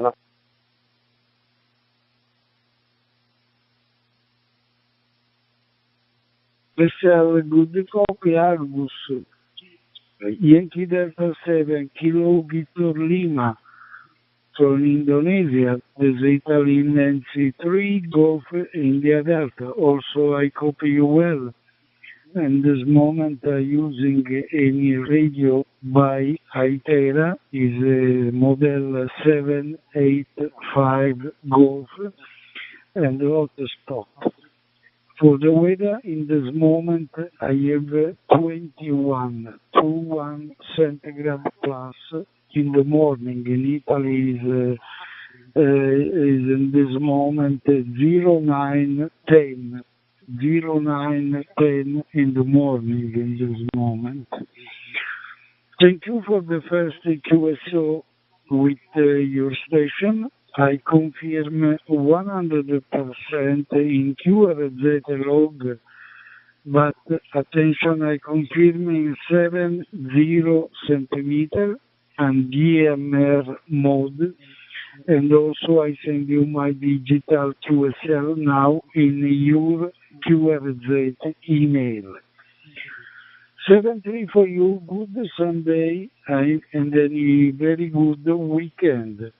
Yankee Delta 7, Kilo Victor Lima, Italy 93, Golf, Italy David. Italy, Norwegia 3, Golf India Delta, Victor Yankee Delta 7, Kilo Victor Lima, okay, Santino, thanks for next show.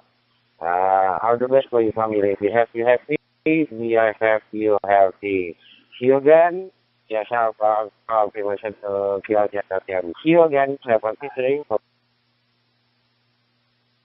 23 August, thank you for contact and good luck again. 73.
Coordinate station, Whiskey 2, Alpha Zulu Delta, standing by.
Whiskey 4 Kilo, Whiskey 4 Quebec, Lima Charlie, Whiskey 4 Quebec, Lima Charlie, Donald, my dear son, all here, Donald, this is Victor in form number 2, Yankee for Romeo, my handle is Pocket.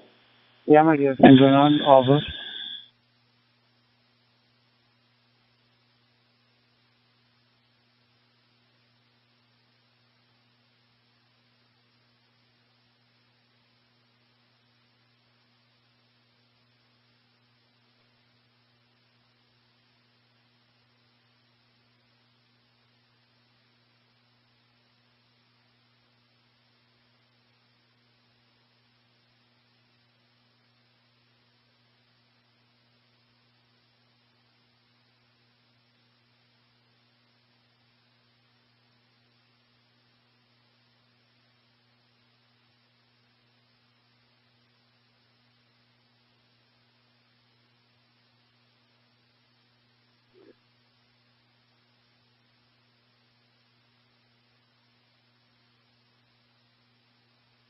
Victor, Uniform 2, Yankee Oscar Romeo, Italy Uniform 0, Victor, India Zulu.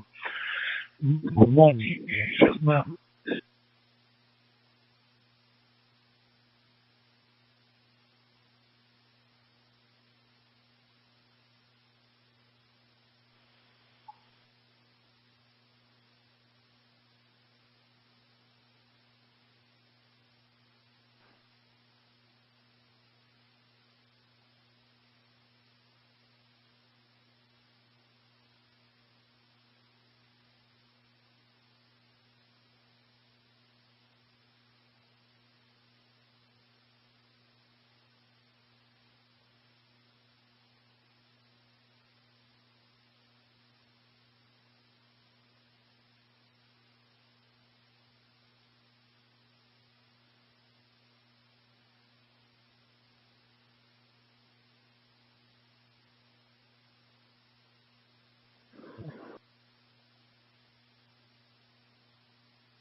Victor says worldwide, India Whiskey 2 Echo Tango Victor Stroke 1 calling worldwide standing by.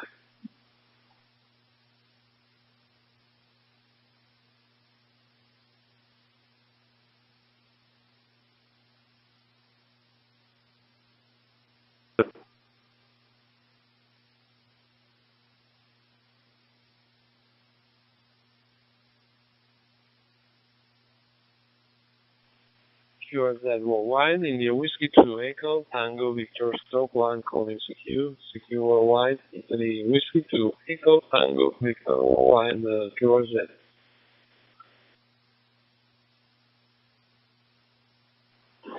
India Whiskey 2.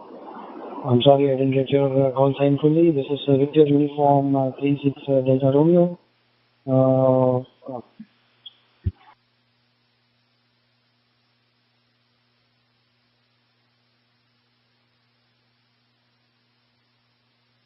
7-3, good morning. Thank you for coming back to my call. Please repeat slowly your call sign. I miss your call sign when you answered me. Anyway, my name is Giancarlo. You own QTHs in north and west part of Italy. At the moment, I'm stroke 1 in Sanremo, just to spend Sundays or holidays here. Back to you, in your Whiskey 2 ETV, stroke 1, listening to you. Over.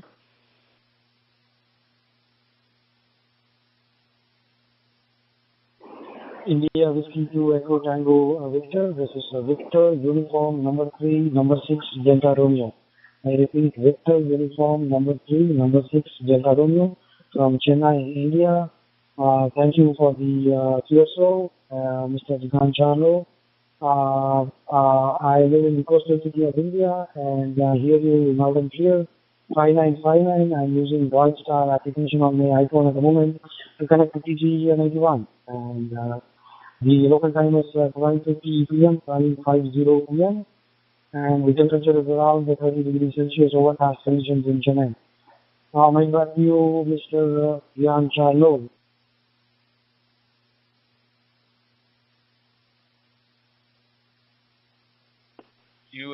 QSL, now I copied very well. I copied you very well, no problem at all. Victor Uniform 36 Delta Romeo. Wonderful copy, 59 also on my side. I'm using handheld transceiver, relatively RT3, using a repeater close to my location, about 24-25 kilometers far from me. And I copied everything. My actual location is in San Remo. San Remo is on the Ligurian Sea, close to the French border, and just to spend some days of holidays. Here is quite lovely. The temperature at the moment 24 degrees, 23, 24 degrees, but it's quite humid.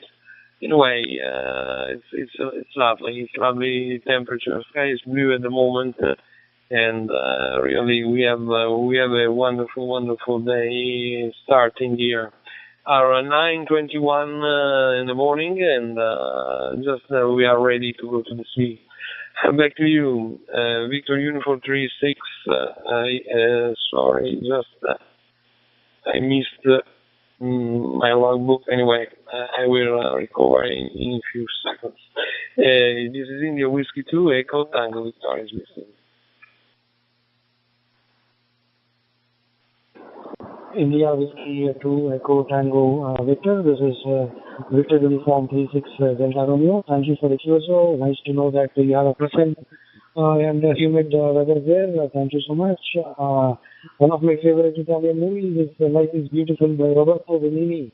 Fantastic movie. My dear friend, and this is the final 73 from Chennai, India. If you could kindly take along in QRZ, I'd appreciate it. Thank you, and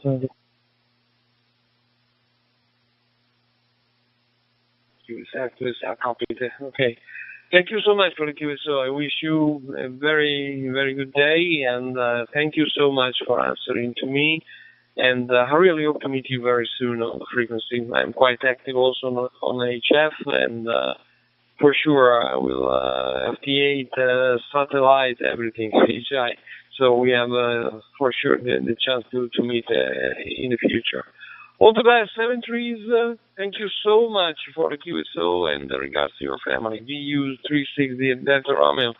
India Whiskey 2 Echo Tango Victoria. We confirm the QSO on QRZ.com. 73, all the best.